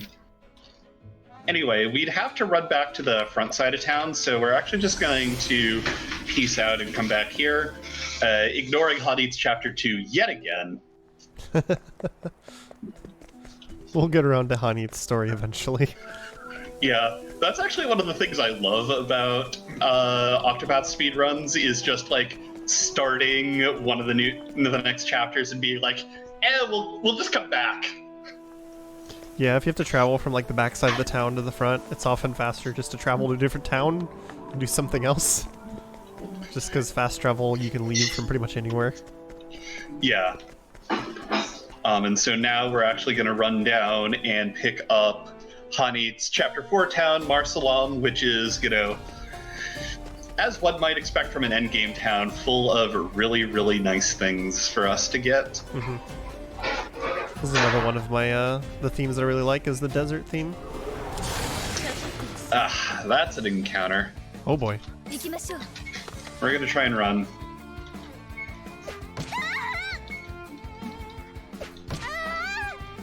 There's only 3, so if we get lucky, you can try and escape again.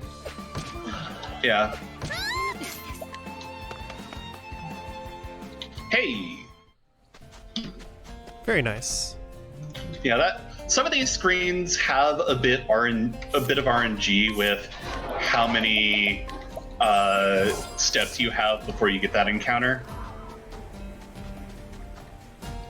And that's one of the ones where it's like, if you don't do it 100% perfectly, there's only a little bit of wiggle room, and even then you might just get got. For sure. Yeah, getting a quick threat reset from the catacombs and popping on up to town.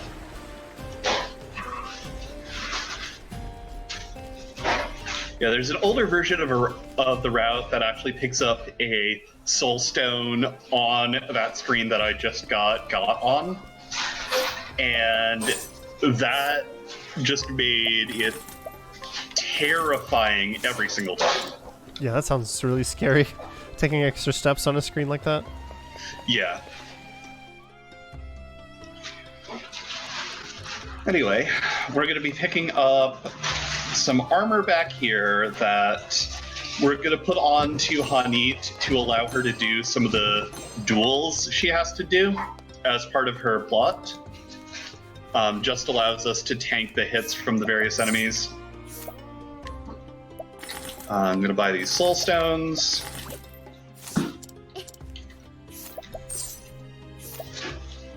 Going to buy your pomegranates, which pomegranates give job points when used in battle, which makes them incredible. Bracelet, jobs. Hanit goes to merchant, learns any 2 skills, goes back to being an apothecary. Primrose goes to merchant, gets donated and hired help,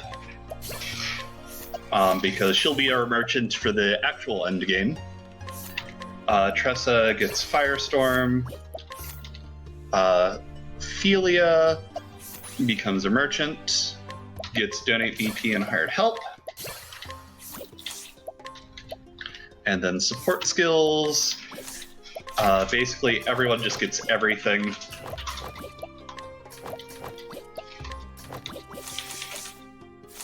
And back to Goldshore.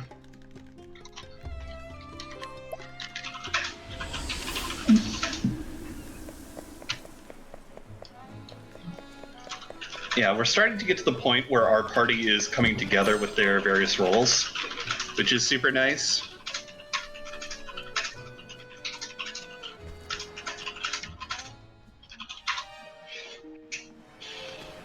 We've got Hanit, who has a lot of ability to tank hits, and also will do a bunch of damage with her axe. We've got our 2 merchants, who are, going to do ridiculous amounts of damage. And we've got Primrose set up as kind of our support with the debuff from the Thief, as well as the ability to Lion Dance Hanit to do even more damage with that axe.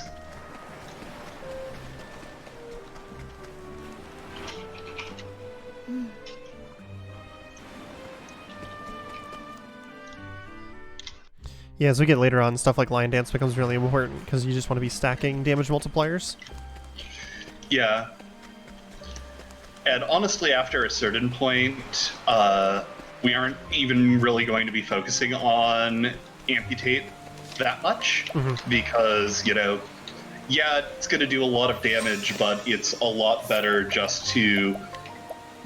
We'll need Hani to help with support setup, and we'll just be relying on merchants and soulstones after a certain point. Yeah, Amputate seems like it's just a good tool through the middle of the game, just to help you save on resources from what it looks like so far. Definitely. Like, it's a really creative use of it, and it's not something I would have thought of myself, so props to whoever came up with that strat. Yeah, I'm not super active in the Octopath community Discord, but shoutouts to everyone there whose work made this category possible. So you're going to give a pomegranate to Ophelia. That flash means that we had our endless items proc. So that pomegranate did not actually get consumed. Yeah. And if you look at the right side, Ophelia now has 3 boost points. That's why those pomegranates are super useful. Like hold on, Mystery Man.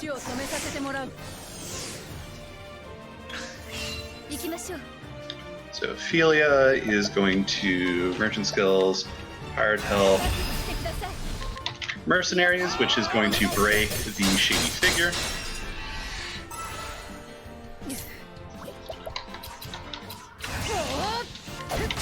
The Mystery Man, on the other hand, is weak to axes. So, Merchant Skills, Hired Help, Bandits 2. And here we're going to put up that Armor Corrosive on the Shady Figure. Yeah, and if you were paying attention to the turn order at the top, Leg Hold Trap is just an amazing support ability. Very useful. Yes. Item. Large Stone.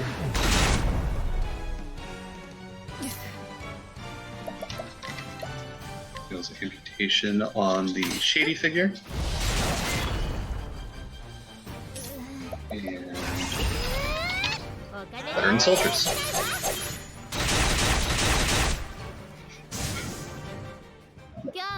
A few people in chat were really worried because they thought you forgot to heal, and I was just like, no, it's fine. Nah.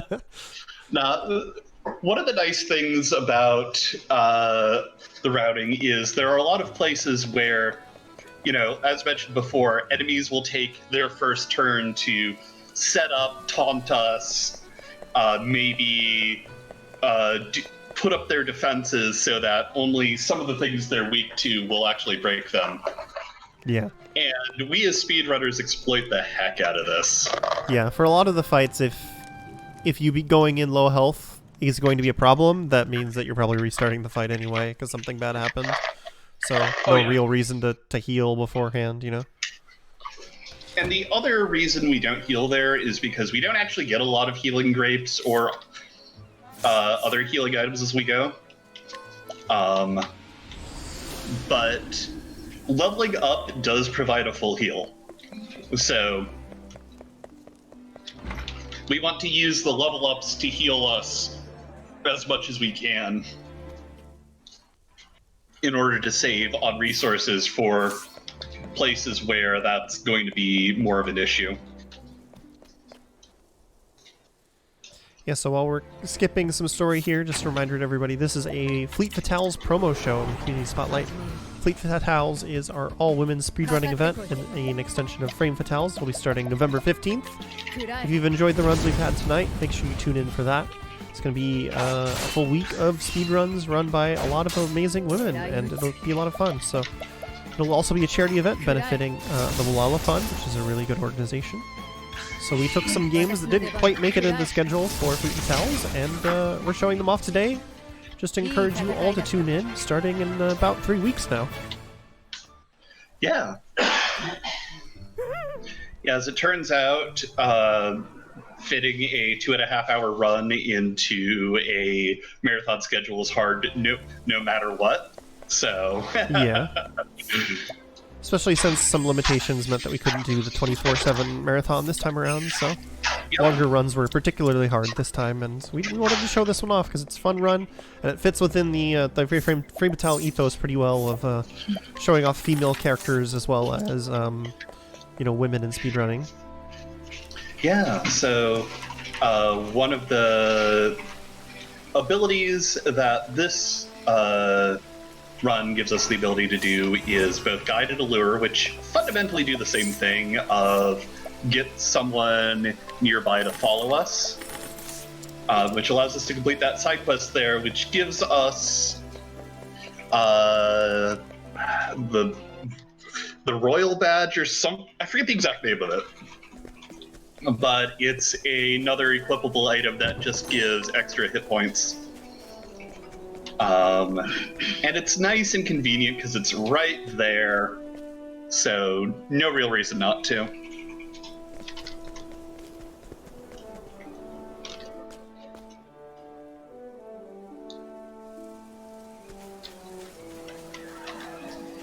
Where are you? There you are. I can never figure out where that enemy's hitbox is to talk to them. Here's a giant tree. We've got soul stones.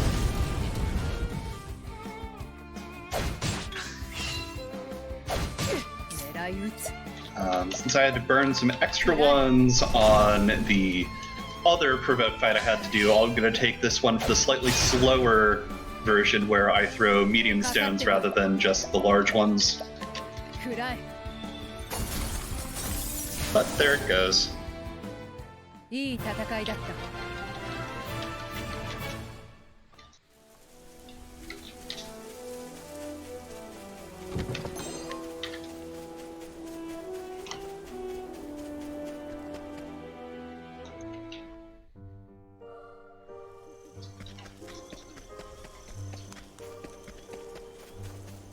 It still cracks me up whenever you enter an area and the Tressa text pops up because of all of the silly comics that people made when this game came out. Having fun with the phrasing right. of an unfortunate soul. Right? Like, I'm pretty sure the game is trying to imply she just found money that someone dropped on the ground, but like... Oh yeah. You didn't have to phrase it like that, game. Yeah, I'm pretty sure that's what they were going for, but it's just so easy to misinterpret as just rummaging through bodies, you know? Anyway, I think I'm safe here to not worry about healing. Yeah, I'm safe here.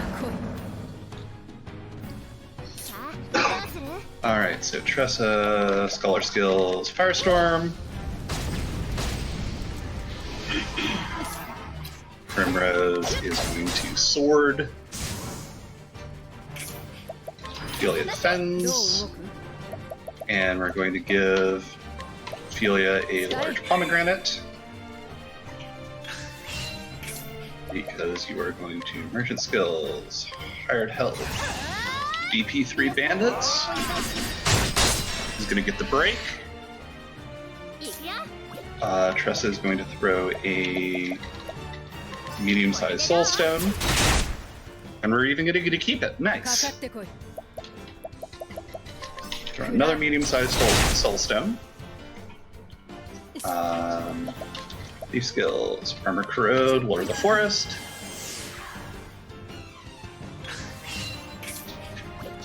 Here we're going to get our first instance of using Collect, which just gives us some extra money from the boss, and we'll be making great use of that on some of the later bosses that have very deep wallets. Yeah.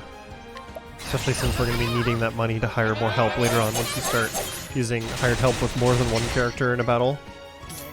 Oh yeah. Plus the nice thing is we'll be able to combo that with some of the abilities that allow us to get more money from various things. So we'll actually be able to fund like the last couple of bosses purely by collecting from them. Well, okay, maybe not purely. There are some almost points where It definitely helps, and it definitely makes this run viable. Oh yeah. Let's just leave it at that. It's interesting how the routing for this game sort of just barely came together in a few ways. If we had less access to money, it'd be harder to get as many soul stones as we get, and also like use less hired help. And in some of the runs, it's pretty tight without having to go pretty far out of your way for extra money.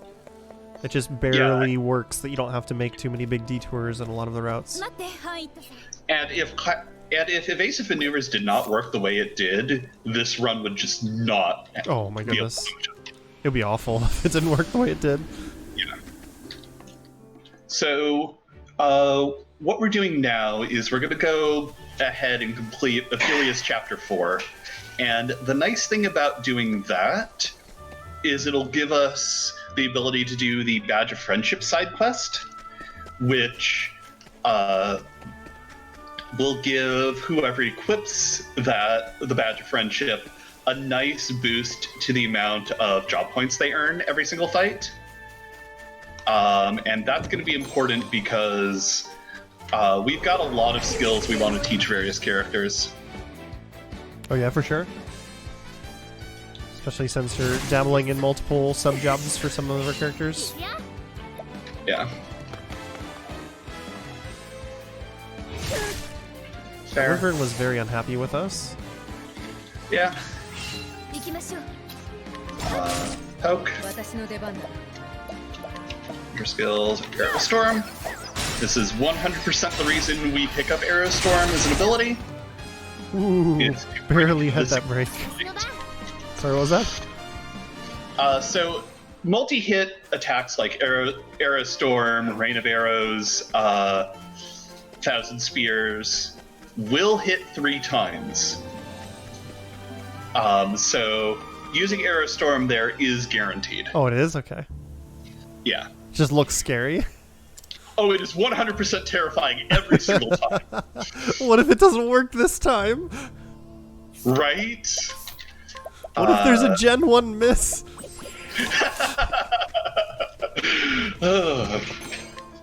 Pokemon speedruns are a thing. I've been running into more and more retro games that just accidentally have the same Gen 1 miss glitch programmed in. Not things that I've run, but just like sort of watching speedruns and like, oh yeah, that can happen in this game too, and I'm just like, okay. Yeah, and what's funny about that is I do a lot of work with Final Fantasy 1. And that has the Gen 1 hit, as it were. Yeah.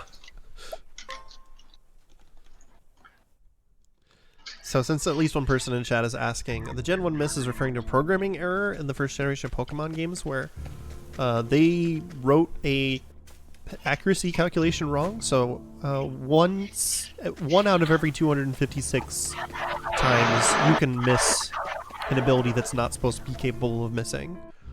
Just because you roll the one absolute maximum number because they wrote the equation wrong. Yeah, instead of being greater than or equal to, it's greater than the maximum value you can roll.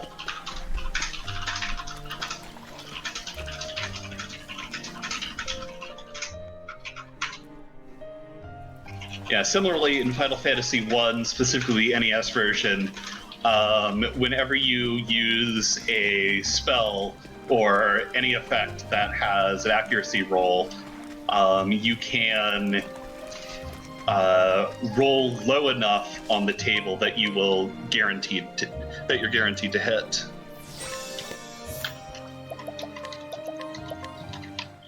So we have to pick up the 30 grand that's down a little bit here after doing this reset.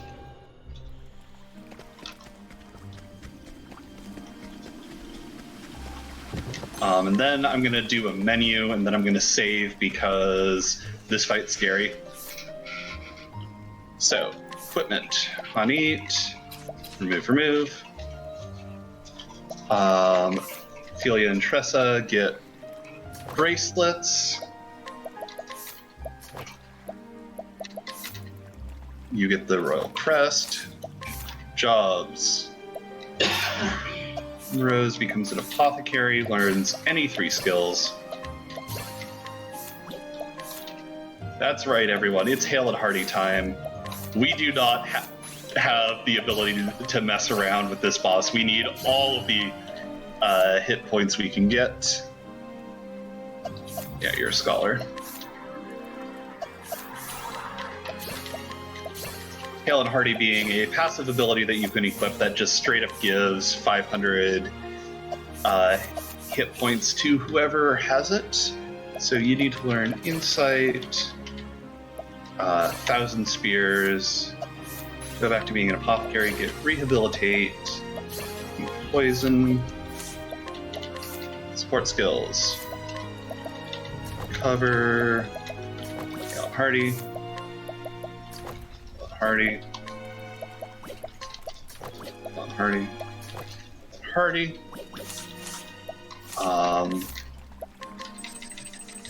This time, we need to heal. So I'm just going to go ahead and do that.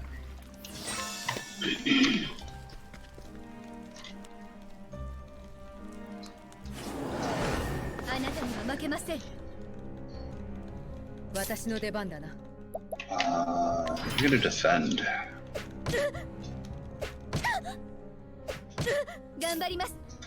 Okay, we're good.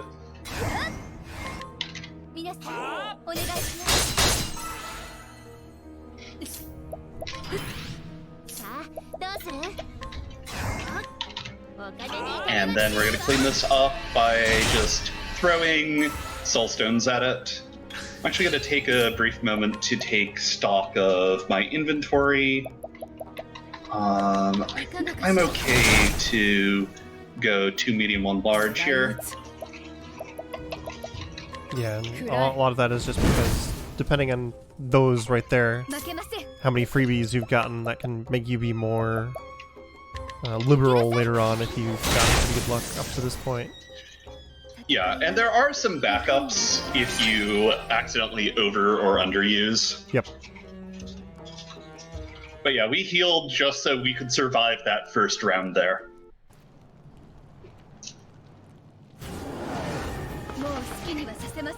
So...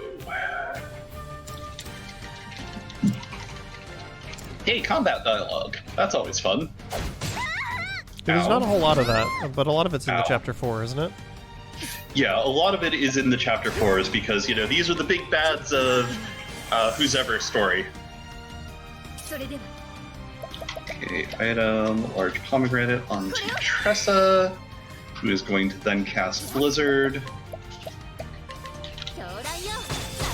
Unusual to give boost to Tressa and then not ever use it as a third help. Oh, don't worry. I'm sure it's coming. One of the nice things about the boost points on debuffs as well is you'll notice that the boosting the armor cursive made it last an extra turn, which is really useful near the end of the game. Oh yeah. Like, because your turn economy is so valuable, there is a certain amount of finagling for how many boost points you want to spend on your debuffs so you don't have to spend turns to reapply it later. Oh yeah, for sure.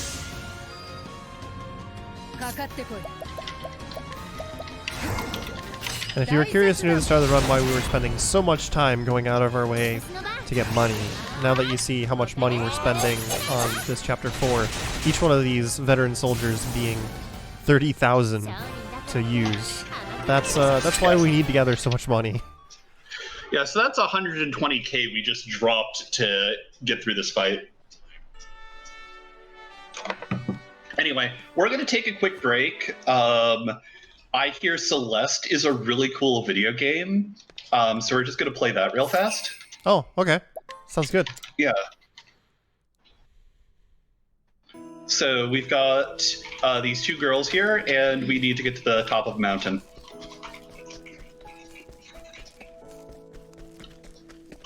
There is a kind of a theme of self-worth involved as well, so That is a pretty good analogy, actually. Boom, done. Celeste break over. Nice. World and record. There's our first story completed.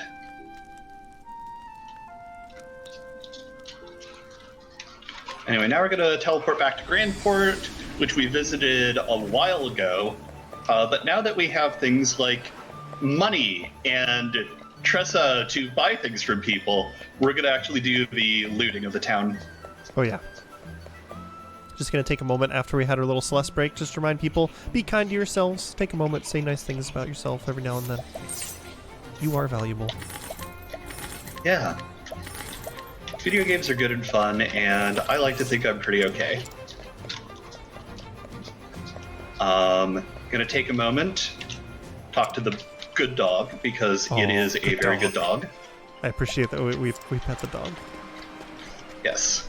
The woman I just picked up with my guide is for a side quest, and since I have to do some more of Primrose's story, unfortunately I can't allure her because you can only have one person allured and one person guided at a time.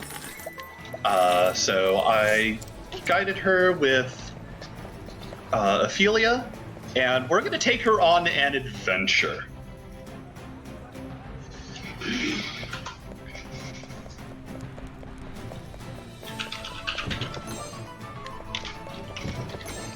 And take a moment to say hello to Pup Time in chat as well after you pet the dog.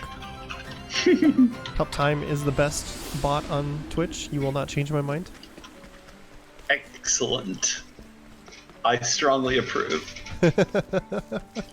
Let's see here. Oops. Okay, I'm gonna buy your pomegranates because, like, this run just eats so many pomegranates, just so many.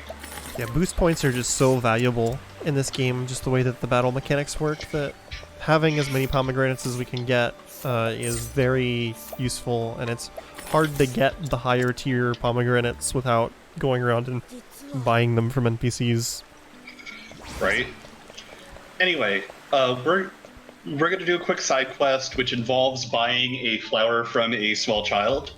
Pay attention to that kid's dialogue when we're done purchasing it. Okay. But that's mine! Then you shouldn't have let me give you money for it, kid.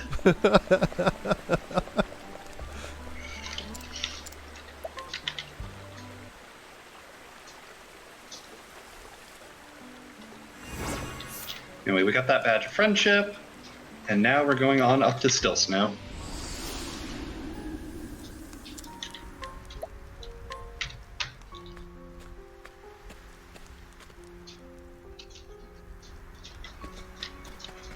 Look, it's okay. By buying that flower from the child, we were able to turn it into a badge of friendship, which is fantastic. Okay. I'm gonna sell some stuff because we need money. We don't need stabs, which is nice. Yeah. That is also one of the nice things about the Death Cleaver usage with Hani, is that eventually once we don't need to be using that for damage anymore, we can just sell it. Yep. You're gonna get that. You're gonna get Spearhead. Cool. And now back to plot.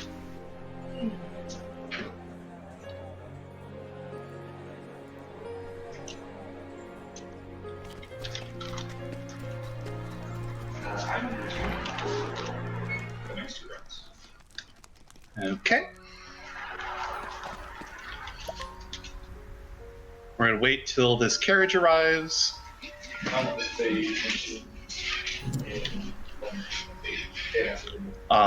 And we need to go find someone who I think is going to convince the carriage guy to let us go on the carriage. Luckily, the tavern keeper counts as that person.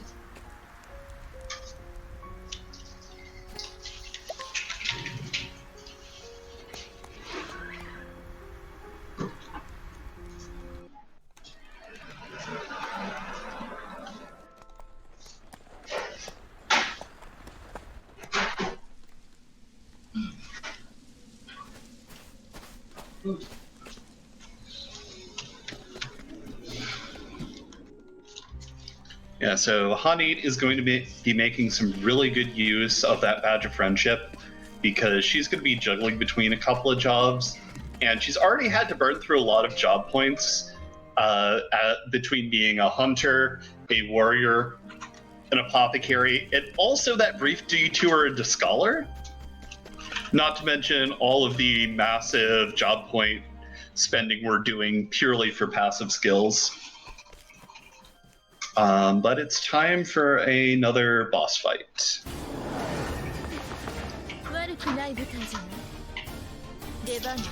Alright, so 2 skills, armor corrosive.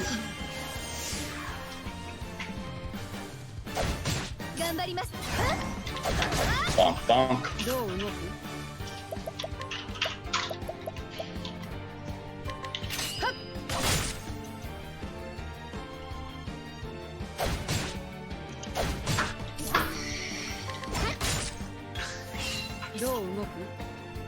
Okay, here the break. We throw a medium stone.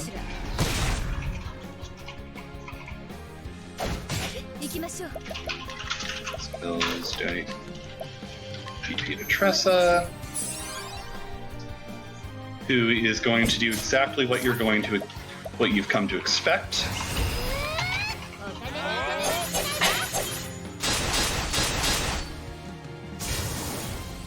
Tressa using veteran soldier? I'm so surprised. Right? Who'da thunk?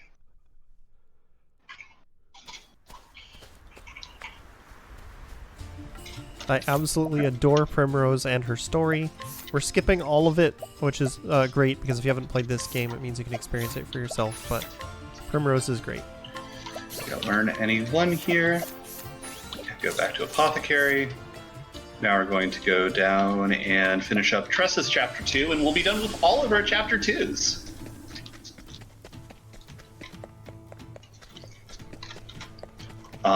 So actually, we're about halfway done, because we've done 8 out of 16 chapters.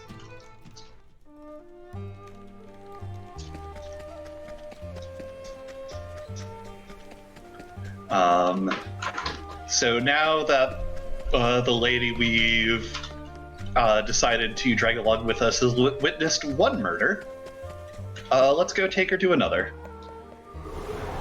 I mean, that murder was pretty darn justified. I imagine. Again, I don't know the lore. I'll explain after the show, because we're intentionally not doing spoilers right now. Yep.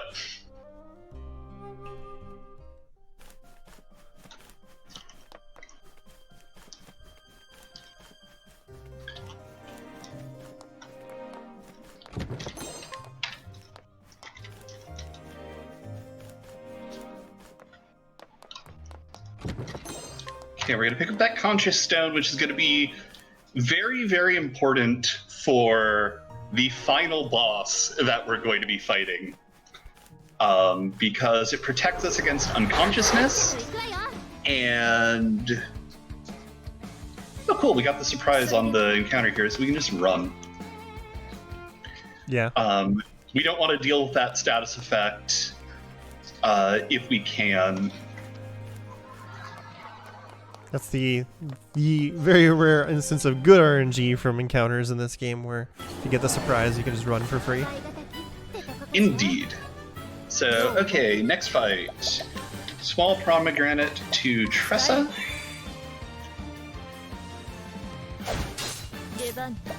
Primrose uses Armor Corrode.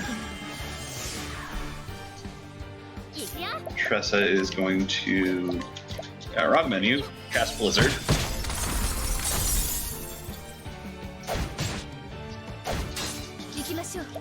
Julia is going to defend.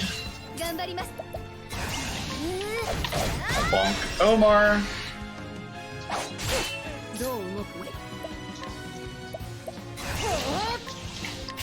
We go in on the mutation. Prim is going to throw a medium soulstone. And once again, we are going to throw money to finish this problem.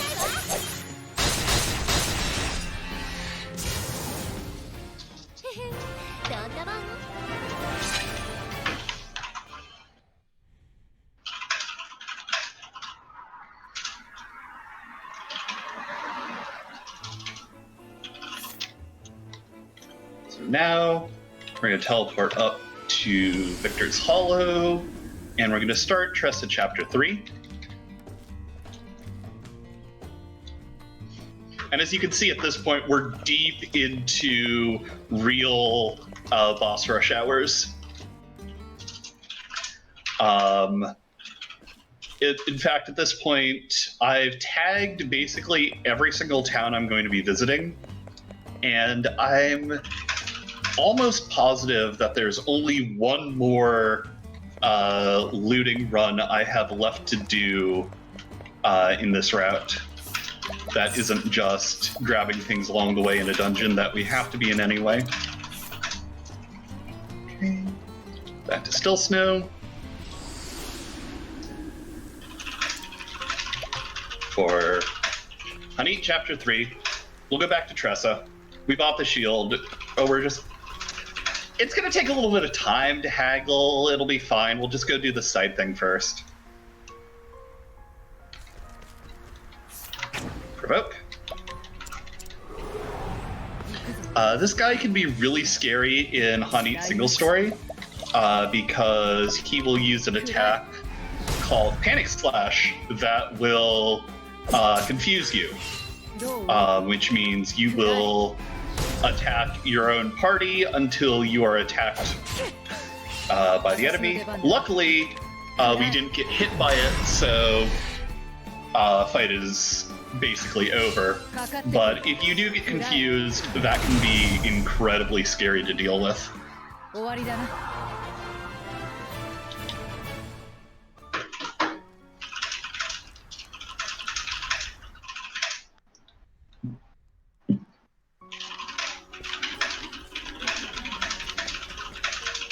So this next screen is another one of the ones that I find notoriously tricky. The irony is I actually learned Hanit single story before I learned this route, and I never really had any issues with it in the single story route. But once I started doing all-female travelers, this route became my mortal nemesis. Got it just fine this time. Yeah, sometimes you just sort of develop those mental blocks. Yeah, and sometimes the RNG just says, nah. So that hop in and hop out was due to the fact that because there was plot that happened there, the autosave didn't actually fire. So if I got an encounter on my way up to the boss and wiped, I would have to do the previous screen as well. And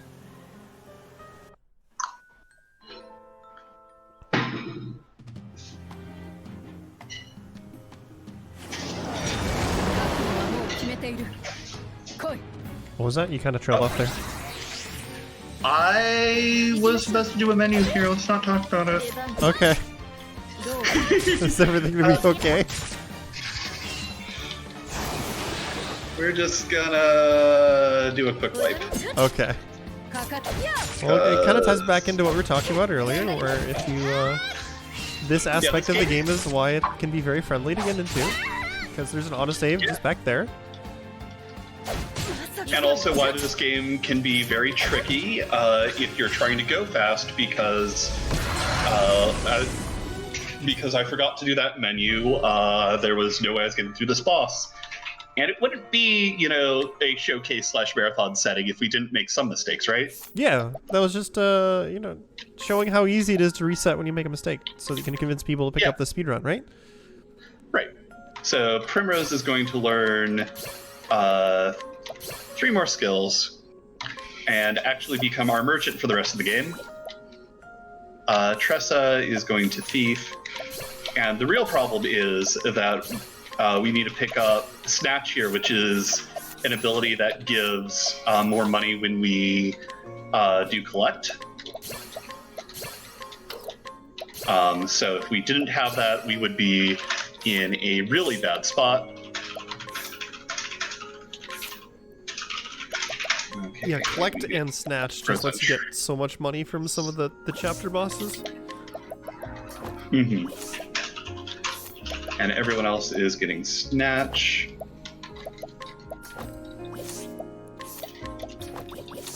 There we go. Yeah, but we take the wipe, we're back where we started, we can do the run again, and luckily since I did the screen transition, the autosave has now saved the fact that I've done that menu. Yay!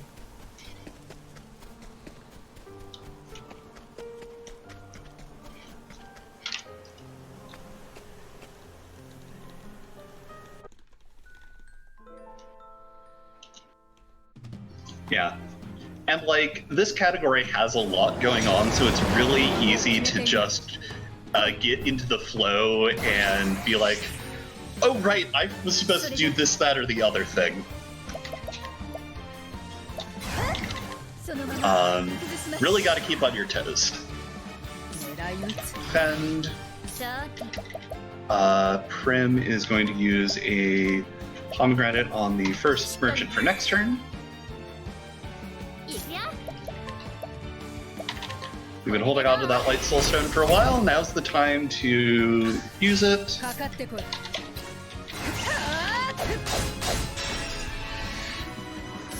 Okay.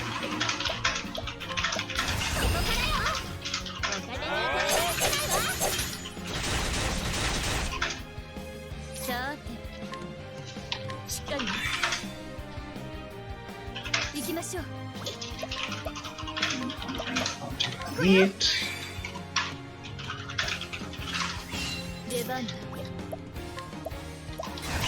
You're going to collect, and as you can see, that's one hired help that we just paid for by collecting here. Oh yeah, it's really good. Because we're leaning on hired help a lot, but just don't have enough money for the rest of the game unless we're able to do some of those collects. Yep.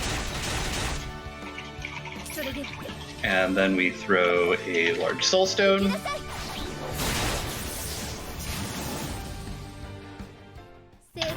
And even with that reset, because my PD had such a rough time getting through that screen I was talking about, I still saved time over my PB with that. The stream key should be kept. So that's always exciting. Free time save for next time too.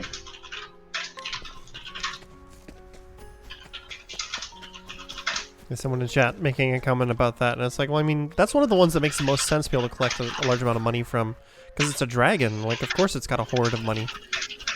Right? Yeah, and like a lot of these late game bosses just... This run would be so different if one of the bosses accidentally forgot their wallet at home. Oh, yeah. Like, there's other ways to get money. It's just kind of comes back to what I talked about before, is that some of the other places to get large amounts of money are kind of out of the way.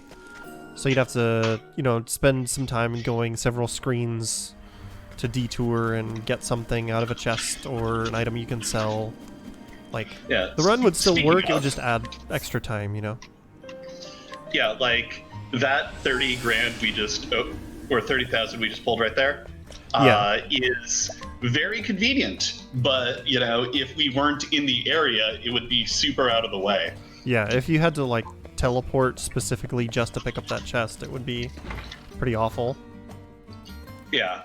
Luckily, for the 4 character routes, because there's all male, all female, all rogues, and all nobles, which is a distinction that the game makes between the different characters. I think there's also a Octo and a Path run where you use the characters because the game's kind of cute and decided to make the acronym of all the character names Octopath.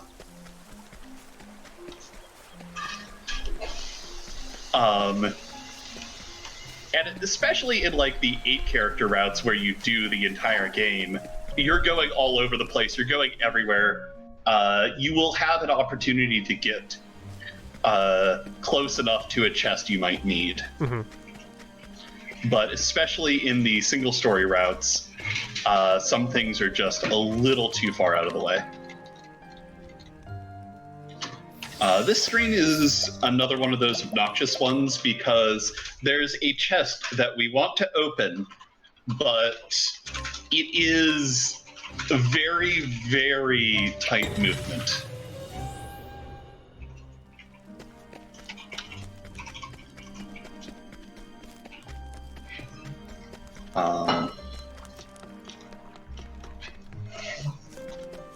So this one right here, because that's still 15,000 that we want. I'm going to save here just in case, so I don't have to worry about doing that run again. Not that it was important, apparently.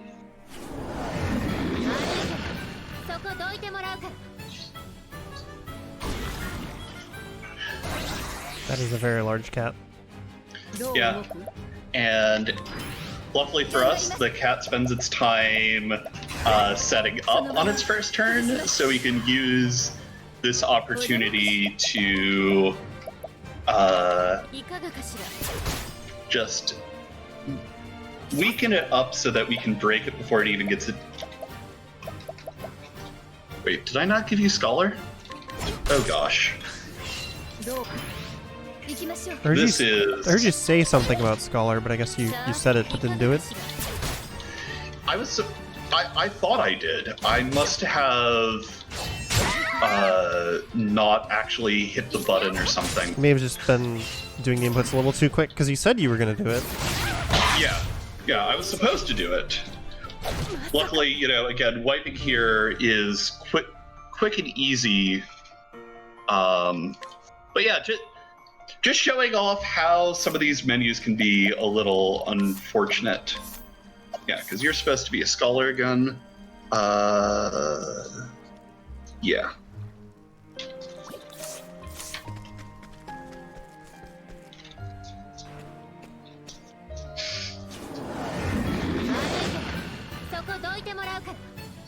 But again, especially for some of these fights, you can, if you get lucky on the boss giving you a big AoE, you can restart pretty fast. Yep. It's a little annoying if they decide they just want to single target you and take their sweet time wiping you, but...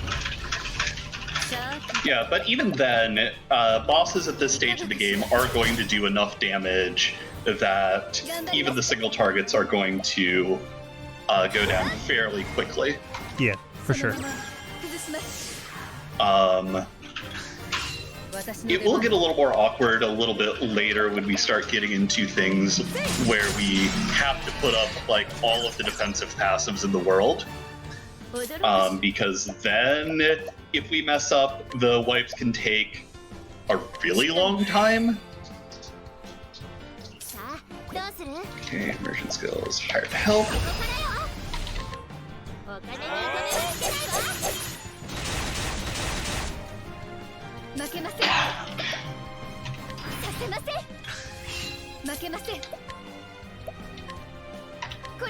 Pomegranate again. Bonnie gets to chill. What? Yeah, but at least the places where I'm messing up are also the places where encounter RNG can be rough. So we're gonna call it a net balance in terms of time save. Sure. Yeah. Positivity. Indeed. I'm always on board for positivity. Gonna finish up this real fast. After the final race with Balthazar. So apparently there's someone named Balthazar involved in this plot. Not the same one from Chrono Trigger. Yeah, this one races. Just gonna put that out there. I know that's probably a gigantic spoiler for you, but... not in fact the Balthazar from Chrono Trigger. Yeah. You hate to see it.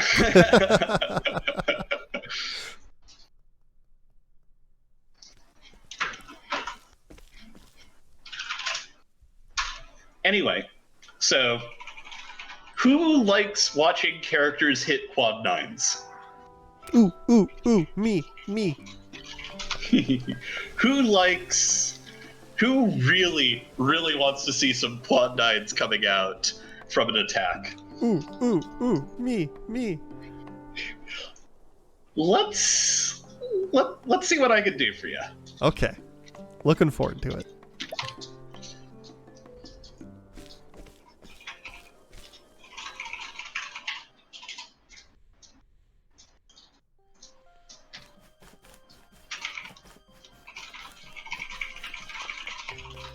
Pop in here.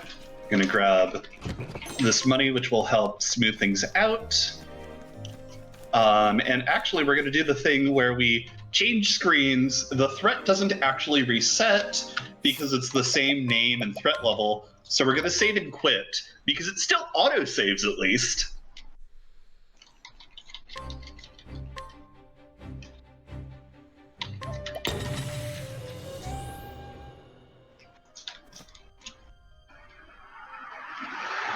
So now we're in here with only like 2 steps of movement into the threat counter.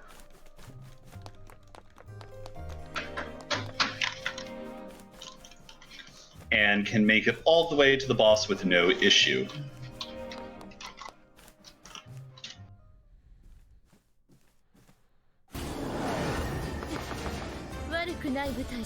Alright. So Honey, Enter Skills, Leg Hold. Tressa is going to just feed herself a pomegranate.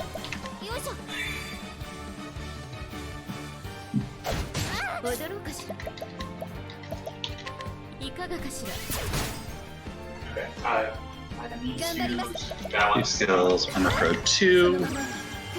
I need to balance chaos and couch, so chaos.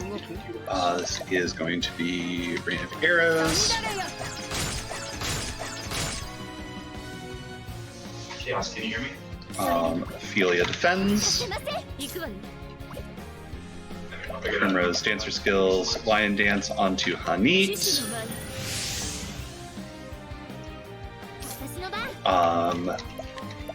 More health hiring, which also doubles as our ability to break, which is nice. You're going to give some more pomegranates. Merchant Skills, collect.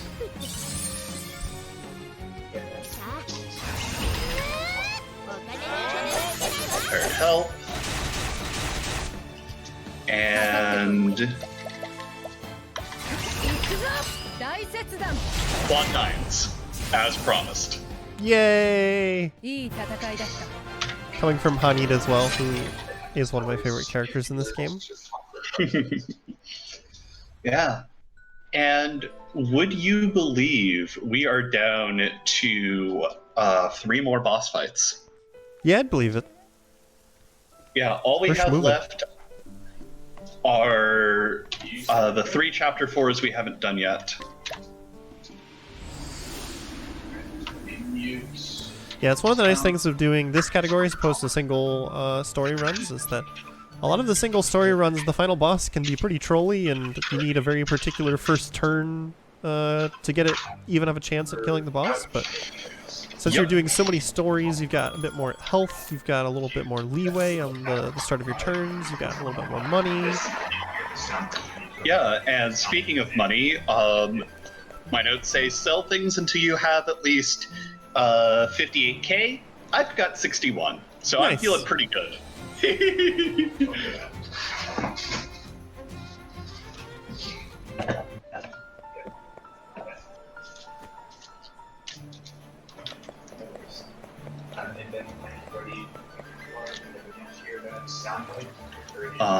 I think I'm good on soulstones as well, so I don't have to go pick up the backup that's down here. I've seen a decent number of freebies on your soulstones so far. Not a huge amount, Yeah. but, you know, a reasonable amount. Definitely haven't been dry on your luck in that aspect. Indeed. Because that's really the main thing you want to look out for, is if you haven't been getting any good luck on that at all. Yeah. And, like, the route does have enough soulstones that you can pick up and places where you can use backup strats to make sure that you have enough larges to complete the route. Yeah. But luckily we're in a pretty good spot. I am going to save here just because, you know, showcase safety. That's a good call. And also because I've got a big old menu to do here. So Ophelia gets the Conscious Stone. Tressa removes the bracelet. Primrose removes the Royal Crest. Honey gets the Royal Crest and the Empowering Bracelet. Jobs. Hanit gets a Merchant skill. And then goes back to being a warrior. Ophelia gets 2 merchant skills, and then goes back to being the thief.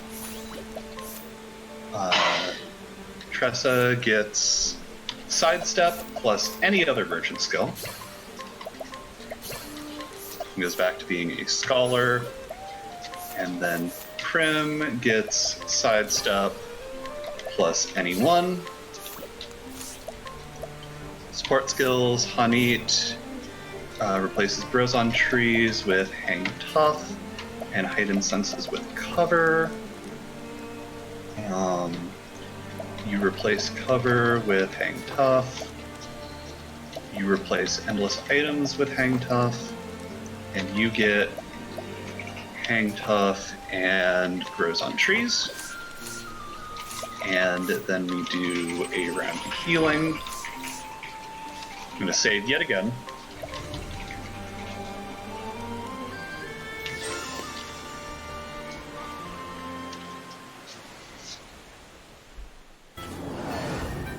And here's Esmeralda. Ow. He is going to defend. Primrose, Merchant Skills, Trade Wins.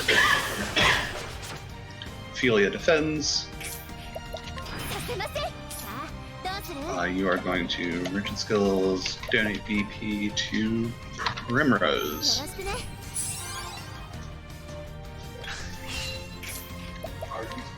Are you Mercurus 3. Warrior Skills, 1,000 Spears.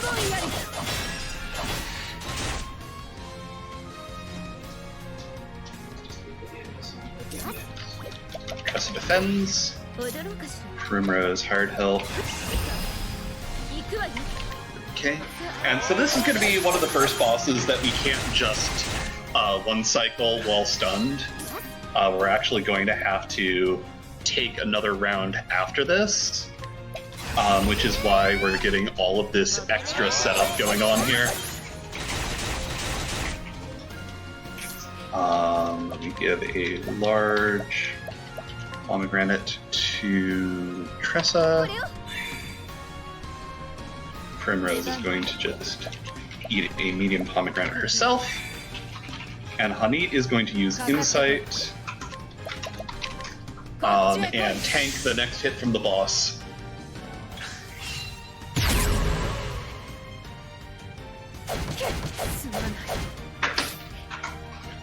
So Ophelia is in fact going to bring her back.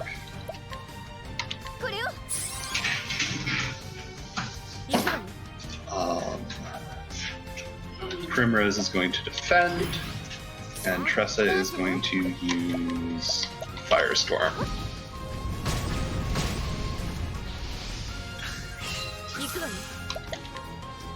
Hard Health, Mercs. The break. We are out of money, so we're going to have to collect. Which conveniently gives us enough money to deal with the rest of this. Yeah, gives us enough for 2 more veterans, which is really nice. Which is, frankly, what we need here. Also able to steal an item that we can sell if we absolutely need to. And we do.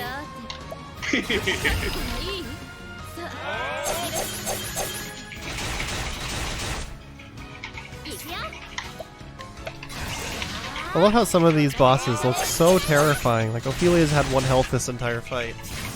But because we intentionally let Esmeralda have a turn and then just incite with Hanit, like, she's not really in danger. Yeah, and it's really nice that a lot of these boss scripts are sufficiently deterministic that by planning out our turns properly, we know that, okay, if Hanit uses Insight here, she will tank all of the hits that the boss is going to be able to do this turn. We can just bring her back, it'll be fine. Yep. Which just goes to show how much time and effort that the entire Octopath community has put into developing these routes. It's really incredible. And I'm incredibly grateful for all of the work and the opportunity to showcase the results of so much time, so much effort, so much love here tonight. Yeah, this is one of those games where this is the result of a lot of really excellent people routing.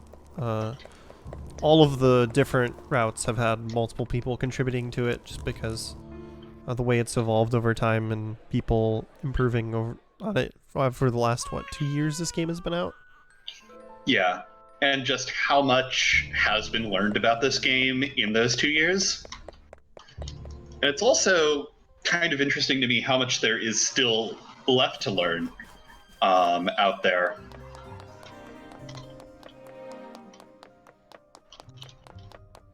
That's one of the fun things about creating some of these new side categories for a game like this, because it makes you have to look at the routing from a completely different angle. Mm-hmm. Okay. So yeah, there's the knives we just stole. Turned directly into cash.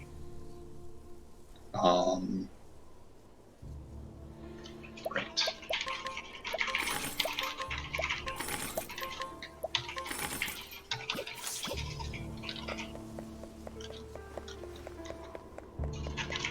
It is pretty funny how the items you pick up early in the game, even if they were used quite a lot, do eventually just get turned into money the later you get.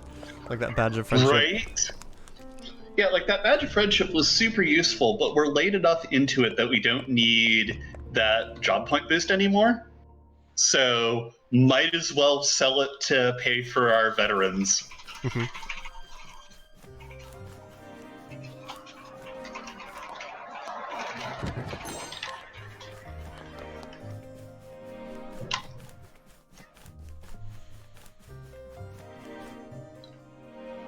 Okay. Here's another moment where I am going to take a quick reset to reset the threat.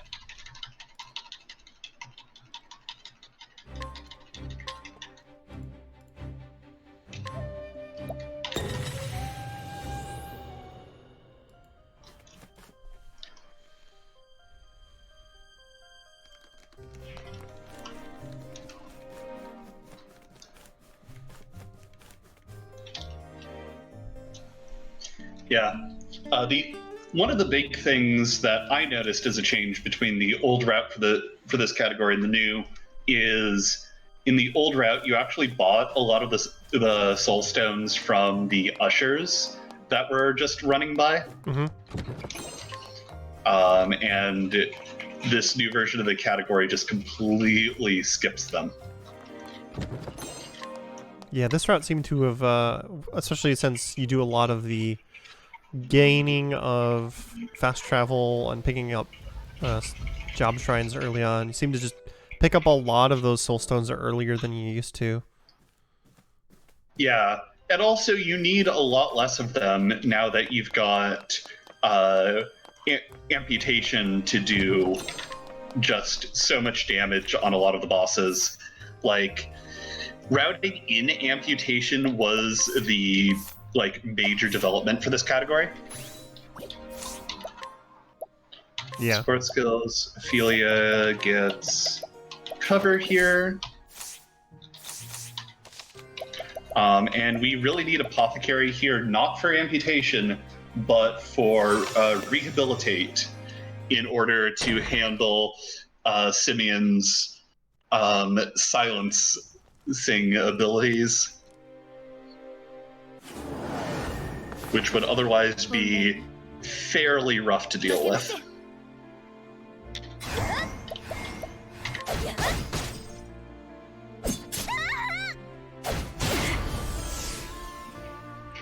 Alright, that's fine. Primrose defends. All our skills, Firestorm. Yeah. Her skills, leg hold you, just to get you the heck out of the way. Leg hold is such a good skill. Right? Yeah. The versatility of being able to tell somebody, no, you're just not going to get to move until after my characters is such a good ability for routing in this game. Yeah, it is incredible how useful it is.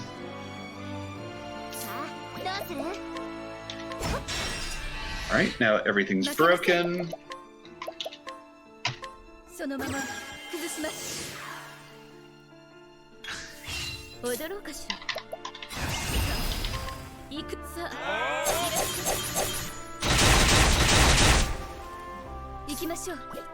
It's going to use a medium stone here, which we have an excess of.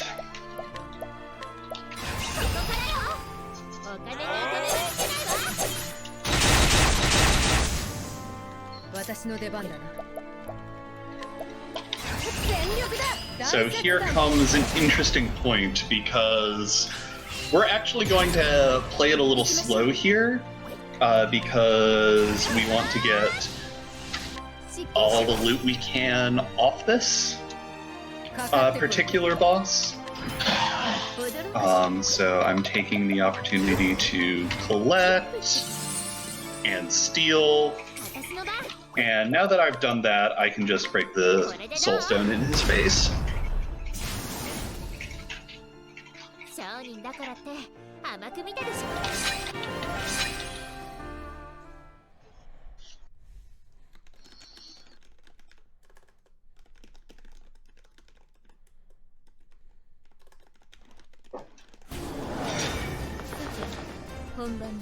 All right.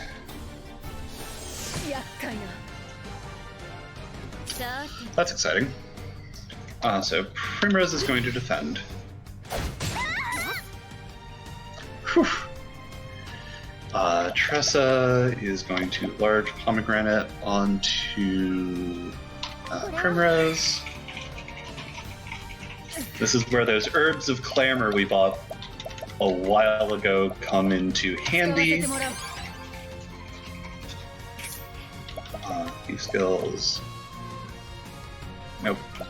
Nope. We're dagger 2 here. Because I need to get the break.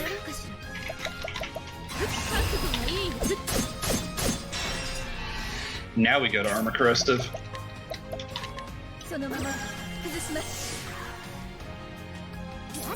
Tressa throws a large stone. And Fairy skills rehabilitate on to Ophelia, which is basically a skill that allows us to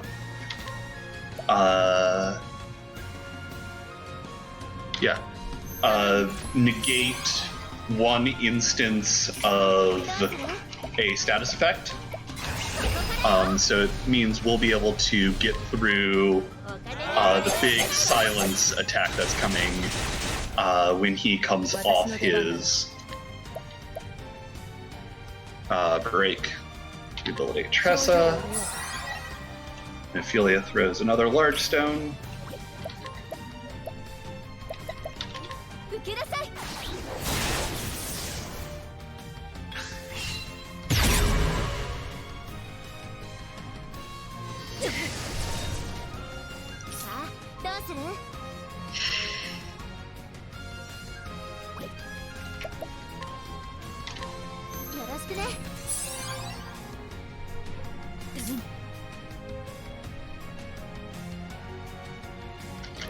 Okay, so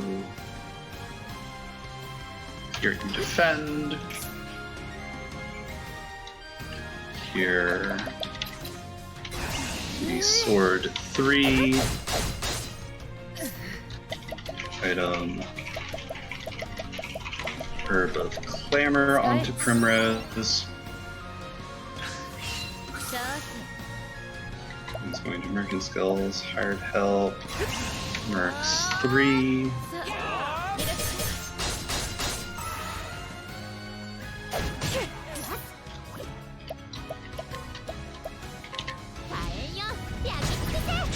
Yeah, one of the nice things about the way a lot of these fights are routed is that once you get past the initial few turns for a lot of these Chapter 4 fights, you're pretty good.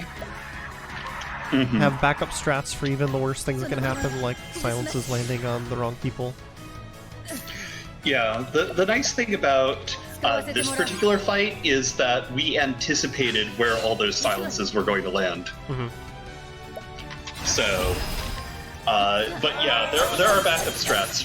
For instance, when I donated the points the second time, I was supposed to use Firestorm so that he would break before he had the ability to attack.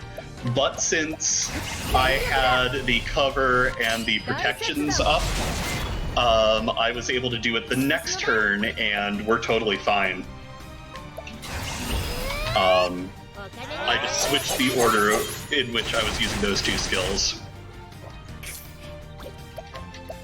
Yeah, some of the hardest fights, if you're doing some of these categories, and just the first couple of turns, and once you get past those first couple of turns, you're generally pretty good. Yeah. Even if it is terrifying to watch, and I was sitting there holding my breath for a few moments. And I definitely had a little bit of a heart attack when I realized, oh no, I used the wrong skill here. I didn't want to say anything. there was a reason why I was not talking too much, because I didn't recognize you used the wrong skill, but I know that fight's pretty tough, so I was like, not distracting leggy, not distracting leggy. Yeah, so now we're finally getting rid of all the fun stuff that we've picked up to make sure we have enough money. Goodbye, Death Flavor. Yep, that's a good You served us 16k well. right there. That's half of the veterans by itself, but yep, it did so much good And work throughout the run. We now have all the money we need. I was definitely doing a practice run of this the other night, and I definitely lost a PB because I forgot to do that selling spree right there. Oh no. Yeah, there's just a lot of little things that you need to make sure come together in order to have this game come together. I just want to mention... Oh, sorry, go ahead. I thought you were done. Oh yeah, you first. I was going to say, I just want to mention that one thing that you've been seeing if you look at the top of the screen is that there's a thing that pops up, and press I to see travel banter. If you haven't played this game, we've been avoiding spoilers on purpose, because a speedrun does completely avoid spoilers. And definitely make sure you're hitting that travel banter button, because that's where you get a lot of the interaction between the characters, and it is completely optional and you can miss it. It really adds a lot of character to this game if you're playing it for the first time. Yeah, but if you are speedrunning this game, never hit that. It is super slow. Yeah, don't do it while speedrunning. So I popped in and out of this dungeon because the autosave hasn't fired since before the last double boss fight. Oh, goodness. And you'll notice we got an encounter here. We got away from it, but if that encounter had wiped me and I hadn't popped in and out there, we would have had to refight the last boss, which no one wants to do. Which should have been, you know, both parts of that boss fight. It should have been just very unfortunate. Ask me how I know exactly how unfortunate that is. I'm assuming it's happened to you before. Oh, yes. Hopefully it wasn't recently.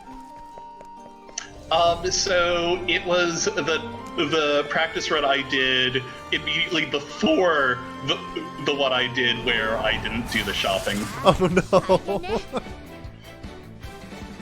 Yeah, we saved there, because this run is in theory doable, but it's rough. And unfortunately, it is slow because all of our characters are super tanky now. The problem with the speed boost is it's in theory it's good, but it means they're gonna go before you next turn as well. Yep. Oh, I thought you were gonna get it there. I was hoping. Still have a chance with Tressa. At this point, I'm giving up. Oh, because the poison, right? Okay. Yeah, I'm taking the life. I did save that book, and at this point, the run is all but safe. If I had been playing it safe, I would have saved and quit there. But I wanted to be cheeky. Sometimes you gotta take the risk, and you know, sometimes it pays off, and sometimes it doesn't. So. And you know, it's easy to take a risk when you have your backup right there. Oh yeah.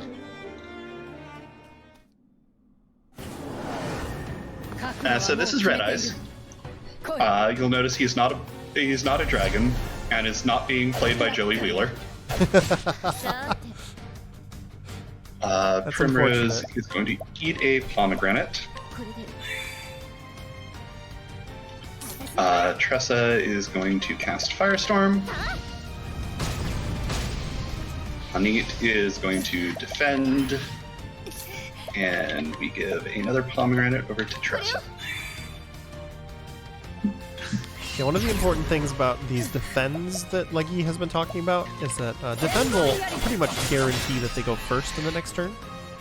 So it means that you defend with Hanit, she takes the first turn here, and then instantly breaks the boss. That means all three afterwards have a free turn to act during the break. Yep, the only thing you can't outspeed with defending is a boss or a monster that is coming back from a break. Yeah, because they get absolute priority when they're coming out of break. Yes. Because otherwise you could stack, like, breaks and keep them perma-stunned. Mm-hmm. Yeah. The other thing that defend does is, you know, it increases your defense for a turn, which is occasionally relevant. Specifically, it's relevant here because Ophelia defending means she'll take a little less damage here. I'm going to throw out a Healing Break Punch just to get my HP above the threshold that'll be knocked down to 1. And my merchants have Sidestep up, which means they'll dodge the attack. So here, we want to have you use a dagger because we did not get the unconsciousness status effect applied, which is nice. Primrose uses a large Light Soul Stone to contribute to the breaking. Primrose casts Firestorm.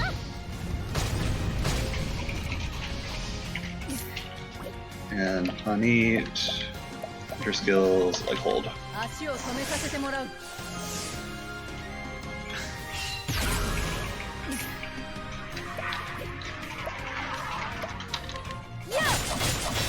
Thousand Spears gets us the break. Merchant skills collect because we need money. Gonna Throw a large pomegranate over to Tressa. Throw a large soul stone.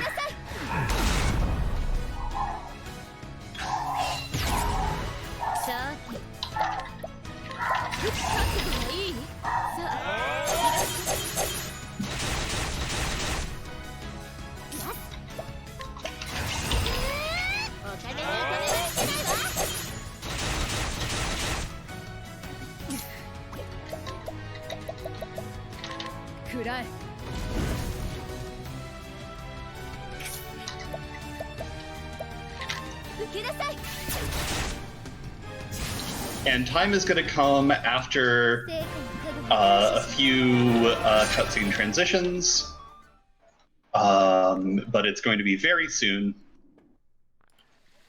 In fact, it's going to be right now.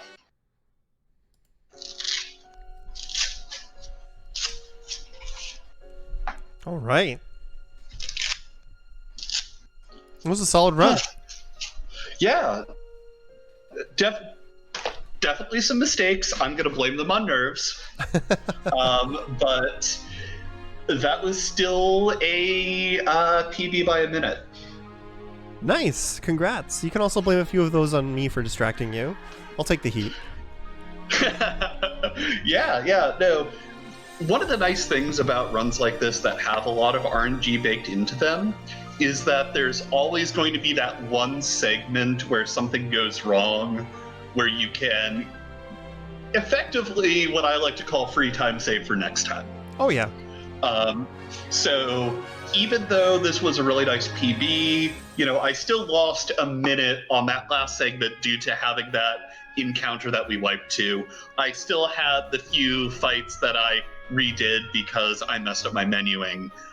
So you do get this really nice bit of incremental progress as you go that feels really good. And also, I just love how the ending credits show all of your boss kills as they play. Yeah, and especially with a game like this where a lot of those mistakes are something you can learn from, it really adds to that incremental PB experience where, you just pay a little bit more attention to that next time, make sure you are a little more careful in certain situations, and then you're able to get even more time save. Yeah, I highly recommend anyone who watched this and thought, oh, this game looks super pretty and fun and I could play it forever. If you're looking for a new speed game, I highly recommend picking up this game in any of its categories. There's a lot of really good resources for the routes, which, speaking of, if people want to learn this game, where would they go? Where can they find those wonderful resources, Leggy? So all of the resources are linked through the speedrun.com page. Specifically, you'll definitely want to get into the Discord because that's where all of the up-to-date notes are taking place. I am in there. I am a lurker in there, but I am in there. But also a lot of the guides are on the speedrun.com page proper. And yeah, it's really good.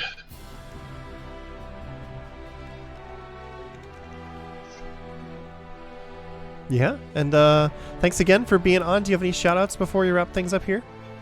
Yeah, I just want to shout out, first of all, everyone's famous Zoe Vermillion, who is sitting behind me being wonderful. Hi.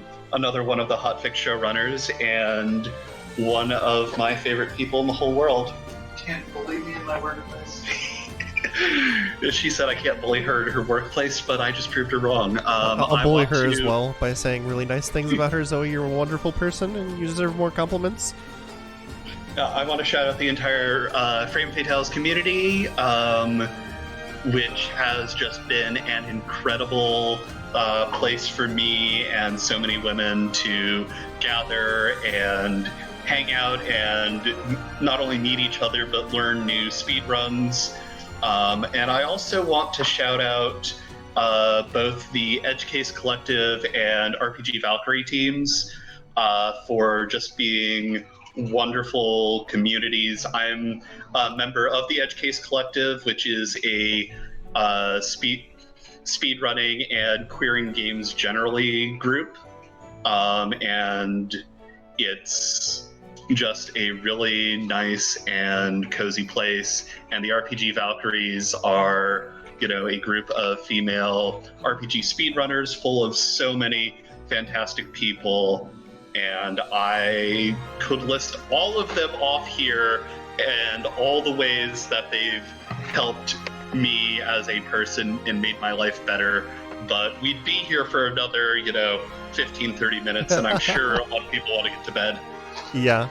Well, so what we are going to do, actually, is we're going to wrap things up here, and we're going to play a few ads, and then we're going to raid them, because they're doing a charity event this week, and they're fantastic people, and I believe that's part of what we heard Zoe doing in the background earlier, was helping out with Speedrun Ragnarok. So yeah.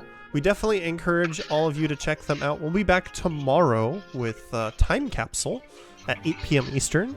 Also, this was a promo for Fleet Fatales, which is a Frame Fatales event. It's a all-women speedrunning event in November, starting on November 15th. But if there are women in chat who have not checked out Frame Fatales yet, and you are interested in learning more, there's a wonderful Twitter page, twitter.com/framefatales or gamesdonequick.com/framefatales. I've heard so many good stories from my women friends in speedrunning about how amazing it is to be involved with Frame Fatales. So definitely recommend at least looking into it. But with that, we're going to close things up for today. And make sure you tune in for Frame Fatales and tomorrow for Time Capsule. We're going to take a short break, play a few ads, and then we're going to raid Speedrun Ragnarok. Give them all of your love as they are going to be continuing on throughout the night.